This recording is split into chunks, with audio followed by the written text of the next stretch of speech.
This audio program is presented by Audible.com. Audible, audio that speaks to you wherever you are. Audible Frontiers presents Issola, written by Stephen Brust, narrated by Bernard Setaro Clark. Prologue. I've heard it said that manners are more complex in primitive societies, that it is easier to give accidental offense in, for example, the island kingdoms of Elda, or Green Isle, or among the Cerioli or the Genoene, or the various kingdoms of my own eastern people, than among the more civilized Dragarans. You must allow me to observe that it is invariably Dragarans who point this out. One can imagine finding a Dragaran who will not insist that the Empire has achieved the highest imaginable pinnacle of civilization. But then, one can imagine the Emperor presenting one with the imperial treasury, too, if one's imagination is active enough. Yet, even among the 17 great houses of the Empire, there are differences in what is considered proper behavior in various circumstances, and it is worth noting that, if you look hard enough, you will find that there are always very practical reasons for some phrase or action being considered polite or rude under certain circumstances. To pick an obvious example, among my own people, when arriving at the home of an acquaintance, one is expected to pound upon the door with one's fist, whereas among the Dragarans this is considered rude. I will not insult you by explaining why, in a culture rich in sorcery and steeped in paranoia, it is a bad idea to touch the door of someone's home. The practical has become a matter of courtesy. In the Jareg, the house to which I belong, and the criminal organization for which I used to work, it is considered rude, when asking to meet with a superior or an equal, to arrive at the meeting first, whereas among the dragons, it is rude not to be first if you've done the inviting. The Tsur remain seated when greeting new arrivals to their tables at public or private houses. The Liorn invariably rise, except that the Tsur meeting the Liorn might rise knowing the Liorn custom, whereas the Liorn, well, you get the idea. It is all very confusing. As an Easterner, and in several different ways an outcast, I have had the opportunity to observe many of these customs and considerations of proper behavior, and so, on the assumption that you might one day have the chance to visit some of these fascinating and delightful people. Okay, then, these irritating and obnoxious jerks, I herewith submit a small treatise on manners in the Dragaran Empire. I hope you find it useful.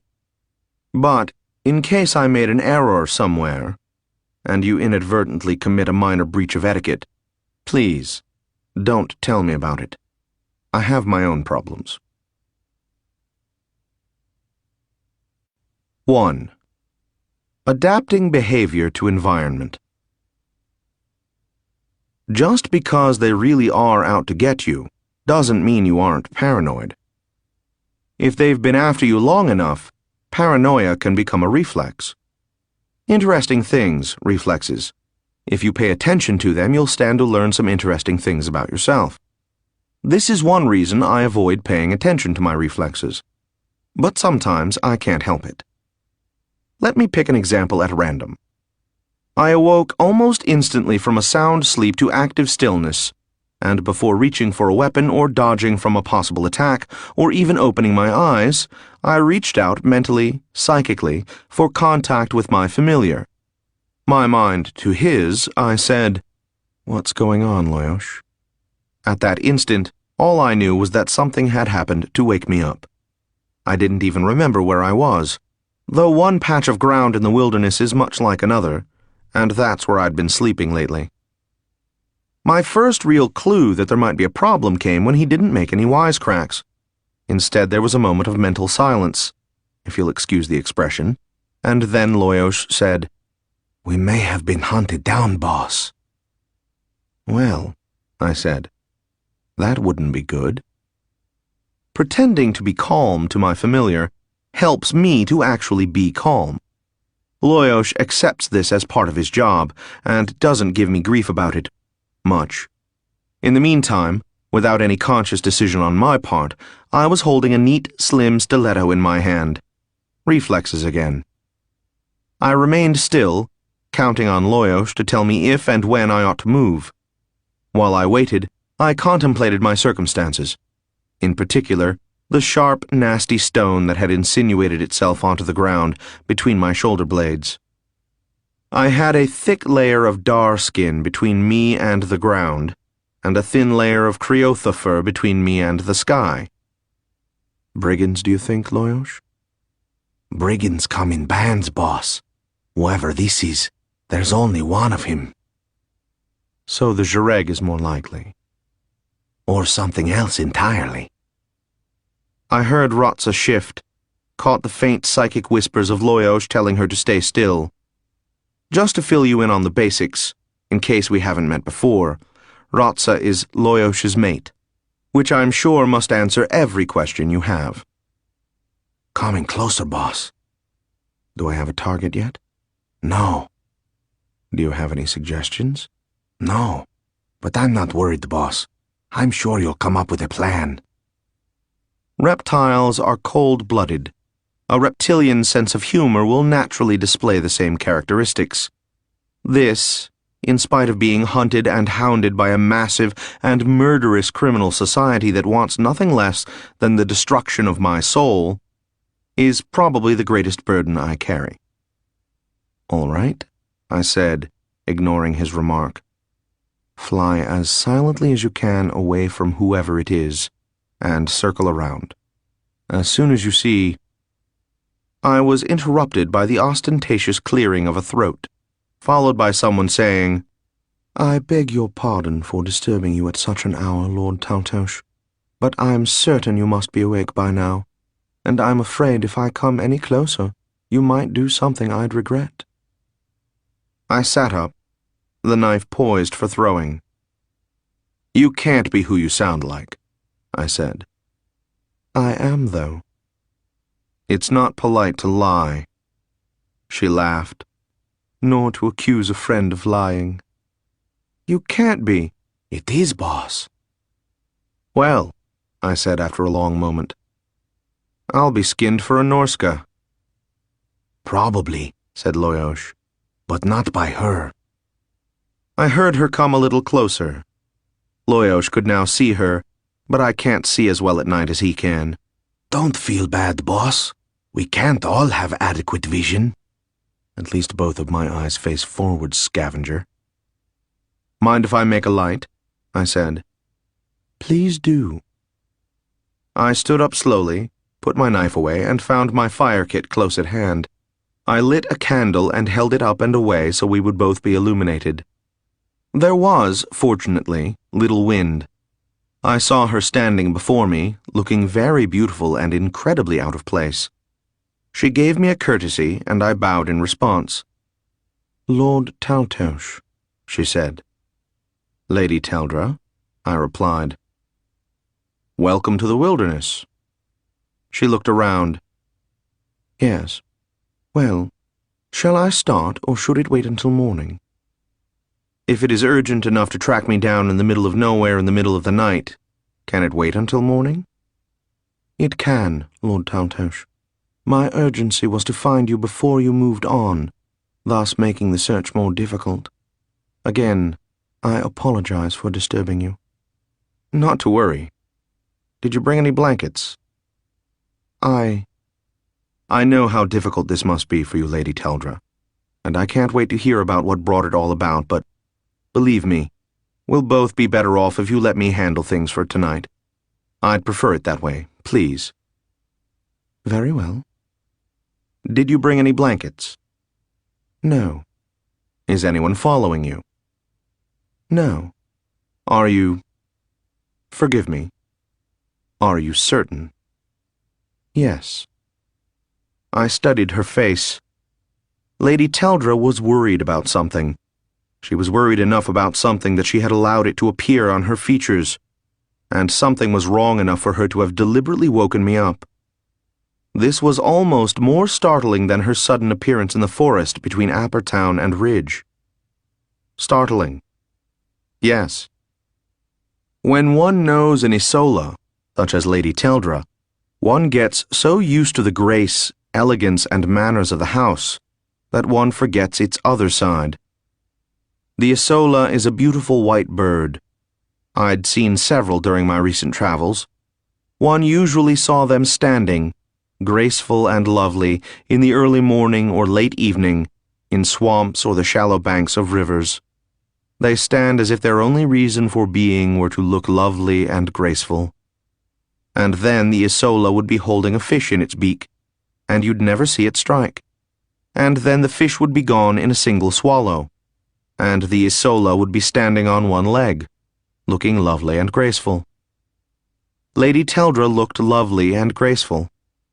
I felt plain and clumsy. On the other hand, now that the adrenaline was no longer coursing through my system, I realized that I was still pretty tired. "Let's sleep," I said. "You can share my furs, as long as you don't get forward with me." "My lord, I'm kidding. Climb in." I blew out the candle. It had been a long time since I'd slept curled up with a warm body. It brought back memories that I'd been trying to suppress, and the fact that she wasn't human did little to help me forget. There had been a time when, every night, I had gone to sleep next to a woman I loved, and, even better, woken up with her. Those days were over and beyond recall, and allowing myself to dwell on them could take from me the edge I needed to stay alert and alive. It took a while, but eventually I fell asleep, and when I woke up it was dawn, and she had climbed out of the furs and had a fire going. "Have you clover?" she said, when she saw I was awake. "Not even coffee," I said. "But we're within a few miles of a town." "Really? I'd have thought you'd stay at an inn then." "Loyosh works better out here, and these days I'm thinking more about survival than comfort." "I'm sorry," she said, and seemed to mean it. But, of course, she was an Issola. She would always seem to mean it. In the light of dawn, I saw that she was dressed in white and green, in a gown suited less to the wilderness than to her duties at Castle Black, home of the Lord Marolin, where she'd welcome you into his home, serve you wine, and convincingly seem delighted to see you. For almost the first time in the years that I'd known her, I wondered, just exactly what were her duties for Marolin? She looked an inquiry at me, then held out her hand. I nodded, and Loyosh flew over to her, landing delicately. Her hand was stiff and slightly tilted, her elbow sharply bent. She knew the technique, though as far as I knew she'd never held a jareg before. This failed to startle me. "A pleasure to see you," she told my familiar. He gracefully lowered his head until it was below the level of her hand, then raised it again. "I believe," said Lady Teldra in an amused tone, "that I am being mocked." I heard Loyosh giggle inside my head. He turned around on her hand, launched himself, and returned to my right shoulder. Ratsa, by now on my left shoulder, shifted and wriggled, which she often did in the morning. It probably meant something. There are many interesting facets to the character of the wild jareg, poisonous reptilian scavengers of the jungle, but for some reason I got stubborn and decided not to learn about them. I imagine Teldra knew a lot about the wild Issola. "I'll bet you know a lot about the wild Issola," I said. "I know a bit about them," she said, "but your pardon, Lord Taltos. I should imagine that isn't the question foremost on your mind." "No, foremost on my mind is breakfast. There's bread, cheese, and the remains of a dried and salted wild boar in my pack, as well as some dried gammon and jerky in my pouch. Help yourself while I vanish for a moment and get myself a little cleaned up. There's a stream about 100 feet this way, just over that rise." "Thank you, my lord. I found it earlier." I went off and did what was necessary and filled my water flask. When I returned, Teldra had broken off several chunks of bread, and, while they toasted on the rocks next to the fire, she was cutting up strips of cheese to lay across them. "No questions before you eat," she said. Exactly. I can respect that. The bread started smelling good. When she put the cheese over it, and the boar, my mouth started watering. The cheese was a smoky Honan. I usually prefer something sharper, but it went well with boar. We ate, and I passed the water flask over. I almost apologized for the lack of wine, but Teldra would have been mortified to hear me apologize, so I didn't. The food was good. As I ate, I fed bits to Loyosh, some of which he passed on to Rotsa. When I was done eating, I wrapped my furs and few possessions in their leather cords so I could leave in a hurry if I had to. As I did so, I said, "Let's have it then." "Where should I start, Lord Vlad," I said. "I'm sorry, Teldra, but titles just don't work with the surroundings." "Very well, Vlad. What would you like to know first? How I found you, or why I wanted to?" "Start with how you found me. It might be more urgent. If you can find me, perhaps the Shireg can find me." "Not the way I did." "Oh?" She said, "Do you remember Marolin's private tower, and the windows in it?" I stared at her for some few moments, then said, "Oh. No, I don't suppose the Shireg is very likely to find me that way. I don't think. Although the left hand—" "Oh, that isn't the whole of it. By themselves, the windows could bring me here, but couldn't find you. That's a relief. Had help." "Of?" "Well, Kyra the thief, for one." Kyra. Yes. I did not believe Kyra would betray me, or do anything she knew would put me in danger without a very good reason. "She knew more or less where you'd be, what part of the Empire, that is. She said you'd been nursing a sick boy back to health, and that he lived in this district, and that she expected you to be escorting him to his home by now." "True enough." "And then, once I knew the general area, I got more help. Sethra Levode." "Oh, her," I said. "The most powerful sorceress and wizard in the world. Yeah, well, I wasn't surprised she could find me. Especially because a year or so ago, when we had run into each other near Northport, she had said something about—" "Loyosh?" "Yes, she gave me a means of tracing him." "Well, is my face red?" "Shut up." "So," I said, "you had help from both Kyra and Sethra?" "Yes." I watched her face, but if she knew anything, she betrayed nothing. Well, neither would I. She said, "What happened to your hand?" I looked at my maimed left hand, turned it over, and shrugged. A sorcerer tried to eviscerate me from across a room, and either his aim was off, or I was too fast with Spellbreaker. Or not fast enough, depending on how you want to look at it. "How did this come about, Vlad?" I shook my head.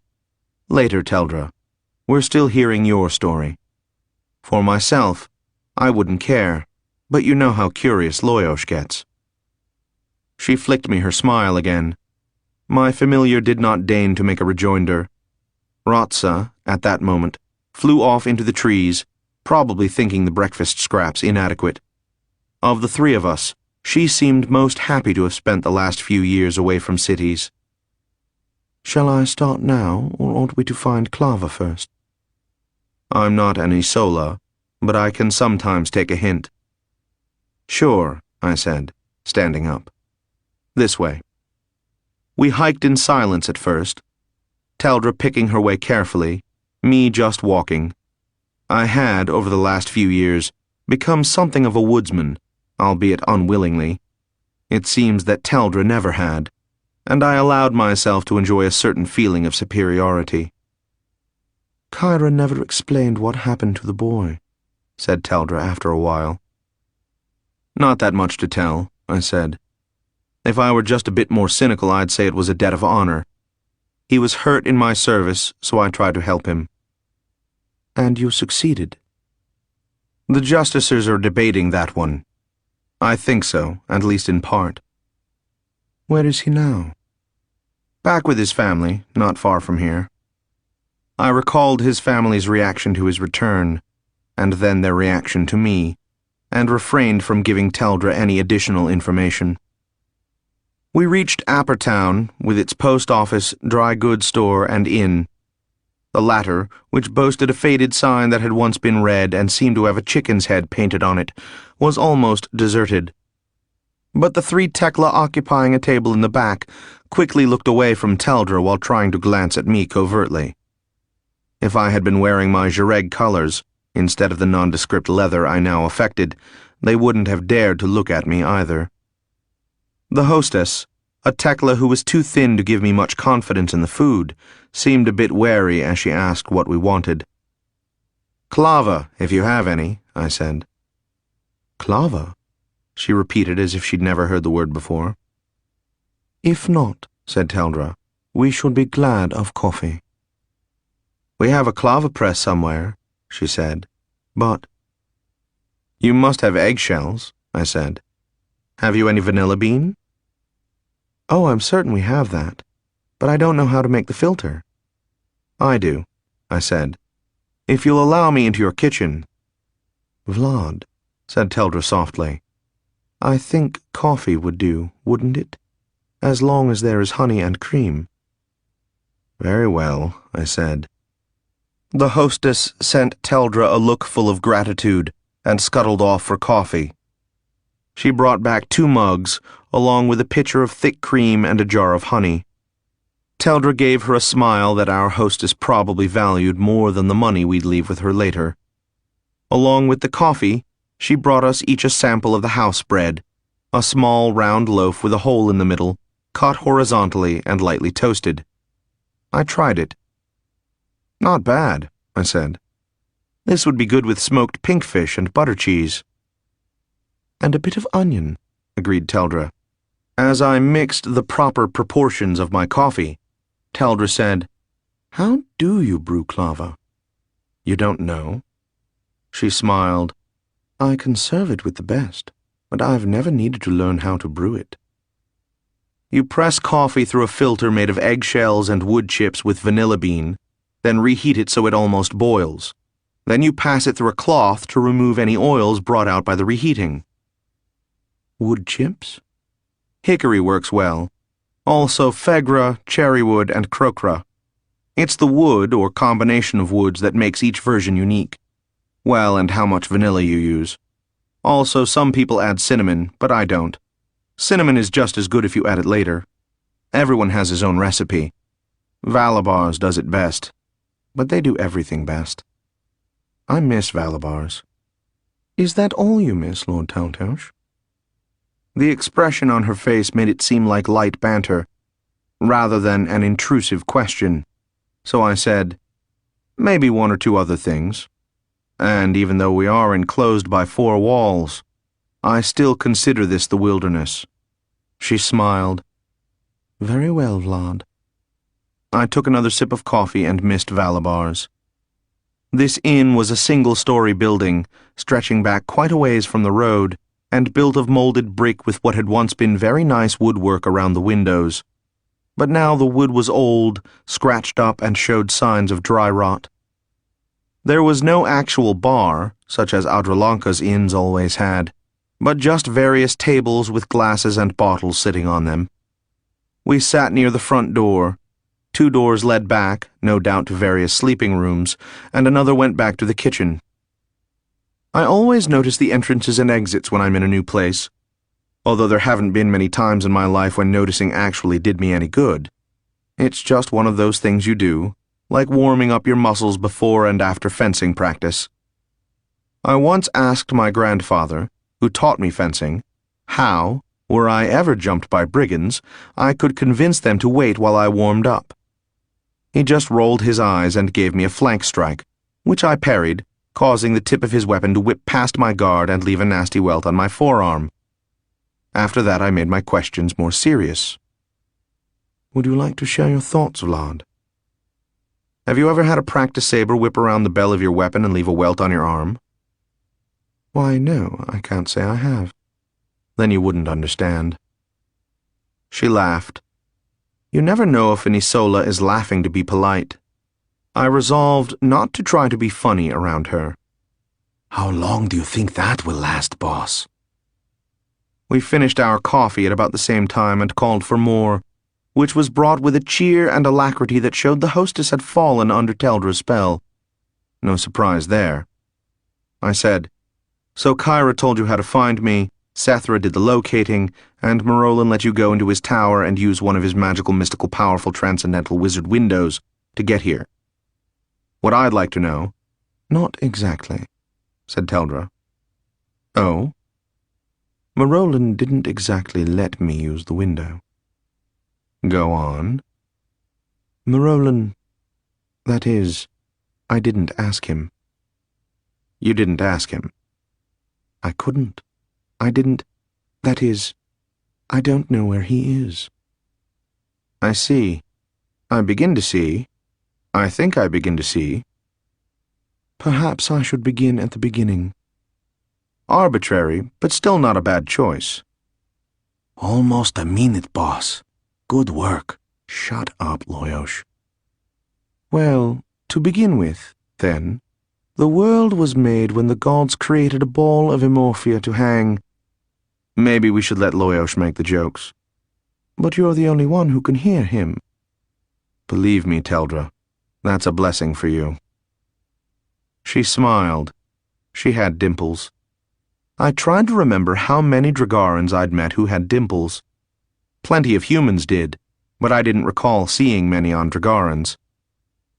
Early in the morning, 4 days ago, she said, I received a message from Her Majesty the Empress asking Marolan to extend his hospitality to a certain Lady Marcana, House of the Athyra, who would be in the area on imperial business.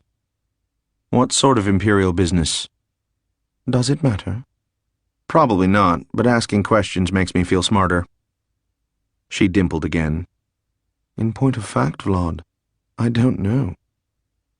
I shrugged. She continued. I went to find Marolan and he wasn't in the library. I attempted psychic contact and failed to reach him.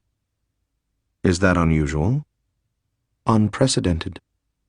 Really? He's never been busy. If so, he has told me in advance. The only time I have been unable to reach him is when he has been, well, off the world. Off the world? She studied me. You know something of those windows. Ah, yes. And this didn't happen often? Twice before, and both times he told me ahead of time he would be out of touch, and left instructions about what to do in case of trouble. What were those instructions, Teldra? To reach Sethra Lavode. Not Alira? This was before Alira had, re-emerged.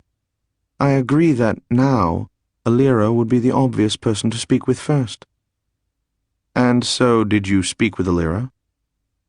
Teldra tilted her head and smiled suddenly. Why do you remind me so much of an Imperial Inquisitor? Damn, I said. I was aiming for third-floor relic. Who? Aha! Aha? I've just proven that you're not Sethra Lavode. Did you speak with Alira? She's gone too, said Teldra. My goodness, I suggested. 4 days, you say? Yes. No message, no word, no communication. No message, no word, no communication. I see. I tried to wrap my head around the idea that something might have happened to Marolan and Alira. It was hard. They'd always struck me as, for all practical purposes, indestructible. But Teldra had sought me out in the wilderness, and that meant, however unimaginable it might be, something serious had happened. I forced my mind back to business. So, when did you make contact with Sethra? As best I remember, Your Equitableness, it was... Your Equitableness? Are the Justices really addressed that way, Teldra? I thought you'd know. I never had an advocate, so I've never heard the forms used. Oh, I believe that's the term. It sounds silly, doesn't it? Want more coffee? Yes, please, your equitableness. If you don't mind my asking, why didn't you hire an advocate? Having an advocate makes one look guilty. But the orb... The orb is an awfully literal-minded thing, Teldra. They asked their questions and I answered, and they looked at the orb, and then they let me go. And, speaking of questions, I think I'd just asked one. Very well, your equitableness. I sighed. Okay, I get the point. I'll just let you tell it. After we get more coffee. If I were a justicer, I'd require you to find a place that served clava. I signaled the hostess for coffee, which was supplied with oppressive good cheer. Presently, Teldra said, Marolan and Alira were gone, and with no message. I tried for psychic contact with each of them and failed. After a day, I spoke with various people in the castle.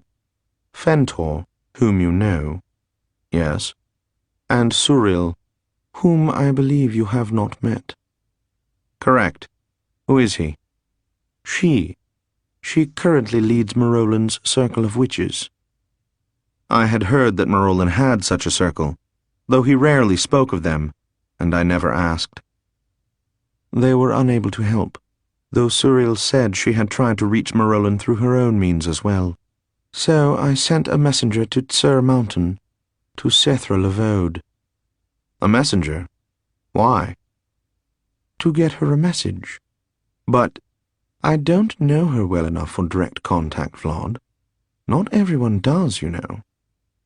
Oh, I said, feeling sheepish. She sent a message back asking me to visit her at Tsur Mountain, so I did. Oh yeah? How's the old place holding up? Teldra gave me a look. We had a long talk. Sethra explained to me about Phoenix Stone, gold and black, and the blocking of psychic contact. She also, in my opinion, seemed worried. To paraphrase Seeper, I put in, if Sethra's scared, then I'm scared. Yes, said Teldra. Your name came up. How did that happen? In connection with gold and black Phoenix Stone. I fingered the cords I wore around my neck, which had a sample of each. Yes, I said. Then, what if they're already dead? They aren't. Who told you that? The necromancer. Ah, yes, well, she'd know, wouldn't she? Sethra believes you can help find them. Did she say how? Not exactly. She mentioned something about Alira's great weapon, Pathfinder, and some sort of link between it and some artifact you carry. Spellbreaker, I said. She didn't give it a name. That's the name, I said. What does she want me to do? Return with me to Tsur Mountain. I drank some coffee. Boss, it isn't the same as returning to Adrelanka. I know that, Loyosh. If you'll be safe anywhere. I know, Loyosh. And if there's anyone you owe, I know, Loyosh. Sethra thinks I can help? She does. And she thinks Marolan and Alira might be in trouble? She thinks it probable. I considered a little longer. Teldra was courteously silent. Exactly why I had to consider, I don't know. Certainly the idea of returning to any of my old haunts when the Jareg had a large price on my head was scary. But there was never any doubt about how I would decide. I guess I just needed a few minutes to work it through my viscera. I had just about decided when Teldra said, Vlad, it would be wrong of me to put unfair pressure on you, but... Oh, go ahead, Teldra. What is it? Do you remember Sethra's servant? Tuco. Yes. He knows how to brew clava. He does? Hera, what are we hanging around here for? I'll pay the shot, she offered politely. 2. Being a good listener. This is, I suppose, as good a time as any to tell you a little bit about myself. I was born human in a world of Dragarans, an outcast in their empire, so I learned how to get paid for killing them. Small, weak, and short-lived by their standards, I learned how to seem larger, stronger, and to stay alive. I became a part of a vast criminal domain within the empire, got married, had my marriage fall apart, and so angered the organization that, as I said earlier, they are now avidly hunting for me. That's enough for now. It's too depressing to dwell on. Besides, I didn't have much time to think about it, because soon we had walked beyond the edge of Appertown, and Teldra said, "If you would remove the Phoenix Stone, can you be teleported? That is, if it is still on your person." "Yes," I said. "I keep a small box with me that I can put them in. It's made of... never mind. As long as the stones are in the box, they have no effect." "Then, if you please, do so." I swallowed. I had no reason not to trust Teldra. I did trust Teldra. But it still wasn't easy to bring myself to remove the artifacts that had protected and hidden me for the last few years. While I was hesitating, she was standing, motionless, with the air of one who expected to be waiting for a long time, and had no trouble doing so. I removed the cord from around my neck and secreted it away. The instant I closed the box, I felt horribly vulnerable. The hairs stood up on the back of my neck, and I kept slipping into Loyosh's mind to see, through him, if I smelled anything suspicious in the area. "Relax, boss. Even if they detect you instantly, they can't." "I know." "I apologize," said Teldra, "for the discomfort of the teleport." I didn't say anything. In fact, thanks to an amulet I had of my grandfather, there would be no discomfort. Were I an Issola, I'd have told her. But then, were I an Issola, I wouldn't be in this situation. Teldra closed her eyes. Her lips began to move soundlessly, which is something some people do when in psychic contact. Presumably she was in touch with Sethra, but I couldn't ask without interrupting her, and that, of course, would be rude. Presently her eyes opened. She nodded to me, accompanying the nod with a gracious smile, and beckoned. I took a step closer to her. There was a moment of disorientation, and I stood in a place I had thought never to see again. The grand hall of Sethra's keep, high in Tsur Mountain. I've heard it said, "By his home shall you know him." And we all know that we must pay attention to anyone who reverses the subject and the auxiliary verb in his sentence. So let me tell you a bit about the home of Sethra Lavode. A bit is all I can tell you, because I don't know Tsur Mountain all that well. For example, I can't tell you how far down into the mountain her dwelling extends. I've been told that the mountain is riddled with natural caves, caverns, and tunnels, and that some of these connect to the areas she has carved out for herself. One of these was where I had first appeared, long ago, in the company of Marolin. It had seemed then that I was deep in the heart of the mountain, and had to climb a long stone stairway to its peak. I have since learned that I was close to the top, and that when I emerged in Sethra's living area, we were hardly closer. Tsur Mountain is very, very big. She had a library, but somehow I had never gotten around to inspecting it, so I can't tell you what she reads. On one side of the library are a few well, if plainly furnished guest rooms, some of which I have used from time to time.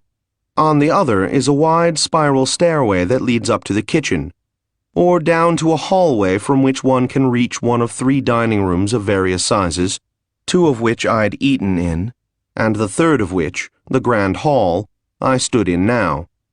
A sitting room where I'd once insulted Sethra, an insult stopping just smoke's weight short of mortal, and 2 doors that go I know not where. At the end of the corridor is another spiral stairway. I don't know where this one leads to going down, or how it goes up, because it seems to me that it should lead directly up into the middle of the library. But there isn't a stairway there. There is little decoration. It is as if, over the millennia, she had lost patience for anything that attempted to brighten what was naturally dark, ornament what was naturally plain, enliven what was naturally severe. There were no bright colors in Sir Mountain, yet nothing was rough. Rather, everything was subdued but smooth, as if her home were a monument to the effects of time. Her furnishings were all simple and comfortable, with cushions on hard stone chairs, and light provided mostly by simple oil lamps or candles. There was little to show her history, or, indeed, that she had a history.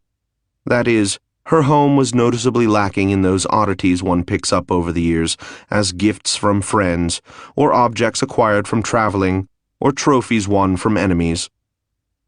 The one thing of that kind was in the library, where there was a device covered in glass, with spinning metal inside. I had asked her about it, but Sethra denied knowing what it actually was, and refused to say how she had acquired it, or why she valued it. Other than that, as I say, there was nothing to which one could point and say, Sethra Lavode has this object because it means something to her. I admit that I have, from time to time, speculated on why she had arranged her home like that, but I kept coming up against the same question. Were I somehow to achieve her age, how would I want to surround myself? And to this question I could not know the answer, which would always end the speculation, leaving me only observations. And that about concludes what I know about the home of Sethra Lavode. Not much, considering how often I've been there. I've heard a great deal more, of course, running from the probable to the preposterous. Labyrinths deep within the mountain where she conducts monstrous experiments, high towers in the very peak where she communes with the dead, hidden passageways to the halls of judgment, concealed rooms full of treasure, and so on. But I don't know anything about these, except I can pretty well deny the passageway to the halls of judgment. If that really exists, she owes me an apology for sending me the hard way. Little is known, more is suspected, and much is guessed at. And there you have Sethra Lavode as well, which ought to prove the point about reversing the subject and the auxiliary verb. I didn't see Sethra at once, so I turned around and there she was, tall, pale, undead. She had forgotten more of sorcery, even the forbidden sorcery of the ancient world, than anyone else would ever learn. She was a vampire, but it didn't seem to bother her much. And to those who told stories of her, it was almost superfluous, like hearing that the guy who's going to cut your heart out plans to kick you in the shin when he's done. Her origin was in prehistory, and some had come to believe that she was the living personification of the world itself, that it would end when she ended. I doubted this myself. I misliked the idea of a living personification being undead. Her features were those of a dragon lord, except that, if one looked for it, as I did, one could see hints of the Tsur Lord in the shape of her ears and her eyes. She dressed in black, black, black. The only hints of color upon her today were a red stone about her neck, a yellow stone on a ring on her right hand, and the blue hilt of ice flame at her hip. She wore enigma as if it had been created for her alone. Teldra bowed to her very deeply, more deeply than I had ever seen her bow before. Sethra acknowledged it as if it were her due. I nodded. Sethra nodded back. Sethra Lavode, I said. It has been some time. Now, there was an ambiguous remark for her to play with if she cared to. She didn't. She held out her arm, and Loyos flew to her, allowed his chin to be scratched, and then, just to show his high regard for her, he bent his head to allow her to scratch the scales that concealed his ears. A special mark of honor, because Jareg are very protective of their ears. I don't know if Sethra appreciated the honor. While she paid attention to Loyos, I pulled the box from my pouch, opened it, and put the cord back around my neck. I felt better right away. Welcome to my home, said the dark lady of Tsur Mountain. Please come with me." "Always a pleasure," I said, and we followed her up to the sitting room, where she asked if we cared for wine. "Clava," I said. "I was promised clava." Sethra smiled. "And you?" she asked Teldra. "The same?" "If you please." Tuco emerged, shuffling, blinking, and twitching. "Clava," said Sethra Lavode. Tuco did an imitation of a snake testing the air, gave a twitch that might have been a nod, and shuffled out again. I watched him leave by a far door. "Just how old is he?" I asked. "Younger than I am," said Sethra. I nodded. "I just asked to give you another chance to be enigmatic." "I know." She studied me. "You are looking well, Vlad." "The outdoor life agrees with me," I said. She went through the motions of smiling and said, "And you, Lady Teldra. It is good of you to come, and I thank you for bringing our wandering Easterner with you." "It was only my duty, lady," said Teldra. "I must, in turn, thank you for your help and your hospitality." The mention of hospitality was Tuco's cue to emerge with a tray bearing 2 mugs of clava, a jar of honey, and a pot of thick cream. Teldra received hers with a smile of thanks. She took her clava as it came. I fiddled with mine until it looked right. It tasted right, too. I had missed it even more than I thought I had. "The simple pleasures of civilization," I said. "I haven't tasted clava since Northport." Sethra didn't bat an eye at the mention of Northport, even though— never mind. She said, "Perhaps we should turn our attention to business.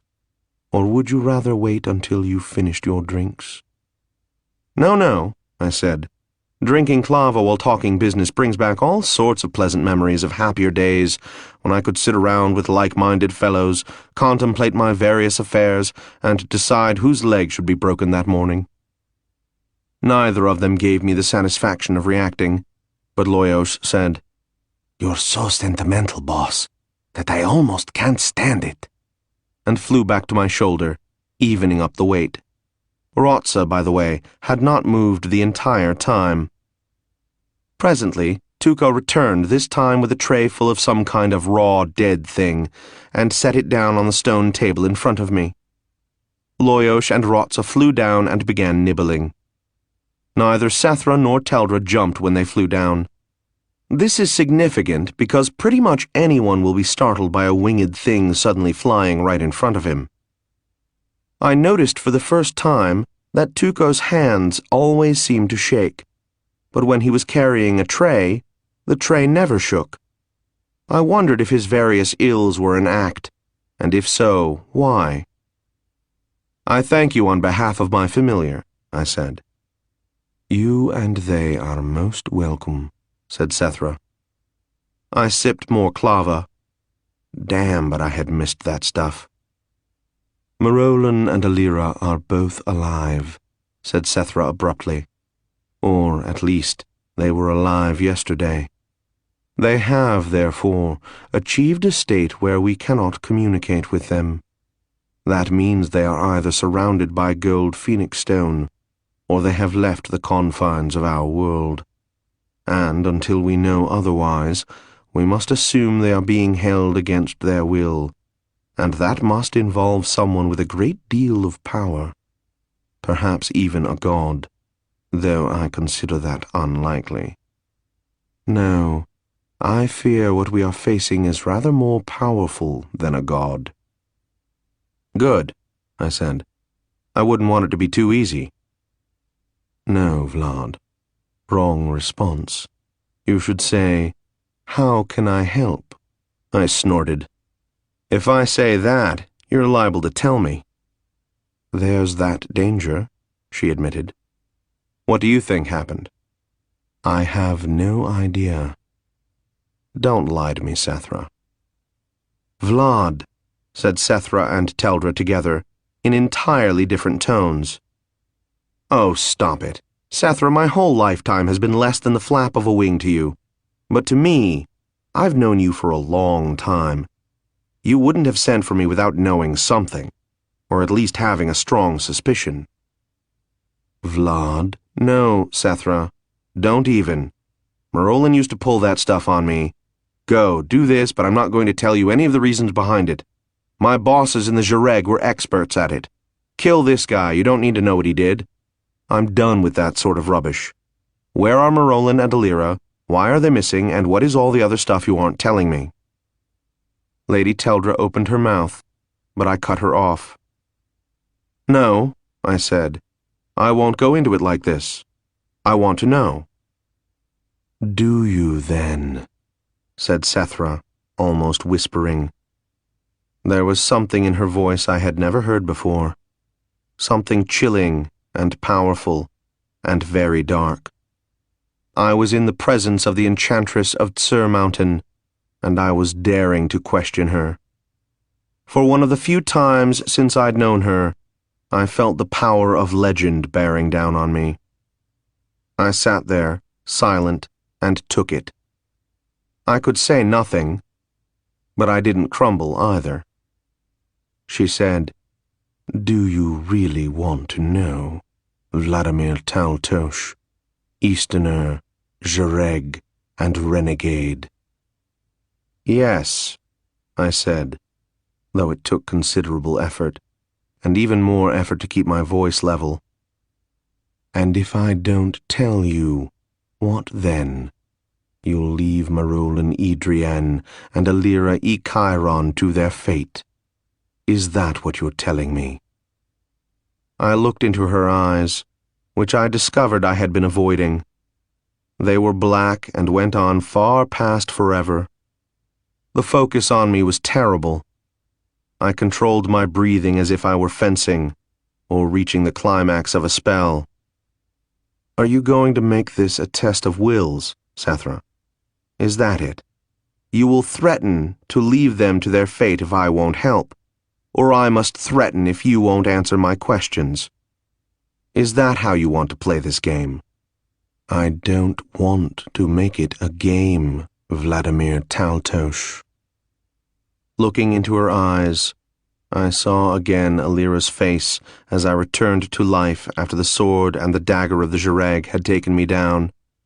And I saw Marolin in his great hall, defending me from the sorceress in green. And I recalled faces, incidents, and conversations that I didn't want to remember. Then I cursed. All right, I said. If you push it, you'll win. You're right. I owe them both too much.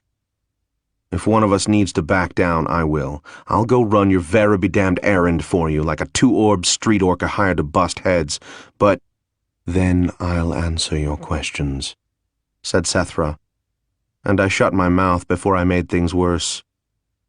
I'll answer you, said Sethra, because you're right. You deserve to know. But I will speak of matters I have no wish to reveal, so damn you, be grateful. I'll be grateful, I said. Teldra stood abruptly. I shall be in the library, she said, in case you... Please, said Sethra. I wish you to stay. Very well, said Lady Teldra, and sat down again. Tuco emerged, and I realized that my clava had gotten cold. He replaced it, freshened Teldra's, and left. Where should I begin? She mused. I held my tongue in check and waited. Perhaps, she said, I should ask, who are the gods? No, I've already taken a false step. That is not the question. Ask, rather, what are the gods? What freaks of chance, what hidden talents, what cataclysmic events combined to produce those whom your people worship and mine strive to emulate? What are they? Why are they? What do they do? Is their power acquired only because there are those who worship them? Is their power, in fact, imaginary? There are no simple answers to the question you have asked, because everything is tied to everything else. I drank clava and listened. Part of the answer to the question I have posed is this. The gods are beings who are able to manifest in at least 2 places at once, and yet who are not subject to the forcible control of any other being. This latter marking the difference between a god and a demon. That much, actually, I knew already, but I let her continue. An interesting ability, and one that implies many others. The genuine, for all their talents and skills, cannot be in 2 places at once. Many of the gods, of course, can be in many, many places at once.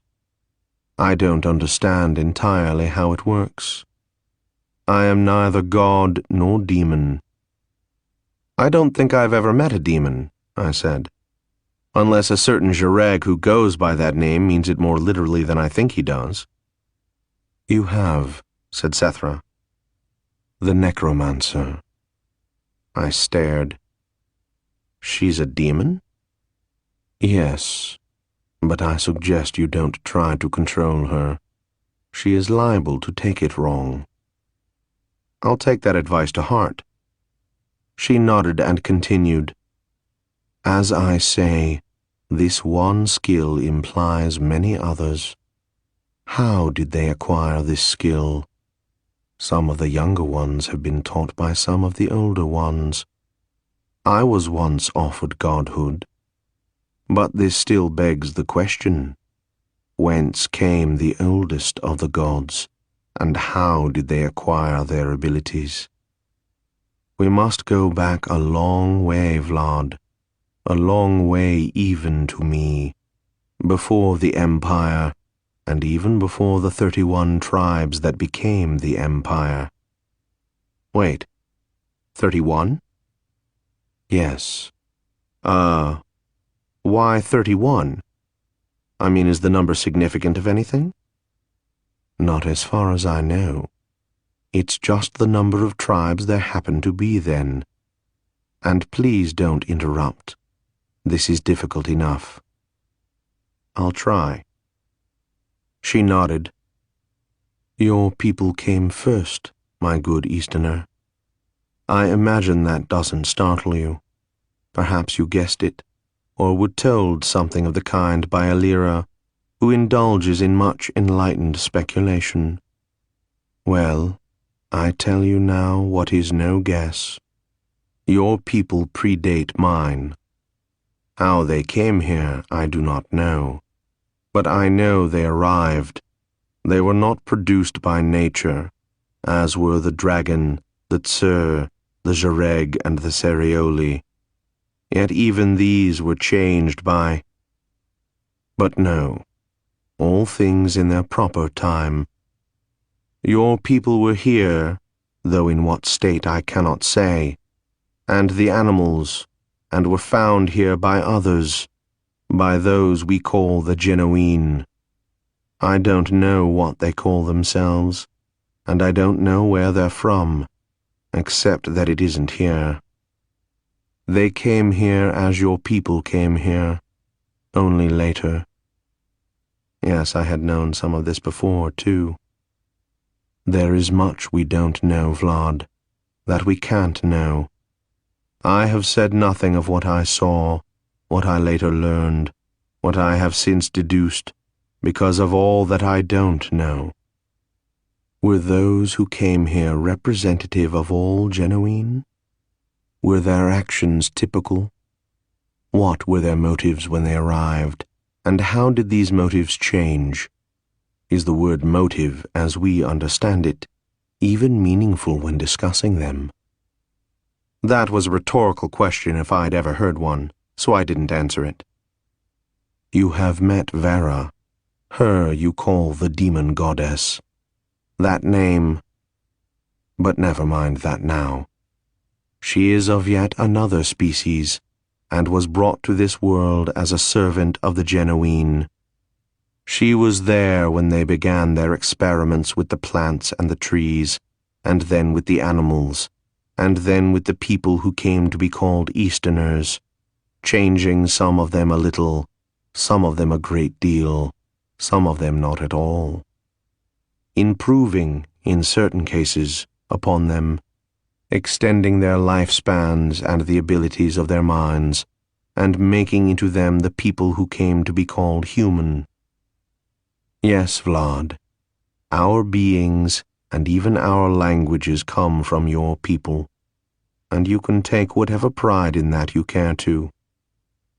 Alira, of course, refuses to believe it, but it is true. I had a pleasant moment imagining taunting Alira about that, but Setaro was still speaking. From what Vera has said, I would guess that they were, in their own minds, benevolent. But one must sift her words to discover this, for she hates them. She was their servant, and they were not kind to her. For that matter, she was not kind to them either. Of this I know only what hints she has dropped, and a few words from Barlin, her consort. But it is clear that it was Vera and a few others who sabotaged their work, who created the great sea of Amorphia, who unleashed upon the world that which we call sorcery, who themselves became the first of those we know as gods, and who destroyed all of the genuine who then lived on this world. I have lived through Adron's disaster, in which those same powers were unleashed a second time upon the world, and the Lesser Sea was created. The Great Sea, in area, is 7 times that of the Lesser Sea. I cannot, in my own mind, imagine the cataclysm of the moment when it came into being, that instant when, for the first time, the unknowable took form. This was something I didn't care to imagine. But, continued Sethra, before I had to mentally go there, the unknowable is, by definition, formlessness, the totality of content with non-existence of form. What happens when the unknowable takes form? One answer is, it ceases to be unknowable.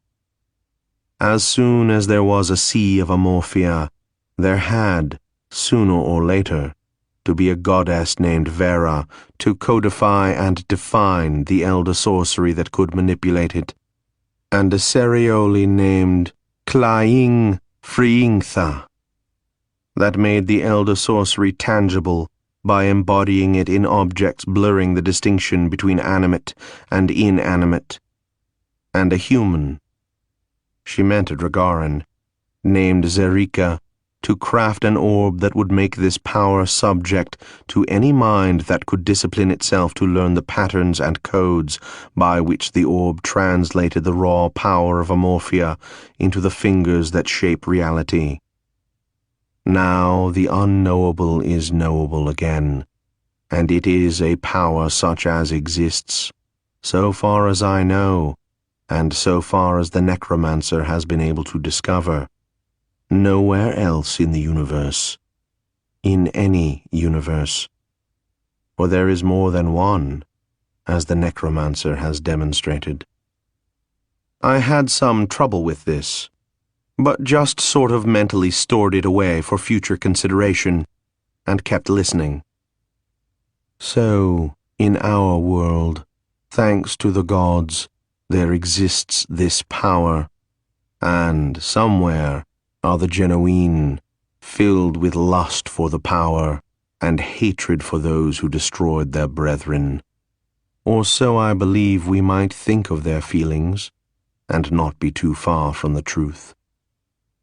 Who is it, Vlad, who might protect us from this jealous and angry species, who see us all as the rebellious objects of science, as test subjects placed in a maze, who not only escaped it, but killed the observers, and now in their arrogance operate the maze as they please, and will not let those who built it so much as observe. Who might protect us from the Genoese? I guessed what the answer was going to be, and I was right, but I didn't interrupt. The gods, said Setaro. Above all else, that is their task. The place we call the Paths of the Dead sits, as I think you know better than most, both in and out of our world, and at its heart is the place we call the Halls of Judgment, because our legends tell us that this is where we go upon death to have our lives judged. And, as far as it goes, this is the truth. I know how your mind works by now, Vlad, and I see the glimmer of understanding in your eyes. I suspect that you begin to glimpse the true purpose of the Halls of Judgment. I swallowed. She was right. I was getting a glimmering. Yes, she said. It is there that the gods sift souls as a Cerioli sifts for gold in a mountain stream. The gods search for those who can be useful to them in their long war. It is in the halls of judgment that they sometimes glimpse pieces of what to us is the future, and try to interpret these glimpses and prepare to meet each threat as it develops. And as they sit, those who are considered worthy are brought to them upon death for this reason. It is a way of building the forces to protect their world. Their world? I said, catching significance in that. She nodded. Yes, their world, not ours. I see. Yes. As they review the dead, some they have no use for. These are allowed to reincarnate, or are taken to be servants in the paths of the dead, those who wear the purple robes. Others have skills that might someday be useful, and those are held in the paths of the dead against that use, or reincarnated into circumstances where their skills can develop. A few study for the godhood themselves, and a tiny number are sent out once more as undead, because their usefulness in the world has not expired with their lives. I became one of these latter some years ago. I nodded. Okay. I think I'm starting to get it. Yes. But here is where it starts becoming complicated. I rolled my eyes. Stop it, she said. That expression is not your most endearing. Listen and try to understand. I sighed. All right. She nodded. I have told you about the gods and the Genoese, but there are other factors, and chief of these are the Cerioli. You have never met one, but... You have?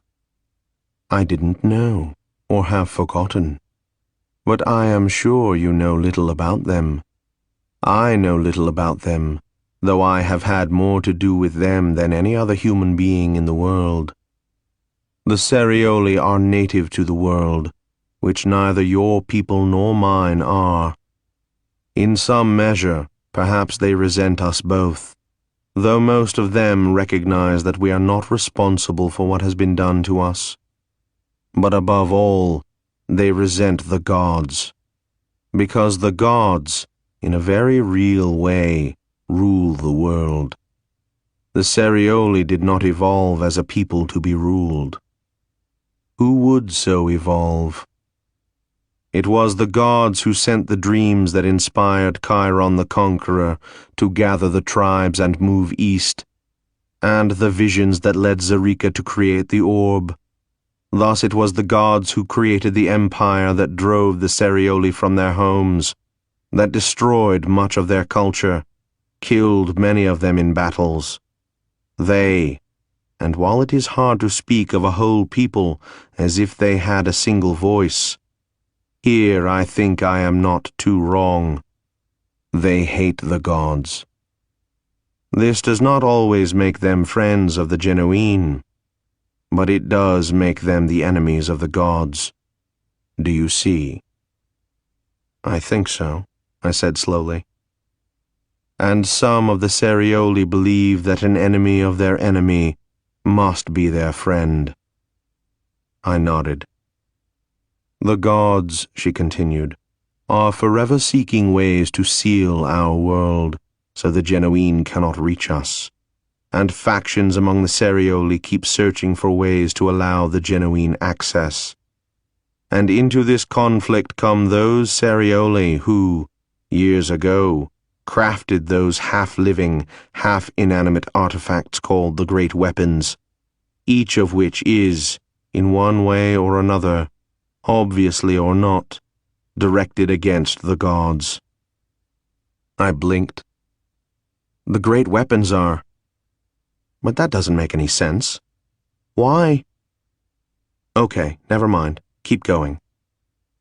I never said it would be simple. Yeah. Where was I? Ah, yes. The Great Weapons. Genuine are very hard to kill, Vlad. We know of no poison that works on them. Their internal organs are duplicated. They have no spine to sever, and they have an almost perfect natural immunity to the disruptive effects of amorphia. They regenerate when injured, and I have seen them, on more than one occasion, resist even powerful Morganti weapons, as if their very souls are hidden away from their bodies. But this cannot be, because the Great Weapons can kill Genuine. The Great Weapons are the only reliable way to kill Genuine. If you can survive long enough to find a way to strike, and if you don't miss, and if they fail to defend against it. Do you see the contradiction, Vlad? Do you see the irony? Yeah, I'm always good with irony. I know. You always have been. Even in the days before the Empire, I remember that about you. Okay. Do you see it? I nodded. The Great Weapons were created to destroy the gods, but now they're being used to defend the gods. Cute. Yes. We who carry the Great Weapons are the appointed of the gods, even those of us who, like Zungaran. Who? Never mind. Even those of us who have one only by accident, and have not the least clue what it is for, or what to do with it. If we defy the gods, by intention or accident, we are likely to find life difficult.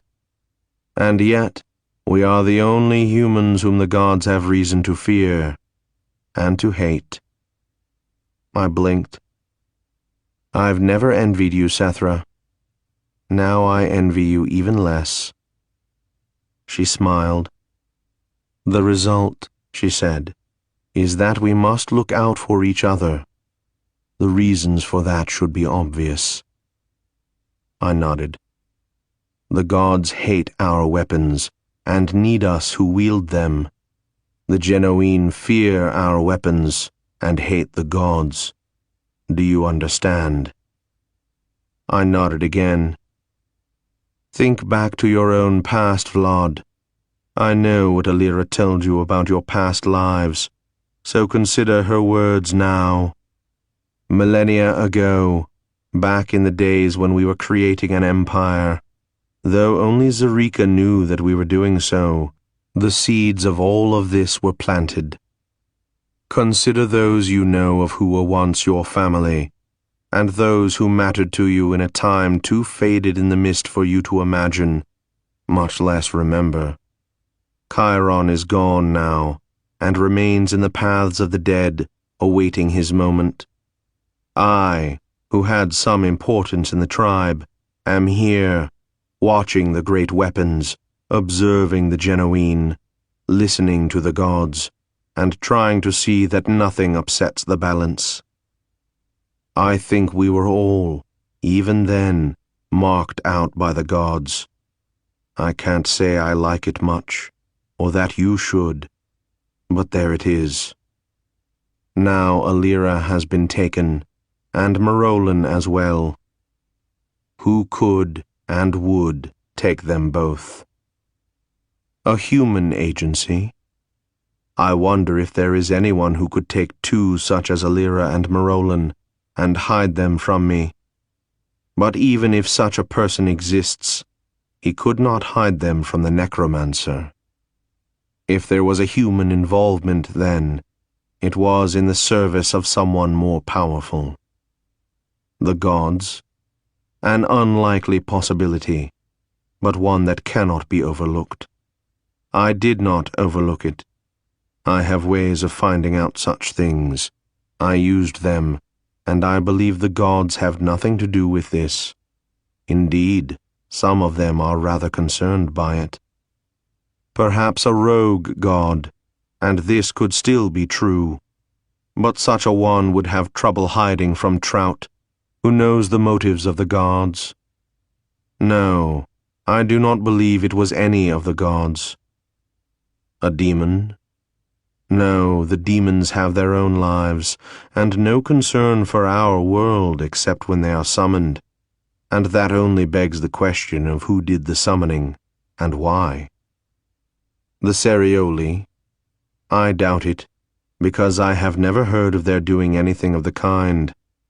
But I hope it is the Cerioli, because if it is not them, then it is the genuine. The genuine, who wish the weapons to be used against the gods, which, after all, is what they were designed for. I know you, Vlad. You are uncomfortable with things like causes and reasons, however much you ask for them. And however much you protest, you are, and always have been, happiest when you had a single task you could accomplish, without worrying about the whys and the consequences. Well, but you asked, and so I answer. Our friends are in danger, and it may be that much else is in danger as well. Until we know more, it is impossible to say for certain if this is part of a move against the Empire, but we certainly must be aware of the possibility. You may be able to help ward off a threat to the Empire. You may have the means of helping those who are your friends and mine. It seems to me that you certainly have a duty to try, and I would have told you nothing except that. But you wanted the whole story. The whole story would have taken longer to tell than you expect to live, Easterner. But at least I gave you a piece of it. I hope you're happy. 3. Dropping in unexpectedly. Once again I had allowed my clava to get cold. Once again Tuco appeared and brought me more. All right, so the genuine had taken short, cocky Alira and tall, arrogant Marolin her cousin. I confess that a little part of me was pleased that someone had shown them they weren't as ultimately tough as they acted. But other parts of me couldn't forget that, well, that we'd all saved each other's lives more than once, and that they had both been kind to me when they had no good reason to, and that, however irritating I might find them, we had a lot of history among the three of us, and though it hurt to admit it, even some affection. I spent a moment reliving memories that I won't share with you. Preparing and drinking the clava brought me back, at least to the point where I was able to speak. Of course, I'll do what I can, but saving the world just isn't my style, Sethra.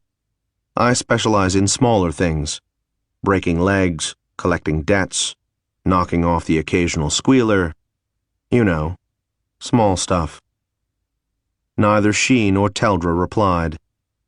At length I said, "Okay, what do you need me to do?" "There is a procedure," she said. that I believe might work. You must be the one to do it, however. If I ask why me, will I get an answer lasting less than an hour? Because you have the chain you call Spellbreaker. I see. Well, actually, I don't. Use Spellbreaker to make contact with Blackwand, then follow the link through one of Marolin's windows. That's it? I said. That's it. Your artifact should be able to connect to the Great Weapon, even across necromantic boundaries, because Blackwand should always be able to sense, at some level, what is happening in those windows. Or so I think. It will either work, or it won't. Yeah, I imagine those are the options. The question is, what then? I mean, if it works, what do I do? Improvise. Improvise? How can I say what to do when I don't know where you are going or what you will find there? You know I don't care much for improvising. I know, but you are good at it. Thank you so much. And you don't rely on sorcery. You have other abilities. Great. Once I open up the way, if it works and I get there, if I do, will I have any help? What about me, boss? Shut up, Loyosh. No, said Sethra. There will be none to give you. I see. I just go in and improvise. While I'm improvising, what will you be doing? Waiting. Can you, I don't know, keep an eye on me? Maybe yank me back if I get in over my head? I don't know how. If I can't reach them where they are, I don't know how I'd be able to watch you there. Magic? If sorcery worked there, I don't think we'd be having this problem. And I can't think what other magic we might use. Unlike you, I'm not a witch. If you'd asked, I could have taught you. But you're saying that witchcraft will still function. It should. That's one reason I wanted you for this. Witchcraft is not usually useful. Have you forgotten the paths of the dead, Vlad? I've tried to. I had visited the place where the dead hang around like old dragon lords with no battles to fight except the ones they've already lost. And even though I was living at the time, I just didn't enjoy the experience enough to dwell on the memory. She didn't answer. I said, "How about the necromancer?" She cocked her head to the side. That is a thought, Vlad, and not a bad one at that. See what a good vacation will do for your creative powers. I'll speak to her. I ran it through my mind. Sethra, do you understand what you're asking me to do? Yes. Yes, of course she did. She was, to begin with, a dragon. Moreover, she had led armies. She had no problem ordering people off to get killed. It was a way of life for her. Before I go jumping into this, tell me one thing. Do you have any reason to believe I might get out of this alive? Oh yes, certainly, she said. I have a high regard for your skills. Ah, my skills. Well, that's reassuring. Don't underestimate yourself, Vlad. Anything else I said would sound self-pitying, so I shut up. But Teldra said, I will go along. Sethra and I looked at her. She had said it as if she were announcing the wine she intended to serve with dinner. Teldra, said Sethra at last, I am not certain you are qualified for this mission. Perhaps I am not, she said, but I am not quite as helpless as you perhaps believe I am. Nevertheless, said Sethra, this is the kind of activity that Vlad is trained for. This, by the way, was news to me. And you are not. Are you certain of that, lady? Said Teldra. I speak not of Vlad's training, but perhaps with what lies before us, my talents would not be useless. I see, said Sethra slowly, considering her words.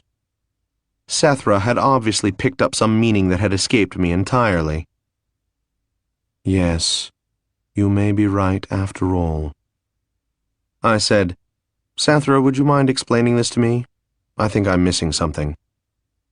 Yes, I believe you are, said Sethra.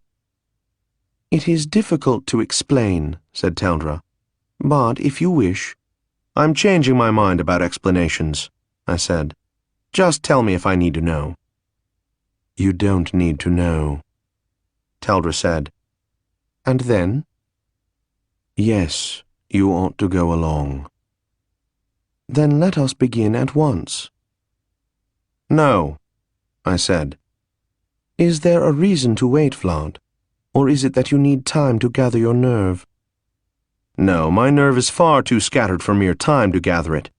But if I'm going to go off and get killed, I'm going to finish my vera-be-damned clava first.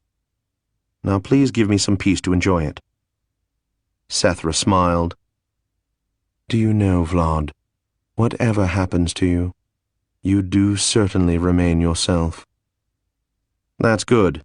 I haven't had as much practice being me as you have being you. But does that mean I get to finish my clava? By all means, said Sethra. While you do so, I'll attempt to reach the necromancer. Sethra's face went blank and I stopped watching her, because it is rude to watch the face of someone having a psychic conversation with another, and it was hard for me to be rude while Lady Teldra was sitting there. I drank clava. It really was very good. The necromancer, said Sethra presently, will be there, and will attempt to monitor the proceedings, but she cannot guarantee her success. I grunted and drank the rest of my clava. I enjoyed it. I remain grateful that they permitted it. Sethra still seemed to be amused. I could not, of course, guess what Teldra was thinking. Okay, I said at last. I'm done. Let's go get killed. Is everybody ready? Sethra shrugged. For now, I have nothing to do. The teleport, I said. I'm a little out of practice. Very well. I think I can manage that. I hid the 2 specimens of phoenix stone, one gold and one black, in their box, and once more I felt naked. But I was too frightened by the idea of the Genuine to let a little thing like the Jareg worry me unduly. Isn't it funny how the tiniest change in circumstances can alter all of your priorities? Ready, Loyosh? Oh, sure, boss. Couldn't be better. Ready, I told Sethra. Teldra stood next to me, and Sethra, without, so far as I could tell, so much as furrowing her brow, caused the sitting room to vanish and the courtyard of Castle Black to appear around me. I felt like saying hello to it.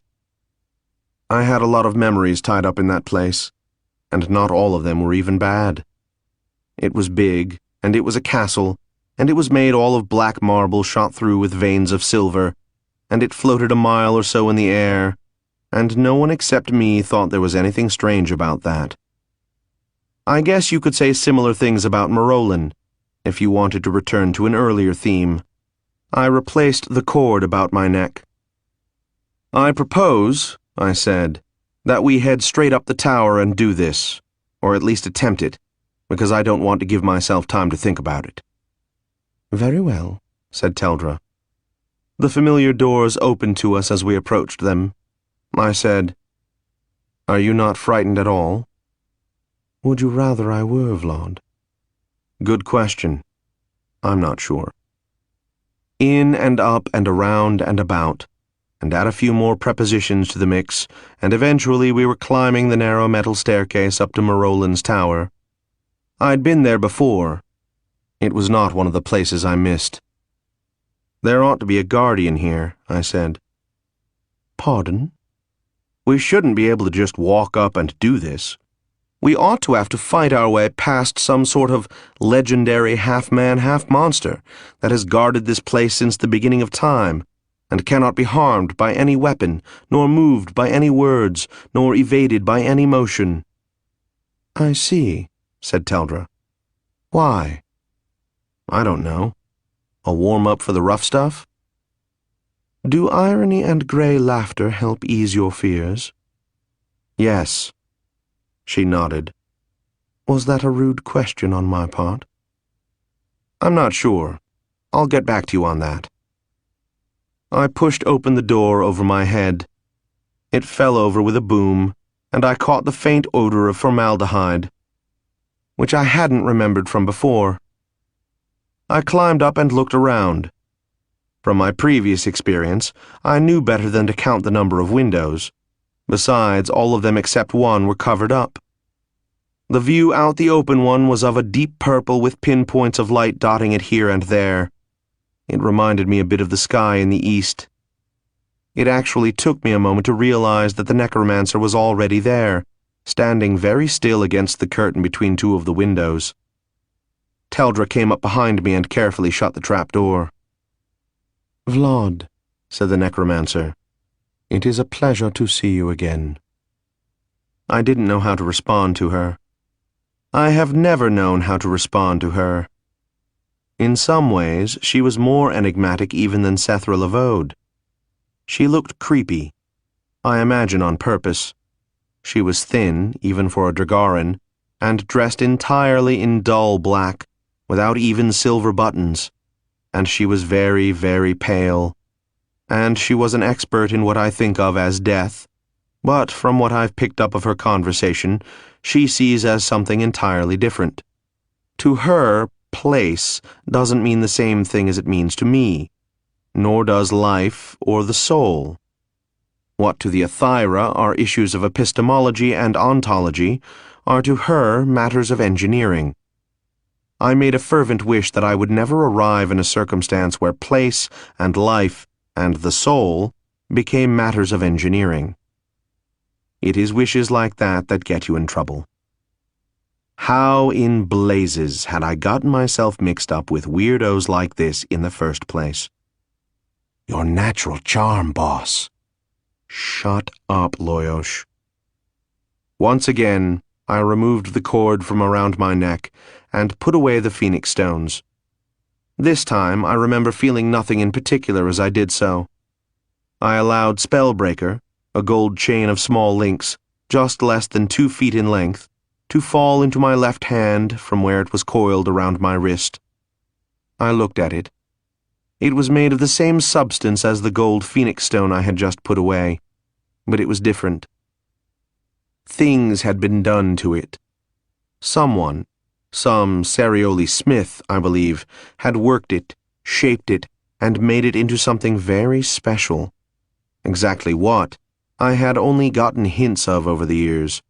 Like the Serioli who, when I asked if it was a great weapon, said, "Not yet."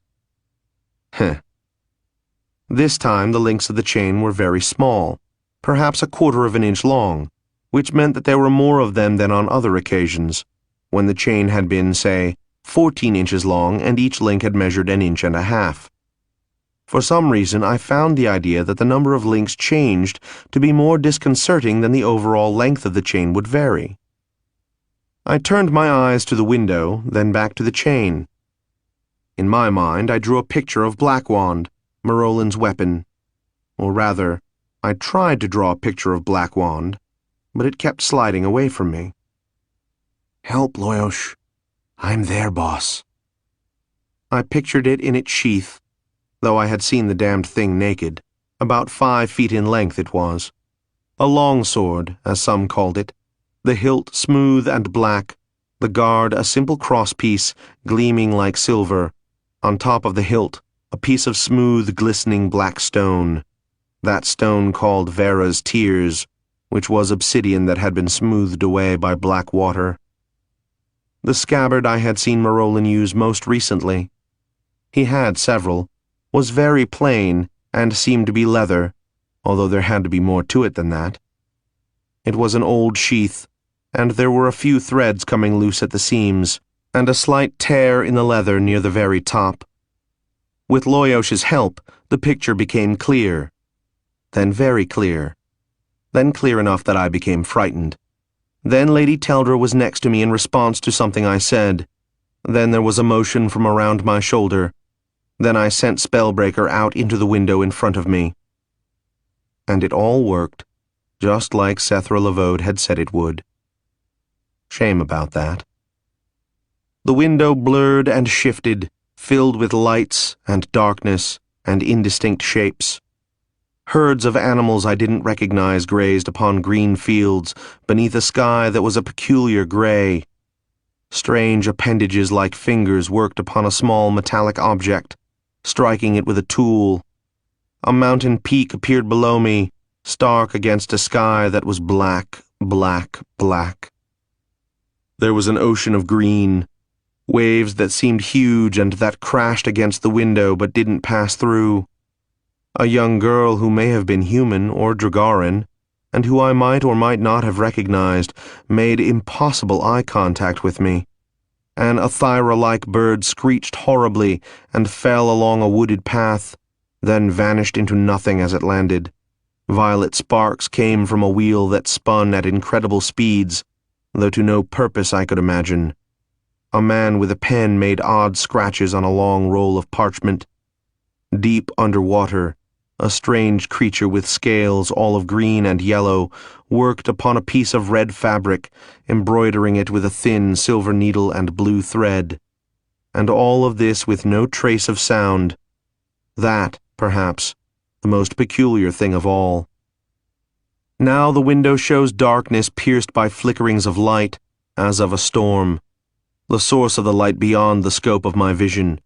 But in those flickerings I see Blackwand itself, only barely more real than in my vision, until suddenly I realize that, though it is concealed in its sheath, and that sheath attached to a familiar figure, I feel Blackwand, and that tiny portion of my brain which remains free to have opinions and feelings regrets that we have been successful. Teldra and I, in perfect unison, following Spellbreaker, took one step forward through the window. There was no sense of disorientation, the way there is when teleporting, nor was there the delay. In a way, I think this made it worse. The changes were sharper than any I had known before, and it was lucky that I didn't have to defend myself at once. The first thing I noticed was that I felt heavier, perhaps the result of a general protection spell against anyone who doesn't belong, or it might also be some natural property of the place.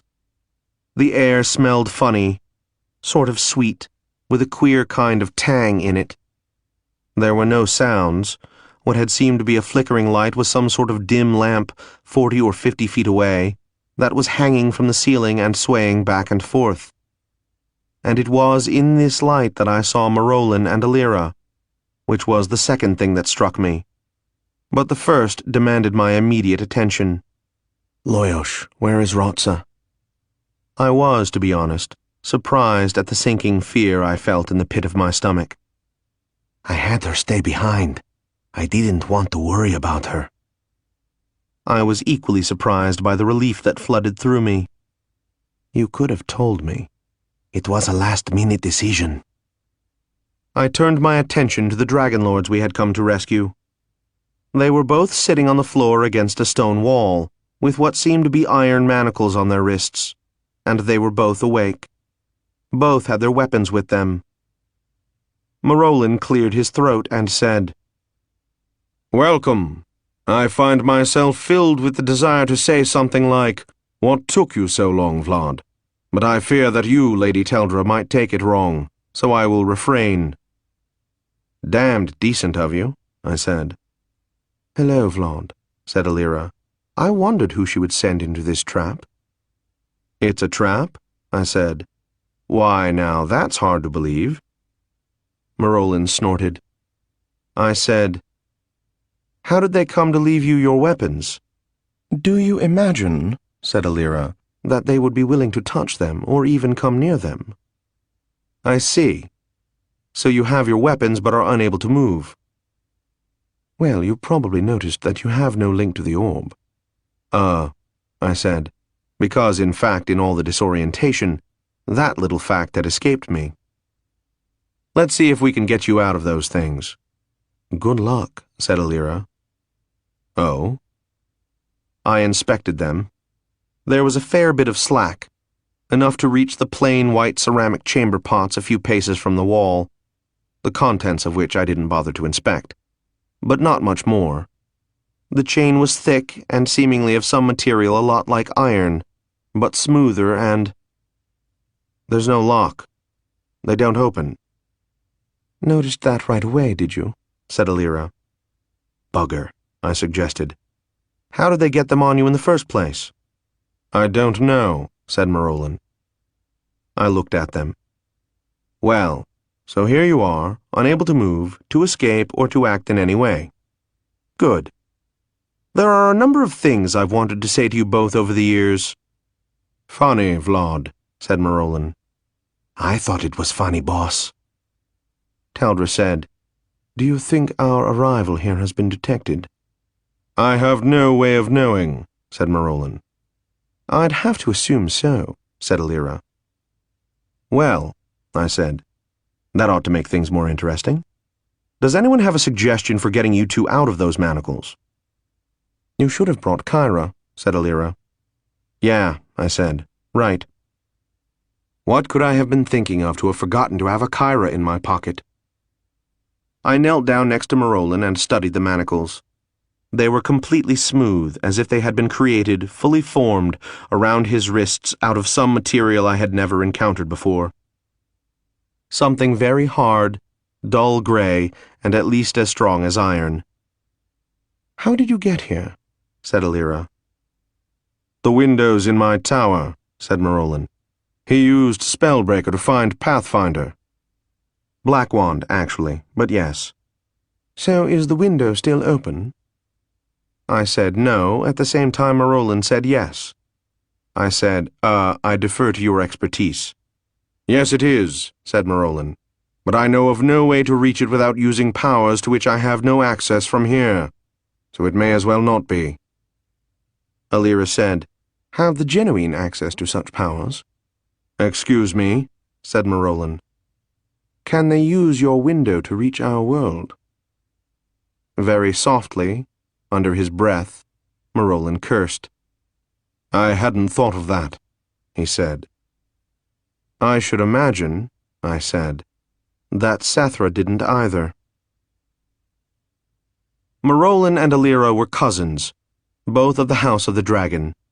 Marolin was the sort of fellow who would restyle his hair every week or so, and take great care of his nails, and in his youth had put entire villages to the sword when the mood took him.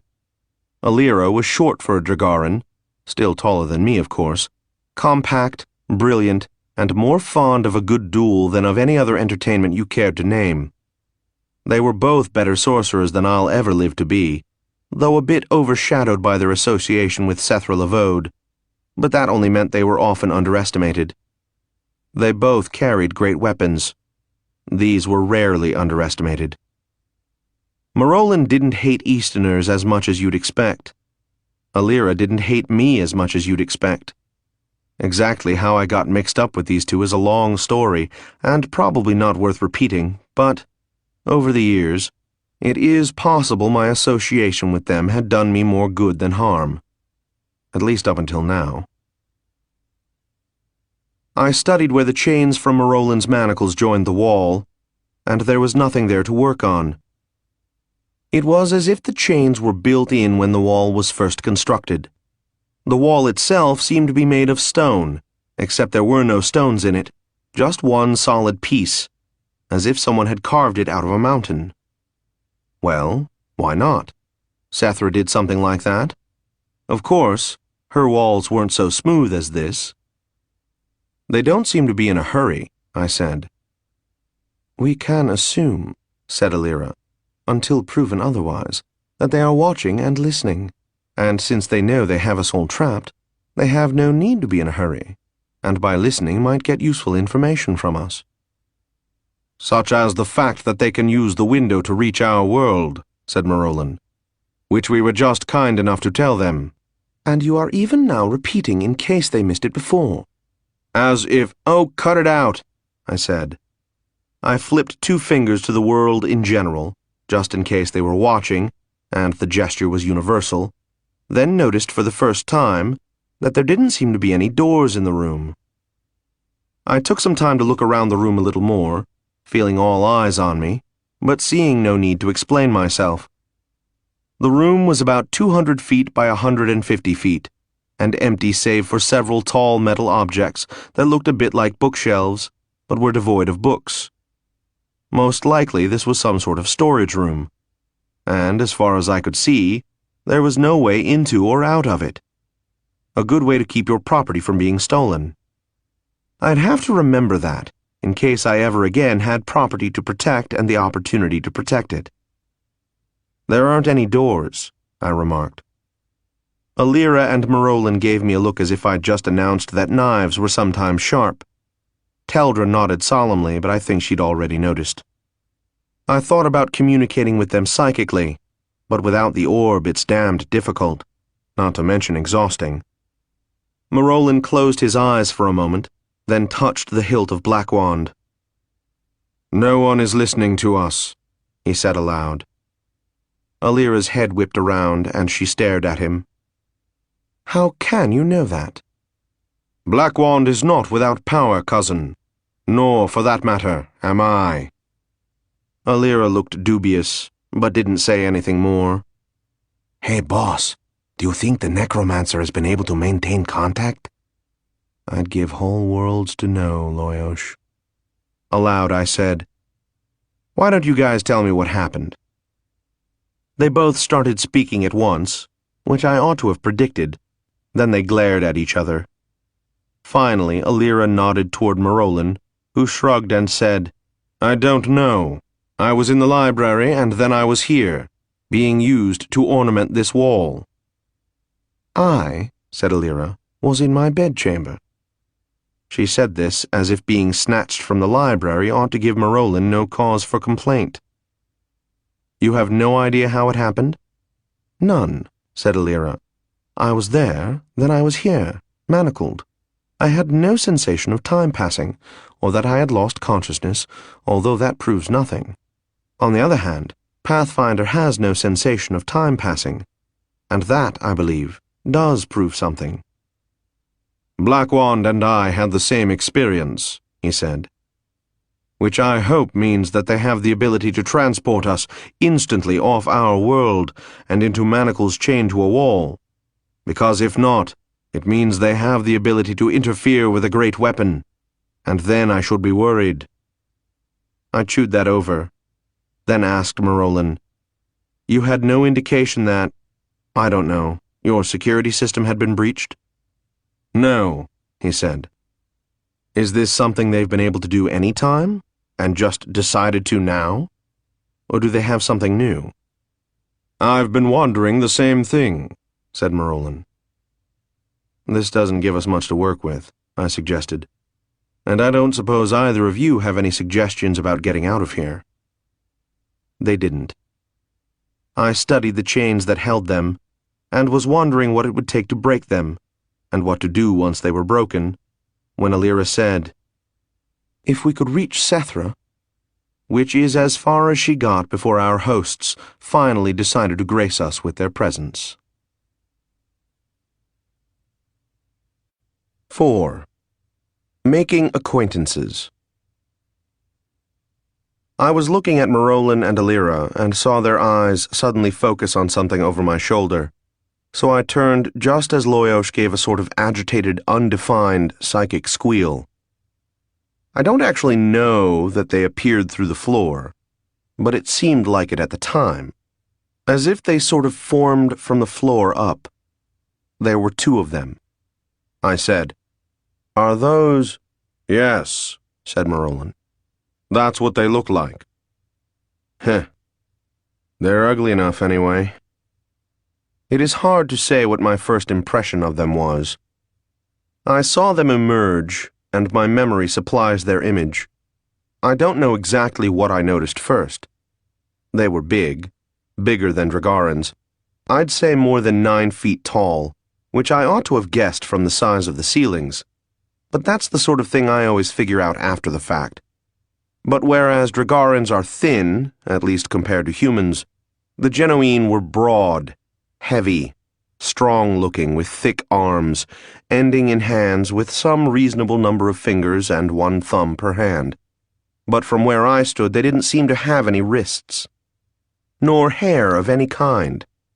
It was hard to see their faces either, but there seemed to be 2 large, round eyes, both facing forward, and a mouth of some sort.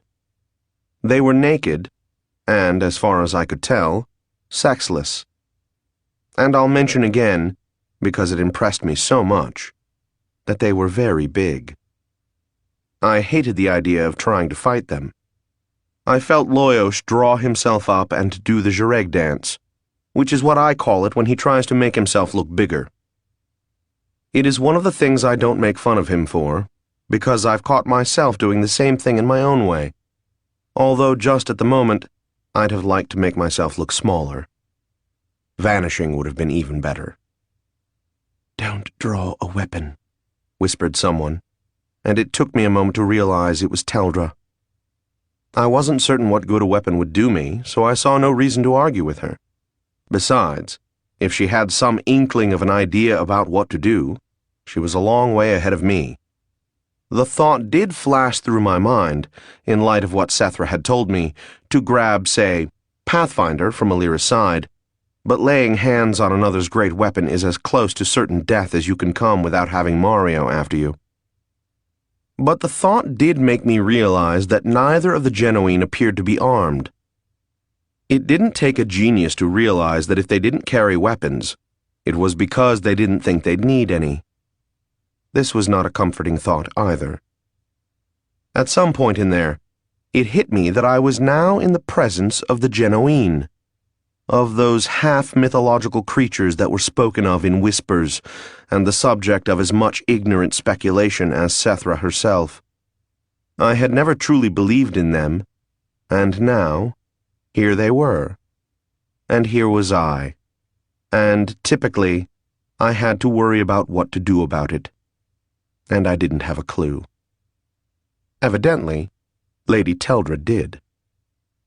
She took a step toward them, holding both hands in front of her, palms out, and emitted a series of sounds, midway between a cat screeching and a hyena with hiccups. "Be damned," murmured Marolin. I could see that, whatever else was happening, she had their attention.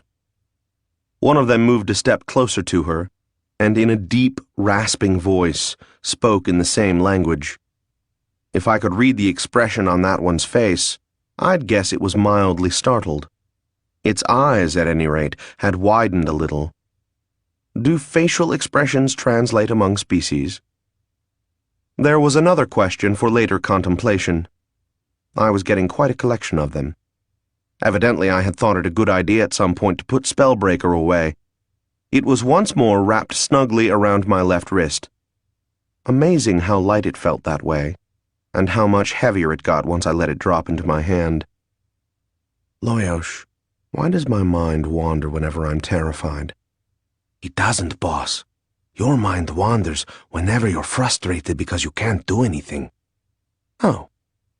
Or maybe it just always wanders, and I don't notice it the rest of the time. Teldra spoke again. The Genoine responded. I waited patiently, like a prisoner whose fate was being settled by a magistrate, while he stood helpless.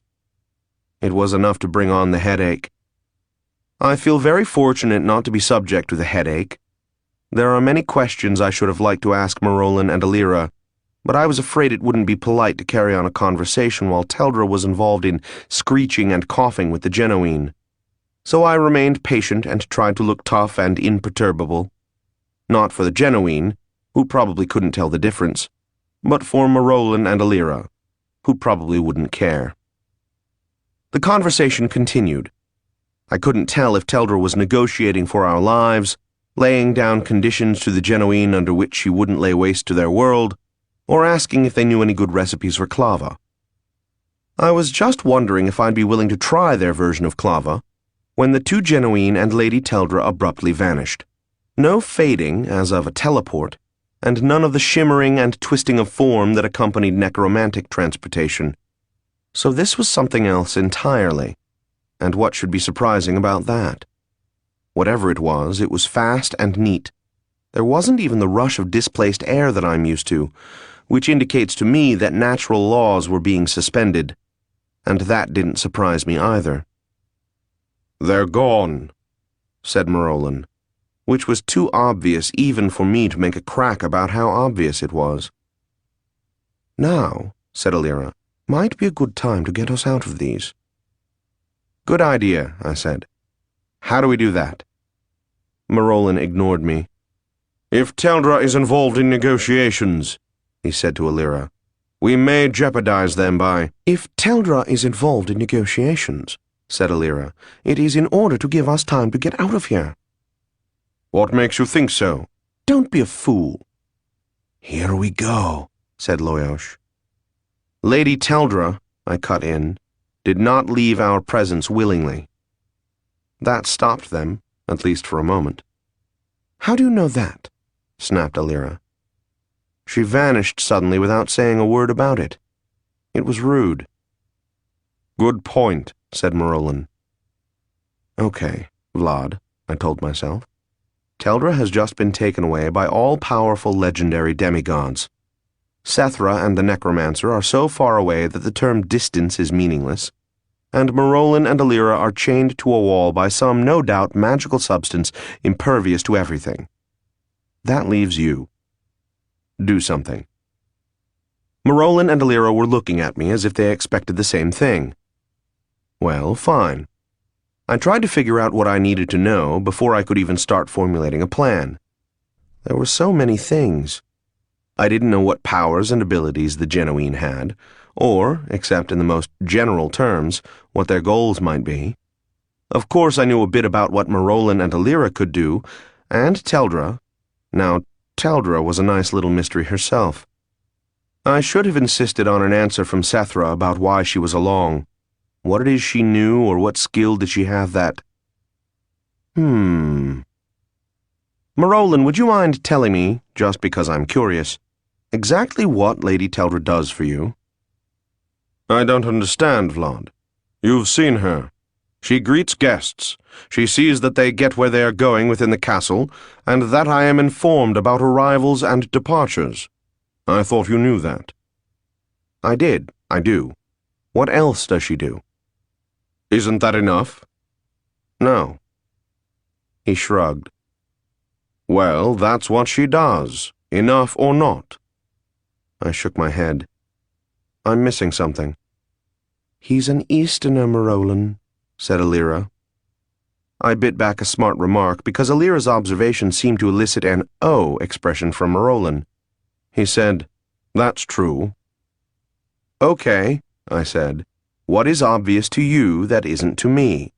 The gods, said Alira. What about them?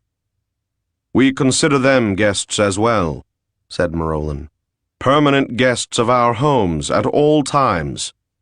I had forgotten that you don't think of them that way. I don't see the point. Teldra, said Alira, is, in your terms, Marolin's high priestess. Aha! Aha, said Marolin. That's what I was looking for. Why? Said Marolin and Alira together, and I felt Loyosh asking the same thing. I don't know exactly, but I knew there had to be some connection there, and some reason Sethra agreed to send her, and because I need to understand all of these connections if I'm going to do anything useful. Marolin shrugged again. Okay, he said. Now you understand the profound truth that someone who knows how to be polite to a dragon lord, a Tekla, or an emperor might know how to be polite to a god as well. Not to mention a Genuine, I remarked. Yes, a Genuine too. And she speaks their language. Obviously. What has that to do with her duties as high priestess, or whatever? Nothing, he said. But she knows many languages. Many Issola do.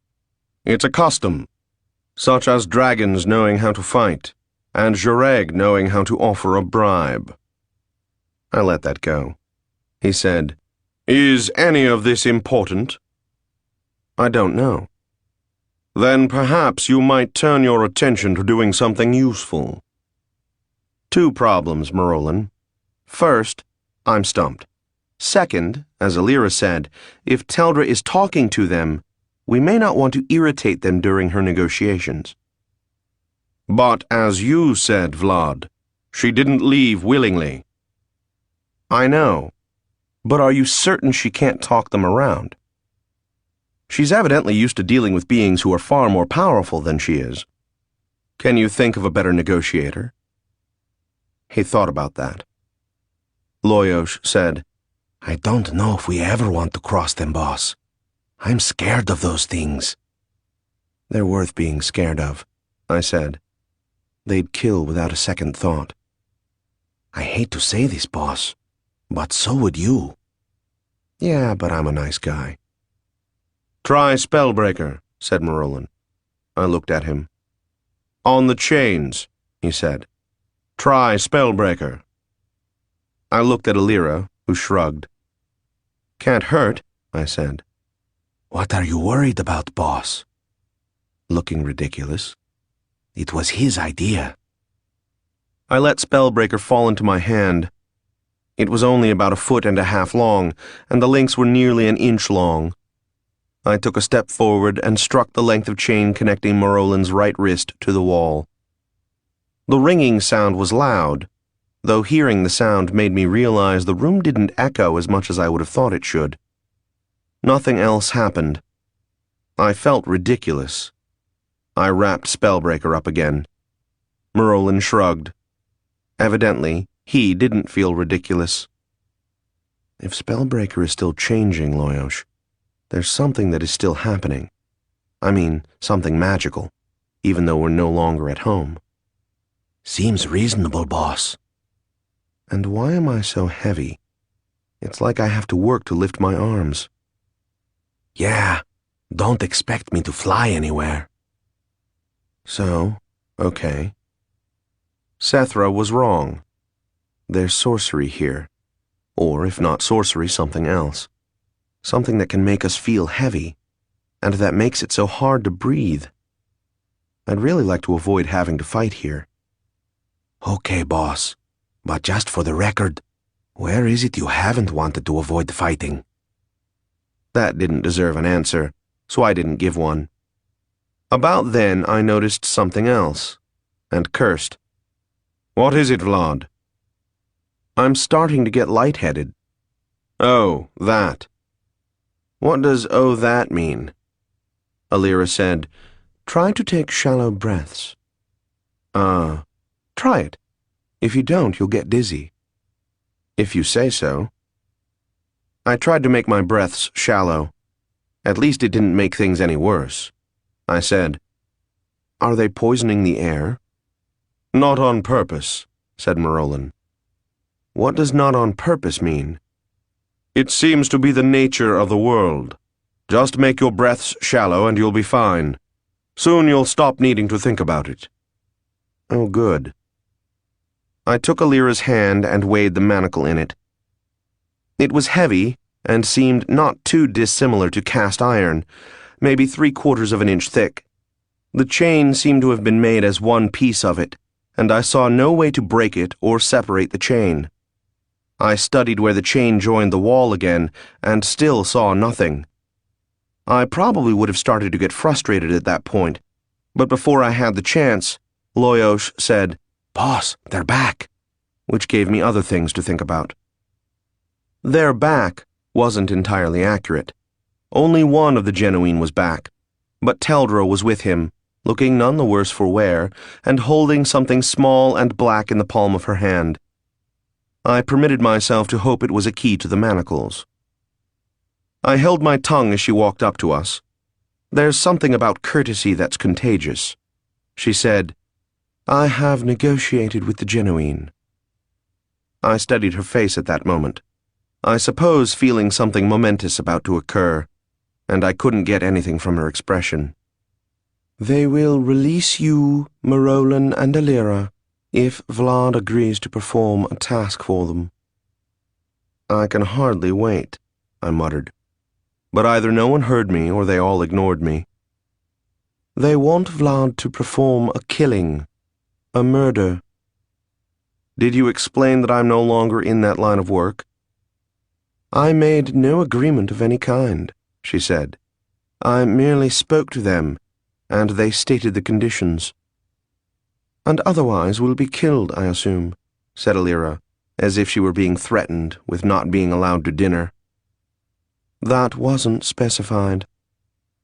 That's why we were taken, said Alira, giving me a look, in order to coerce Vlad into doing what they want. You'd think, said Marolan, that if that was true, they'd have taken Caughty, or better yet. He broke off abruptly and scowled. They're separated, said Alira. So, said Marolan, who knows how the Genuine think, and what they know? They may not know much more of our customs, not to mention emotions, than we know of theirs. They know enough to have us here, bait for Vlad. You'll notice he's here. Makes me wonder what they would have done if you hadn't been along, Lady Teldra. Some of them speak our language, she said. I cleared my throat. I notice none of you are asking the obvious question. You mean, said Marolan, who is it she wants killed? It is obviously either Sethra or a god, and you certainly aren't going to do it. So what difference does it make? I should think a god, said Alira judiciously. Probably Vera. Teldra bowed to her. Vera? I said. They want me to kill Vera? Yes, said Teldra. Well, I have been annoyed with her now and then. I mean, I can't say I haven't thought about it. It isn't a joking matter, Vlad, said Marolan. I think it is, boss. That's two of us, if it comes to a vote. Did they have any suggestions as to how I was to accomplish this task? She held out the object in her palm. It was a small black cube, perhaps an inch on one side. It didn't seem to reflect any light.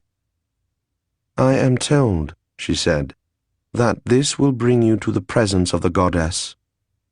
With her other hand, she took from her belt a sheathed knife I hadn't noticed before. This is a very powerful Morganti dagger. It will be sufficient to, as they put it, prevent the goddess from manifesting on our world. That means kill her, said Marolan. Not exactly, said Alira. Close enough. I made some sort of grunting sound. I'm not sure what it meant, because I'm not sure what I was thinking. Teldra set the two objects down at my feet, then stepped back. There was something of ritual about how she did it, as if she were saying, Here, now my work is done, and I say nothing about your work, what it is, or if you ought to do it. I stared at the black cube and at the Morganti dagger. I could feel its emanations even from its sheath. I said, Teldra, do you trust them? Vlad, said Alira, you aren't considering doing it? Yes, said Teldra. I think they were telling the truth. I grunted again. Look on the bright side, boss. You've done a king. Now you'll be able to say you've... That's not the bright side. The bright side is the pleasure of rescuing Marolan and Alira. They'll never live it down. Marolan was staring at me. Vlad, you can't be thinking about it. Think! Vera, the demon goddess. Your ancestors have worshipped her. Leave it alone, Marolan. Leave it alone? She is my goddess too. How can I let you destroy her to save me? I laughed. How can you stop me? Vlad, oh, be still, damn it. I don't want to hear anything from anyone for a while, okay? Except you, Teldra. I want you to answer a question or two. Did they say anything about how long I had to make up my mind? It wasn't mentioned, she said. Did they say anything about feeding us? No. Alira opened her mouth to make another passionate and irritating plea, so I turned and walked away to the far side of the room. What I needed was time to think. Usually needing time to think only happens when you haven't got any, but this time I at least had the chance to work a few things through in my head. Alira and Marolin wouldn't subject themselves to the indignity of yelling across the room. Teldra was too polite to say anything, and, for a miracle, even Loyosh gave me some peace. So I ran a lot of stuff around my brain, for whatever that would do. The fact is, I don't think all that well when I'm just standing and thinking.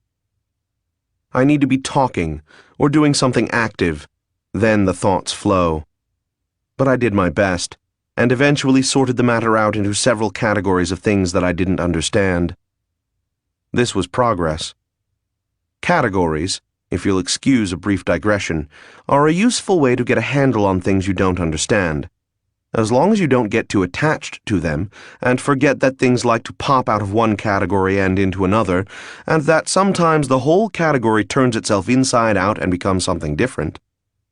It's useful, for example, to categorize your target as a sorcerer, if he is one. But if you get too attached to your category, it'll leave you embarrassed when he suddenly pulls a knife on you. Just thought I'd share my reflections on categories. In this case, I broke the unknowns down into the abilities of the genuine, the plans of the genuine, and the nature of this world we were in. I decided to start with the latter. I walked back. You have no link to the orb, correct? Marolin and Alira nodded. Your great weapons seem to be behaving normally? They nodded again. What about time? Excuse me? Said Alira. I know time works differently in different places. I've been to the paths of the dead. Exactly how differently does it work here? As far as I know, said Marolin, an hour here is an hour at home. I shook my head. No, I know that isn't true. How long have you been here?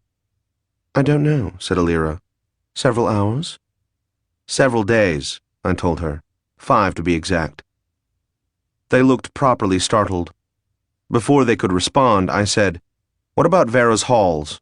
How does time work there? What difference does that make? Asked Alira. I'm just curious. Marolin looked suspicious, and like he didn't want to answer. I glanced at Teldra, who said, I don't know. I assume time flows the same there as it does at home, but I don't actually know. Okay, I said.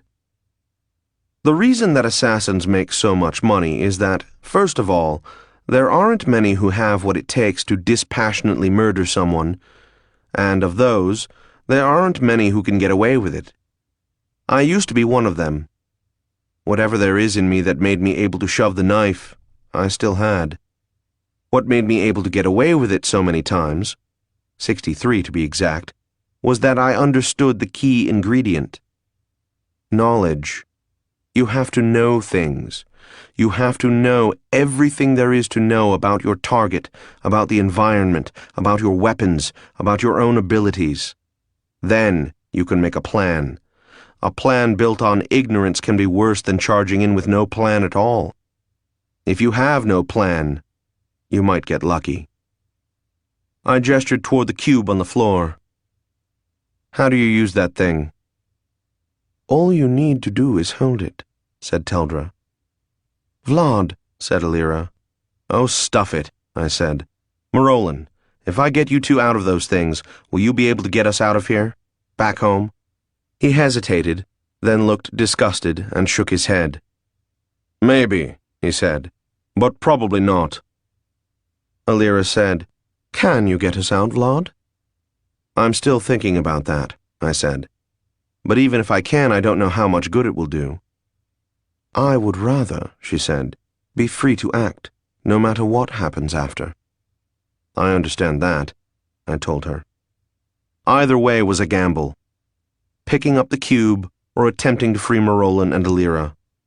I don't like gambling, especially when I don't know the odds, or at least the stakes. When possible, I'd rather be running the game than playing it. But now the Genuine were running it, and I didn't even know the rules. I didn't know how to free them, and I didn't know if I could kill Vera. Freeing them might accomplish nothing. Killing my demon goddess was not high on my list of ways to spend an afternoon. I reached down and picked up the Morganti dagger, stuffed it into my belt. It wasn't easy to do. I'd never liked those things, and I could tell instantly that this was a particularly nasty one. Well, I suppose it would have to be, if they expected me to kill the goddess with it. Marolin snapped. "What are you doing, Vlad?" "Can always use a good Morganti dagger, right?" Boss, you're not going to. "I've got to do something. I'm bored." Oh, you're bored. Well, that's a good reason. "Drop it." So I didn't have a plan. I did, as I stood there, start to get the seeds of what might, sometime, become a vague step generally in the direction of an intention. I may be stating that too strongly. I took a good look around the room, noting the tall, thin metal shelves, the flat gray look of the walls, the height of the ceiling. I tried to fix it in my mind. I could not imagine what circumstances might lead me to try teleporting here, but that is the sort of thinking that goes with paying attention to details, in case you're curious about how my mind works. My chest hurt. I tried to keep my breathing shallow, and to forget about how heavy I felt. It would be impossible to exert myself without taking deep breaths. I felt Alira and Marolin watching me. One step, and I was committed, and I still just didn't have enough information. But the only other option was standing around doing nothing, and that would only be effective for so long.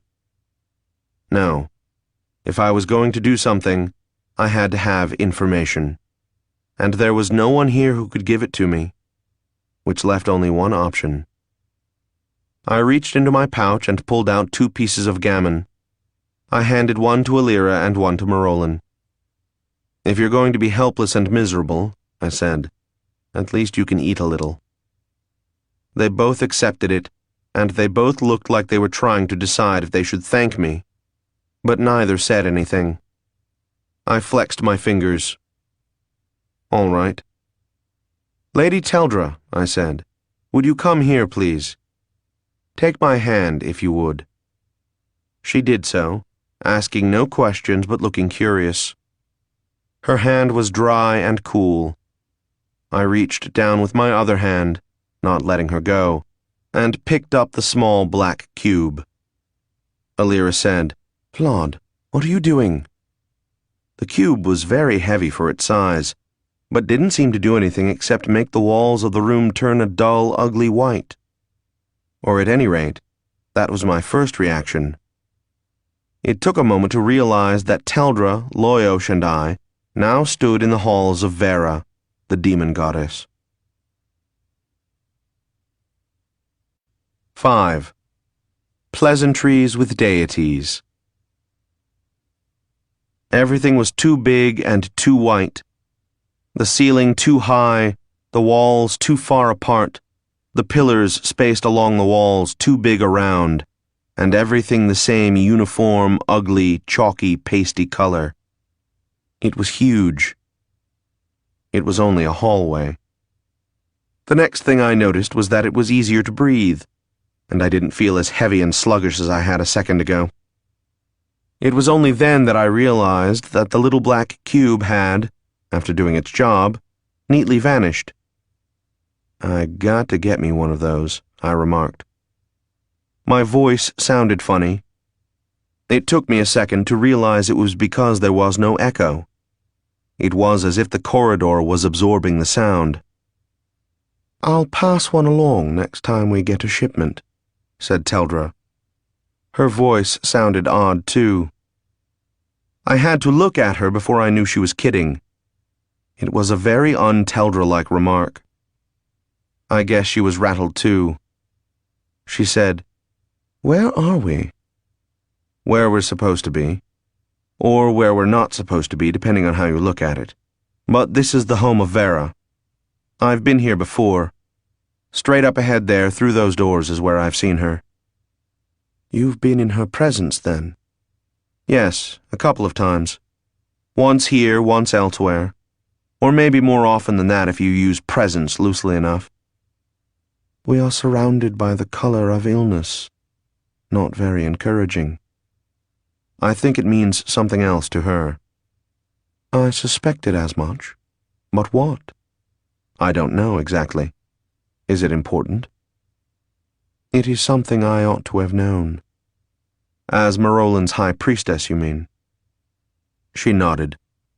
Something like that can be important. And just in general, the more I know of the gods, the better. You must already know a great deal. Maybe there are things you ought to tell me about Vera before we go through those doors. Perhaps there are, she said. But one thing I know, my dear Easterner, is that to you she is the demon goddess, and to me she is Vera, and we know her differently. Whatever I know might not be useful. Indeed, it might mislead you. I grunted. Are the walls white? Yes. I see them that way too. Point taken. Then let's hear it. On the other hand, she said, smiling a little, it may be that I can't tell you anything useful, and you're just procrastinating, because you aren't in a hurry to go through those doors. Point taken, I said, and started walking toward the doors. Wait, she said. I waited. A god, said Lady Teldra, is the living, sentient embodiment of a symbol. Oh, I said. Well, that clears up everything. Your people, Easterners, might speak of a god of life, a god of death, a god of mountains, and so on. Isn't that true? Sometimes, I said. I think so. My education was a bit spotty. Those are all symbols. Death is a symbol? Certainly. Very much so. Death, in fact, is a very powerful symbol because it defines life. There were many things I could say to that, but I settled for, all right, go on. She looked around, gesturing to the walls. We stand in the halls of a very powerful being, one with skills and abilities that surpass those of any mortal. By tradition, she represents the random arbitrariness of life. That's the rumor. Well, look around. Does her home appear random and arbitrary? I grunted because I don't like giving obvious answers to pointed questions. What are you getting at? That she isn't just a symbol. She's also a person. The tradition isn't wrong, said Teldra. It is merely imprecise. Teldra stopped and frowned, as if looking for the right words. Your goddess, she said at last, is capricious. At any rate, that is her reputation. It may be only that we expect a being with her power to behave with a certain consistency and decorum, whereas she follows her whims as much as any of us do. But don't depend on her. I shan't, I said. I never have. That wasn't strictly true. At one time I did, but I had learned. Then that is all I can tell you, said Teldra. All right, I said. Thanks. Let's go. And we went, for several paces, until we reached doors that made Marolin's look diminutive, and there we stopped, because unlike Marolin's, these didn't open as we stood before them. Maybe we're supposed to say something, I suggested. Maybe we aren't supposed to go in, said Teldra. I studied the massive doors and the corridor behind me. Last time I was here, I told her, there was a sort of fog in the hallway. Now there isn't. Do you suppose it means something? She shook her head. The sort of headshake that comes in answer to a question one doesn't know the answer to.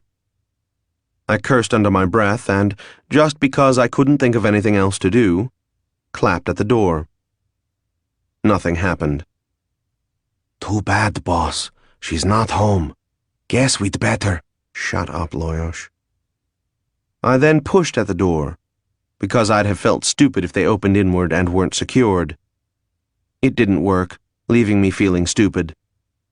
The doors were filled with designs, all white on white, abstract designs reminiscent of embroidery from my ancestral homeland.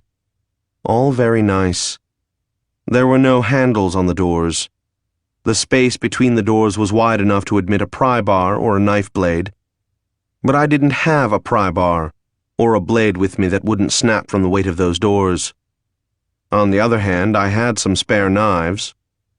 I pulled a stiletto from my boot and was about to insert it between the doors when Teldra said, "Vlad." I turned my head without moving the knife. "Yes?" "Are you quite certain that breaking in is a good idea?" "You're afraid I'll offend her?" "Well, yes." "You don't think killing her will offend her?" She showed me a smile. "Vlad, we both know you have no intention of killing her." Do we know that, boss? Well, Teldra does at any rate. I turned back to the door, slipped the knife in, put some pressure on it, and promptly snapped the blade. The sound was dull and, like our voices, didn't echo. I stared at the hilt and the inch and a half of blade left in my hand, shrugged and discarded it. It made more of a thump than a clatter as it fell to the floor. "Okay," I said. "Next idea." "You could pray to her," she said. "Yeah," I said. "But what if she answered?" "Do the gods answer when you pray?" "Sometimes. I've had her answer once, at any rate, and maybe twice. Or there may be other occasions I'm forgetting about. That's the sort of thing I'd like to forget. How do we get in here?" "I don't know," she said. "You'd know better than me. You've had personal contact with her." "Yeah, from which I know nothing except—" I put my face up against the door and yelled, "Vera! It's me, Vlad! You've had your joke, now open the bloody damn door!" The door began to swing inward. The last time I'd been here, the doors had opened outward. At least I think they did. But this time they opened inward, and mists and fogs rolled out. The mist that had been in the corridor last time was now in the room. "You can get the same effect with dry ice," I told Teldra. "What's dry ice, Vlad?" "It's an Eastern secret for keeping things cold. I learned of it from Valibars." "Witchcraft?" "I guess so."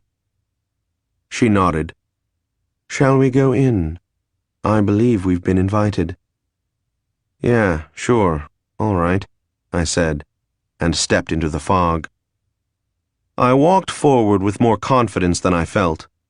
I walked a long time, reminding myself that distances seem greater when you can't see, and the room was plenty big without help. "Wall, boss."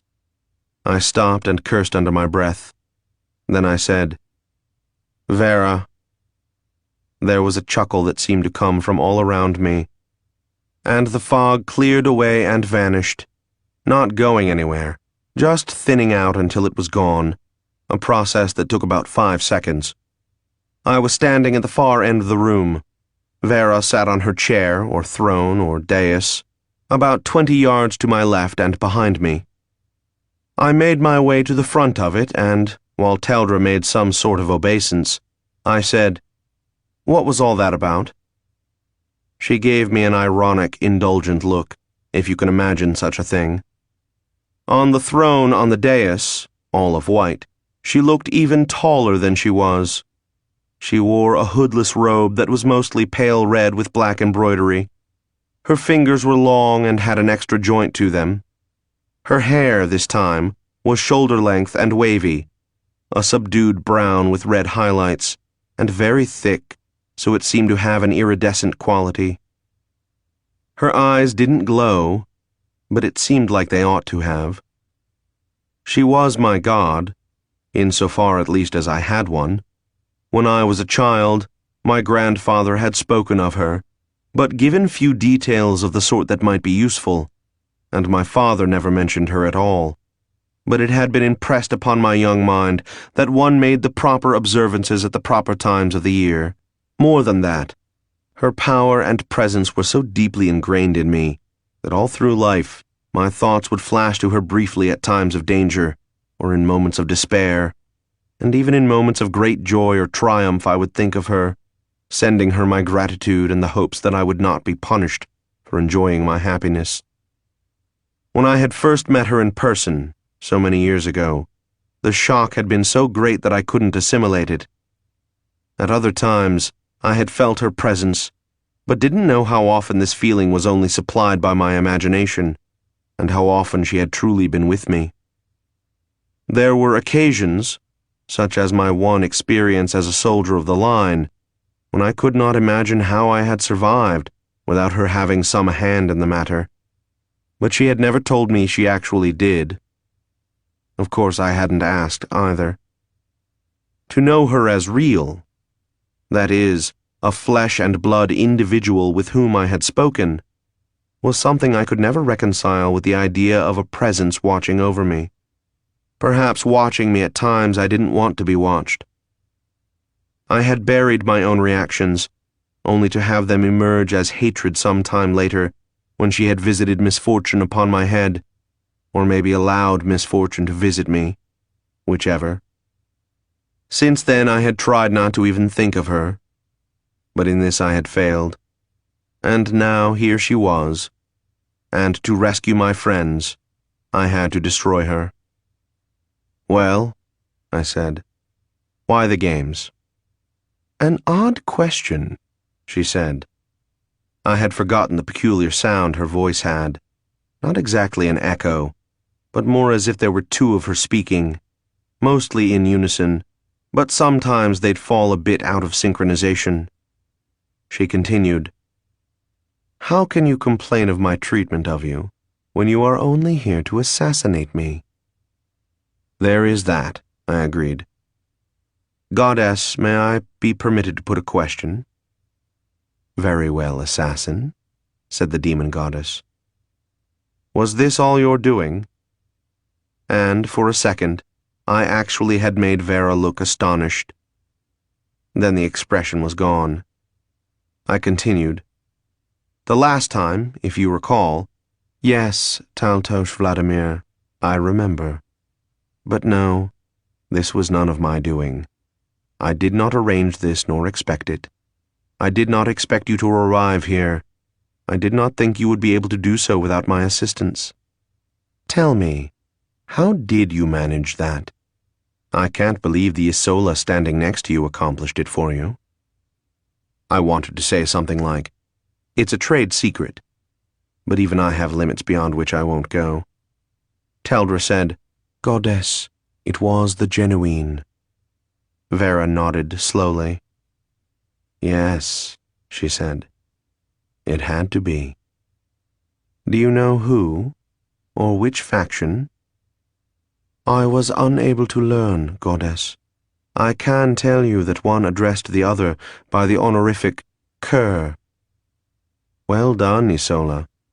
It is a term used by what among the genuine is the equivalent of the military.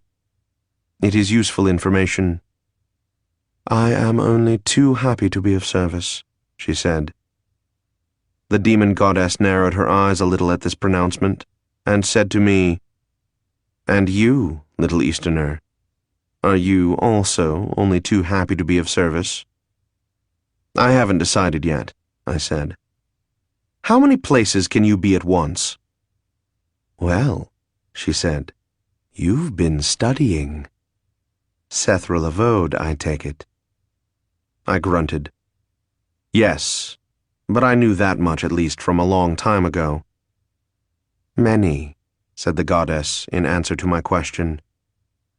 "But there is one place I cannot be, and your countrymen are responsible for that." "An ancestor?"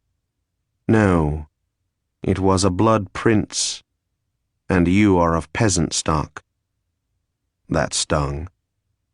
All right, I said. Thanks for the compliment. I still want to know.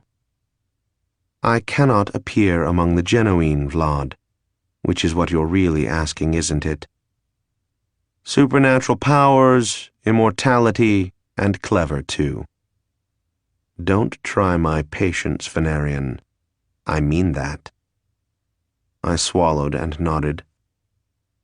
Goddess, said Teldra, presumably breaking in to take me off the hook. Our friends are being held captive.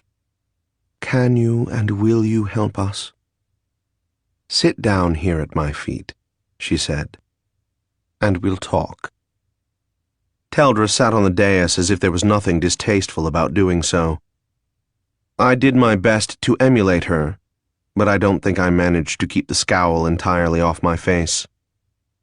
Speak, said Vera, and Teldra did so. I occasionally filled in a detail or speculation. Vera remained silent the entire time. She must have known some of what was going on, to judge from her comment about my being there to assassinate her, but she just listened and gave no hint about what she had known. There is more to this, said the goddess when we were finished, than you are aware of. No shit? I said. She gave me an indulgent smile, which did nothing to improve my mood. I felt Teldra's hand on my arm. If it had been anyone else, I'd probably have bit it. Vera said, I do not, however, intend to explain everything to you. Well, there's a new experience for me. Little Easterner, said Vera, you seem determined to express your displeasure to me in more and more obvious ways until I take notice. Very well. I take notice. You are wroth with me because I have used you, because I have offended against your innate right to be a useless cyst on the hindquarters of life.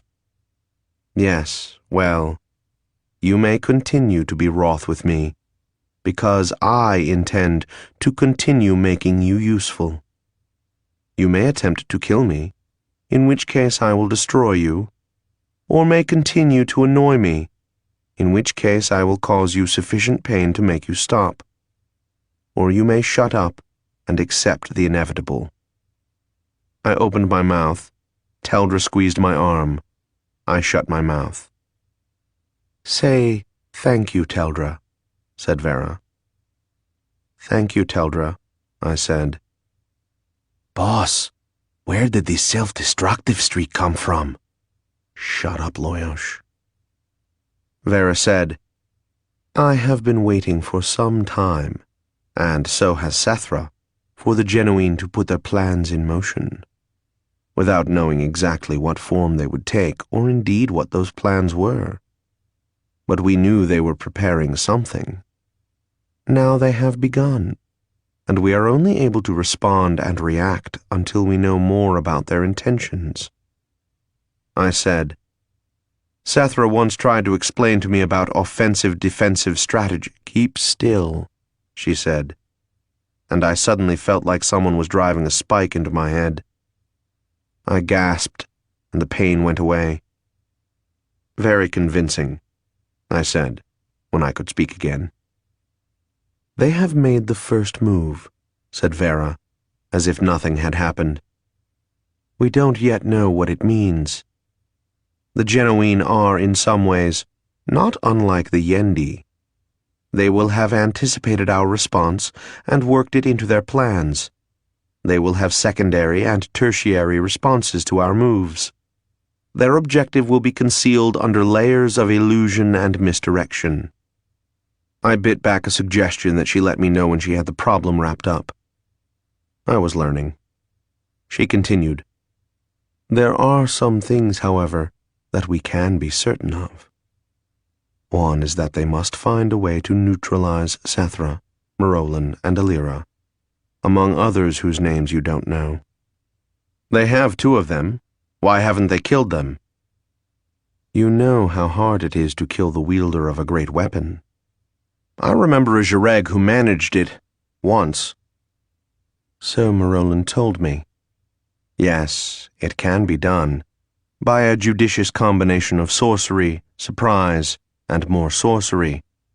But even then, had Marolan not been returned to life, Blackwand would have continued to guard his soul, and it might have done far more than that.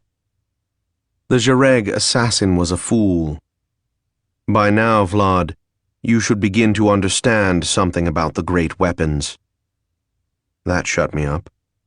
I remembered some of the tricks those things can do. Once I had seen Alira, but never mind. But can they continue to hold Marolan and Alira captive? It seems they can. I hadn't thought so, and I still don't know how. Probably with help from the Cerioli, I suggested. She actually looked startled. At least, she sat back in her chair and stared at me. That was twice in the same conversation. I felt smug. Well, well, she said after a moment. You know more than I should have thought. I shrugged. Yes, it may be the Cerioli, she agreed. She frowned and seemed lost in thought. It flashed through my mind that I had never before seen her lost in thought, and the idea of that powerful mind bending its energies in some direction made me feel more puny and pathetic than all the pyrotechnics she had displayed before. What was I doing here anyway? Don't you remember, boss? You're going to kill her. Oh, right. That. Vera finished her thought. It is complex, she announced. They are playing a deep game, and there is no way to understand all of it at this stage. I stared at the ceiling, which was white, and very high over my head. I said, "Isn't it a pain when you have to come up with a plan based on incomplete information?" No one responded. I said, "Goddess, do you have a guess about what killing you has to do with it? I mean, did they think I actually could and would, or was it just a complex piece of subterfuge?" She said, "Oh, anything they can do to make me uncomfortable is all to the good, as far as they're concerned. It may be nothing more than that. If it is part of something deeper, then I don't know what.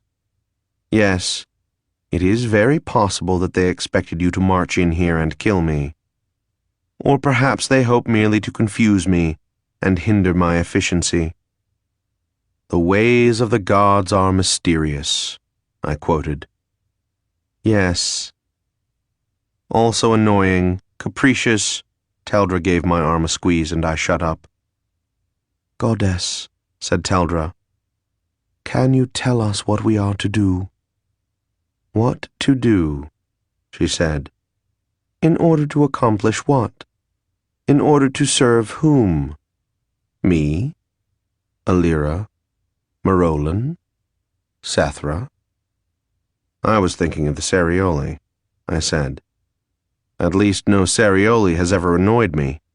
That makes them unique on the list." Vera snapped her head toward me, and I couldn't keep myself from flinching. She noticed it and smiled, and I felt myself flushing. "If you please, Goddess," said Teldra, "you were telling us what we ought to do."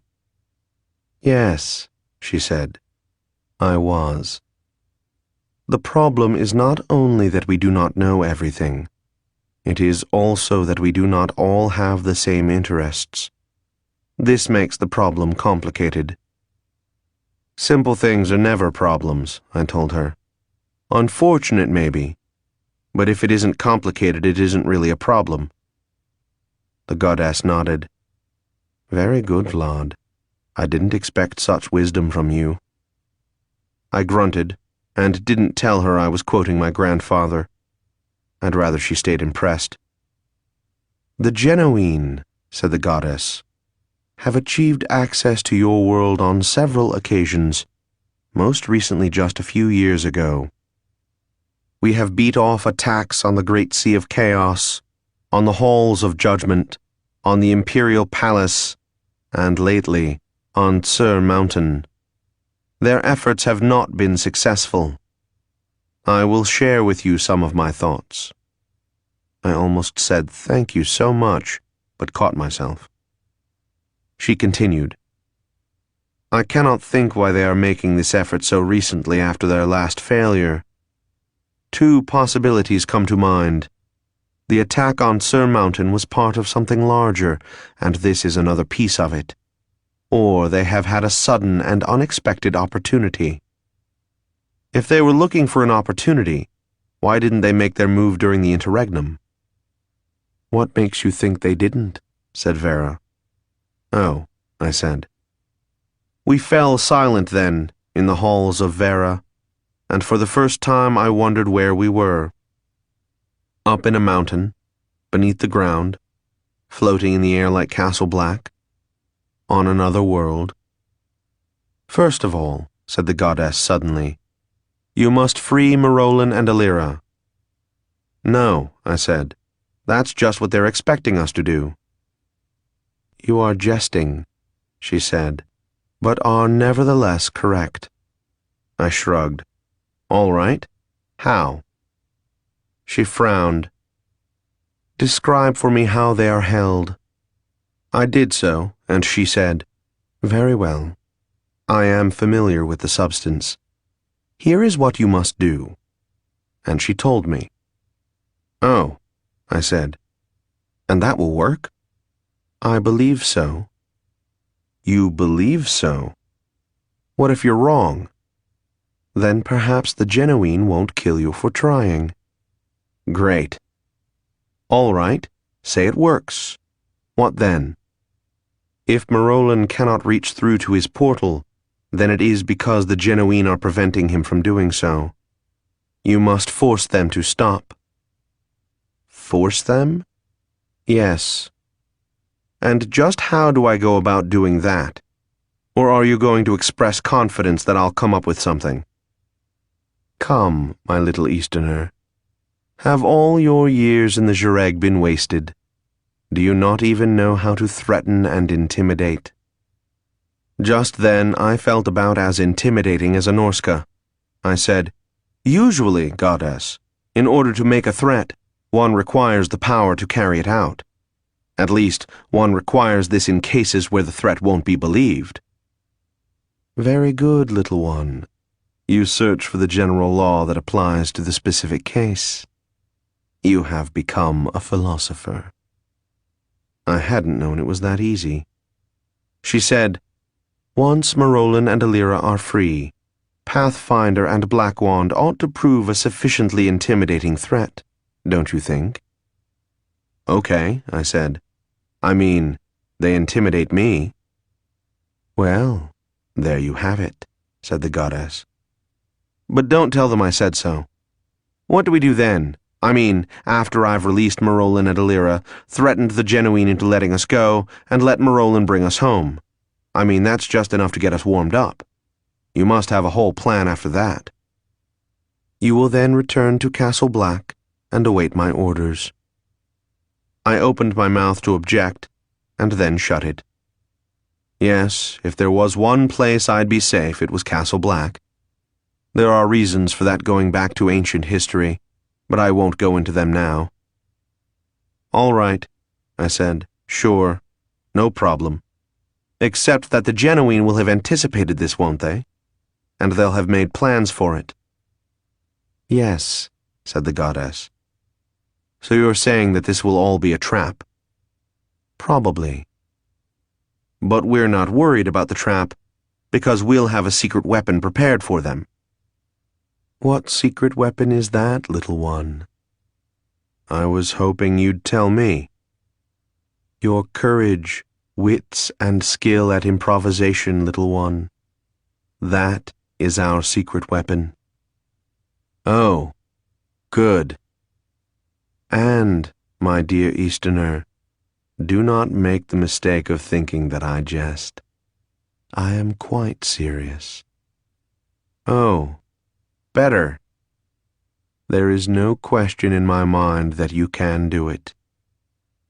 Oh, best. Do you doubt me, Taltos Vladimir? Perpetually, demon goddess. She gave a short, barking laugh. Go now. Make trouble for the genuine instead of for me, and I will do as I have been doing, watching over your family. That was a low blow.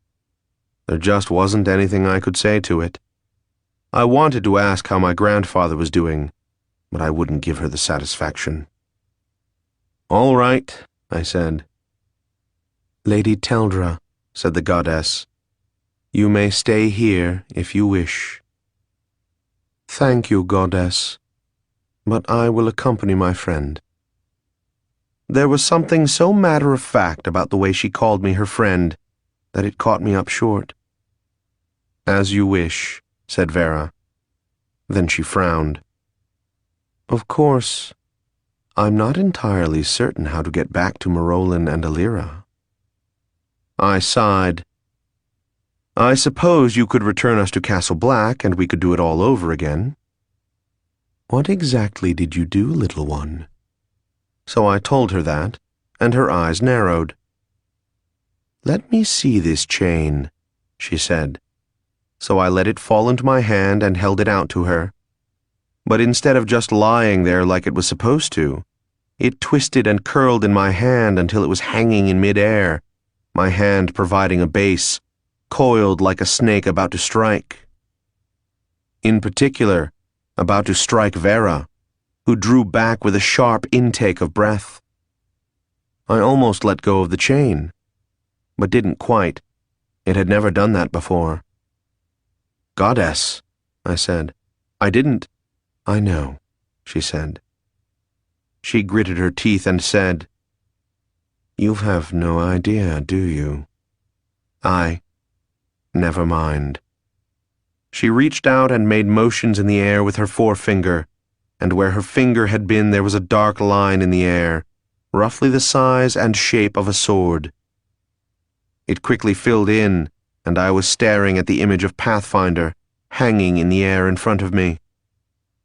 Go ahead, said the goddess. Do it. I hated to sound like an idiot, but... Do what? I said. Make contact between your toy and Alira's. I swallowed.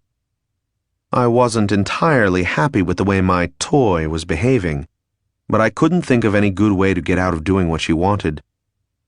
I started to take a step forward to bring the chain into contact with the image, but it was ahead of me. It reached out on its own, and seemed to grow longer. No, damn it. It did grow longer. The end of it wrapped around the image of Pathfinder's hilt. I braced myself for something to happen when they made contact, but I felt nothing.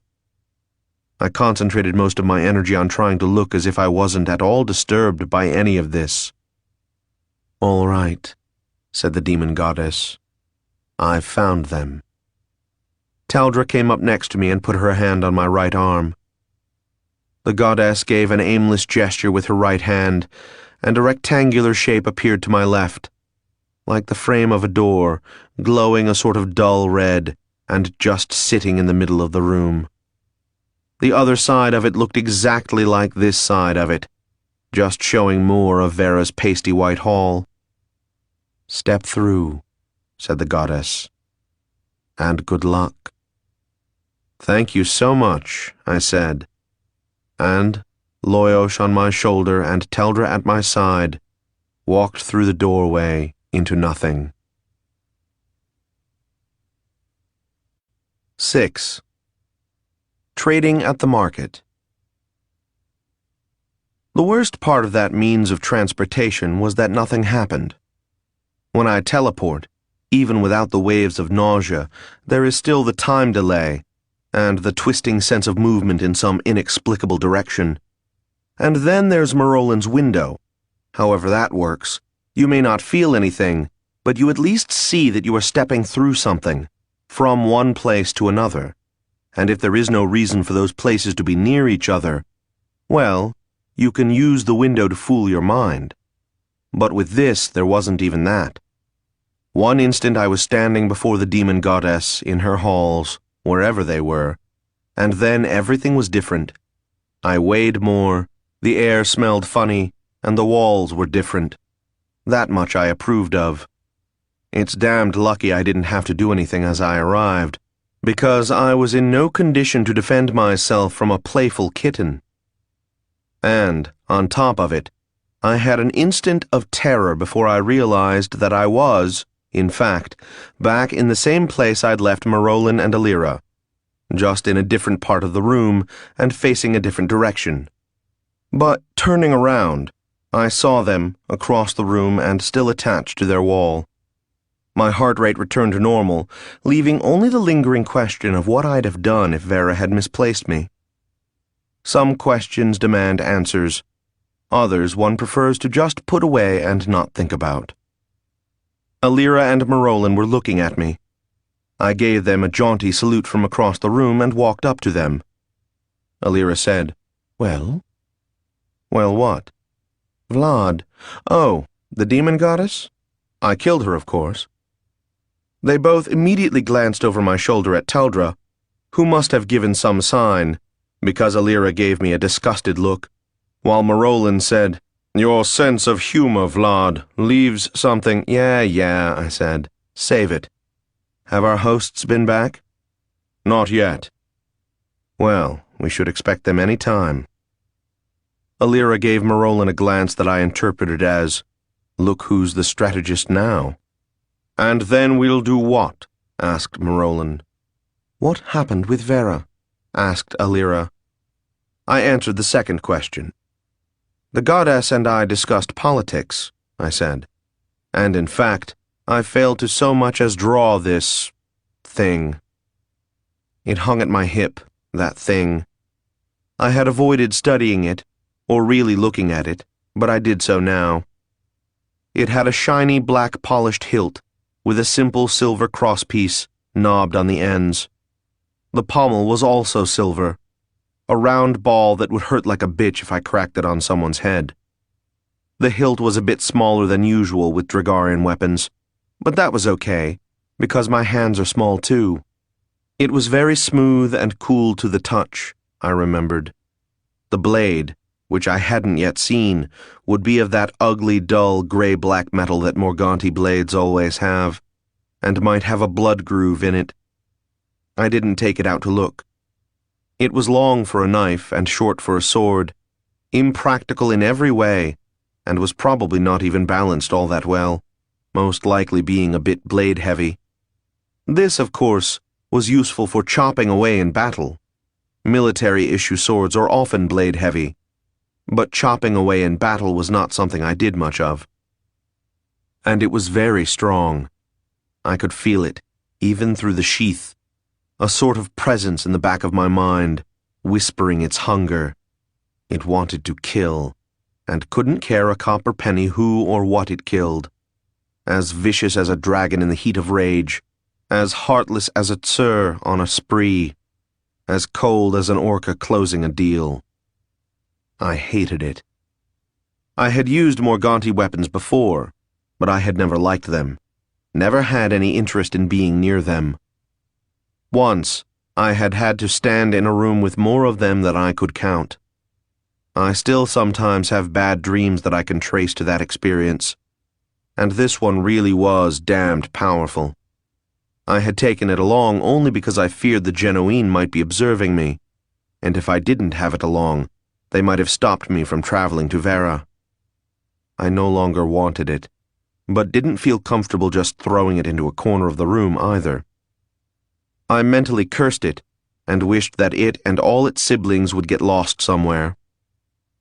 I turned my eyes and my mind away from the weapon at my hip, and back to Marolin and Alira, who shared some traits with the thing, but at least had a few redeeming virtues. I stood over them and, in an effort to think about something else, returned to studying, yet again, the manacles, the chains, the spot where they joined the wall, and all the rest. The slightly sweet, slightly bitter taste of the air reminded me that I had to keep my breathing shallow. "You're scowling," said Marolin. Yeah, I said. You do it better, but you've had longer to practice. I knelt down for yet another, closer look, convinced that if I kept staring, I'd see something. Years ago, I wore an assassin's cloak with all sorts of goodies in it, including a bit of oil which might have allowed me to slide the manacles off. But I didn't carry those things anymore. It probably wouldn't have worked anyway without breaking her hand. Alira, I said, do you mind if I break your hand? If that is the only way to get me out of these, she said. No, I don't. I hadn't expected that answer, although I should have. That goes for us both, said Marolin. Of course it does, I thought, but didn't say. I had killed people without examining them this closely. The manacles were fairly tight, but there was a bit of room between iron and skin.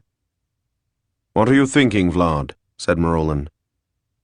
I'm meditating on helplessness as a way of life, and captivity as an expression of artistic fulfillment.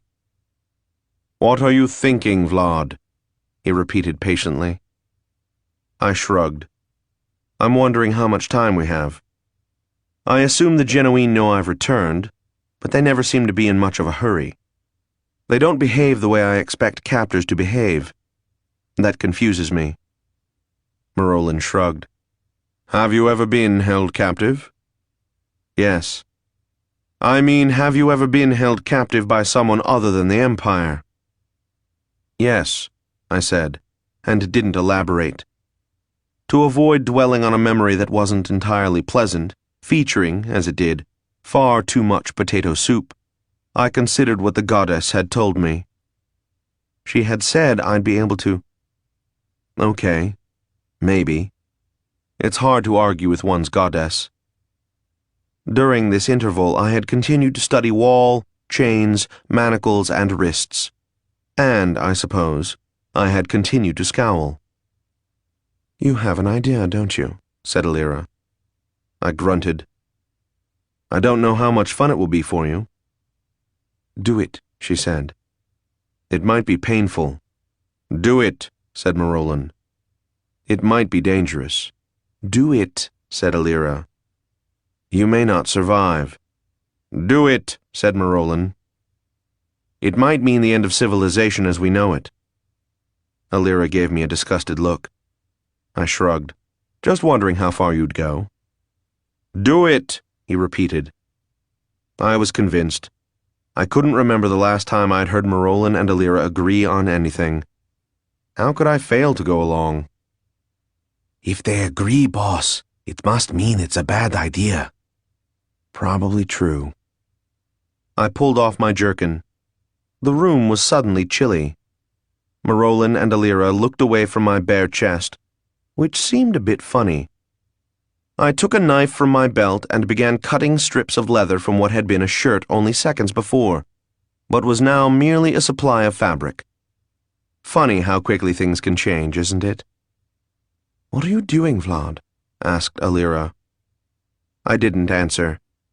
Not answering Alira when she asks questions like that is one of the pleasures that I had missed since I'd been away. When I had 4 strips cut off, I worked them around Alira's and Marolin's wrists, between manacle and skin. Alira was easy. Marolin had thicker wrists, and it took me a while, but I managed. I probably hurt him a little while I was doing it, but of course he wouldn't give me the satisfaction of letting me know if I had. When I was done, there turned out to be enough of a jerkin left to do some good. So I put the remainder back on. It made my stomach seem even colder than it had been. I sat down cross-legged in front of and between Marolin and Alira. I really wanted this to work. Not only was it necessary to accomplish my mission and save the world, or whatever the hell I was trying to save, and very possibly the only way for me to get out of this alive, but, more important, if I managed to rescue Alira and Marolin, it would be something I would never let them forget. The pleasure would be almost too sweet. On the other hand, if I accidentally amputated both of their hands, I'd feel bad. And that was, in fact, a possibility, even though the goddess hadn't seemed to doubt that I could pull it off. Hence the addition of the strips of leather. For one thing, they were symbolically important as barriers, and symbols were very important in witchcraft. And for another, well, maybe, if all else failed, the leather would give their wrists some protection from what I was about to do to them. "Marolin," I said, "give me your right hand. Alira, your left." They did so, clanking. Crazily, it entered my head to wonder what my friend Iben, who was a musician, would have said about the note the chains gave off. I mention this as an example of how one's mind works at such moments. Or maybe as an example of how whacked my friend Iben is. I don't know. Teldra said, "Is there anything useful I can do?" "No, but thanks for asking. Just stay out of my line of vision so you don't distract me." She obligingly backed up a couple of steps. "Okay, Loyosh. Help me out." "Sure you know what you're doing, boss?" "Of course not. Now help me out." "Okay." I started to get lightheaded again, and reminded myself to take shallow breaths. That actually had seemed to help, now that I thought about it. Getting dizzy in the middle of this spell would not be in any of our best interest. "I'll keep track of your breathing, boss." "Good. Let's start then." Connecting to them came easily. I knew them well by now. Energy is a term that I can't define, at least as I'm using it now. It is uncomfortably vague, and can be twisted into all sorts of bizarre meanings. I've heard it used by sorcerers in a very precise, no-nonsense way, as something they could measure and portion out in precise increments. They even have a word for an increment, though I can't recall it at the moment. I've also heard energy used in casual conversation as a way of making something vague and meaningless sound precise and full of significance. I knew she was mine when I felt the energy pass between us. I've heard natural philosophers use the word much the way sorcerers do, and fools of various flavors use it the way lovers do. But whatever it means, energy lies at the heart of witchcraft. When you have understood the piece of the world you want to change, and aligned your will with the world as it actually is, then, and only then, can you begin to change it. Not to hit the point too hard, but I suppose this is true even in what one does with one's more mundane abilities. The difference is that, when practicing the art of the witch, one can actually feel the alignment, feel the changes taking place. I call this feeling energy because I can't think of a better term for it. Inside of myself, it comes with a quickening of the heartbeat, a sense of being, for a while, a little more alive, and a sureness of one's convictions. Outside of myself, well, stuff starts happening. So, yes, connecting to Marolin and Alira came easily, and the energy began to build. Every skill, certainly every physical skill, really consists of learning which muscles ought to be tense and which relaxed and when. Increased skill comes from strengthening certain muscles, and even more, with achieving finer control of the particular muscles used. In the Eastern science of defense, for example, one must learn to keep the proper amount of tension in the thumb, fingers, and wrist, so that the point of the weapon stays in line. Too little tension, and the weapon can be knocked out of your hand, which is embarrassing.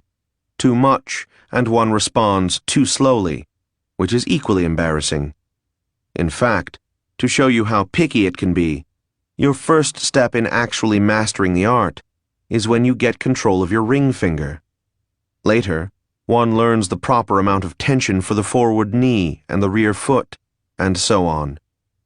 It is a training of mind and of muscle, which in the novice are constantly at odds with each other, and in the expert are so strongly united that it is impossible to separate conscious decisions from those made by trained muscles. This state is what we talk about when we refer to reflexes, which can tell you a lot about yourself. I say this to make the obvious point that the art of the witch is very similar. except that the muscles in question all exist within the mind of the witch. With the simplest spells, all that is needed is the concentration of power. With the more complex spells, a subtlety and flexibility of mind is required. Typically, a witch will use all sort of tools, herbs, and amulets because these help to focus the mind onto the required path.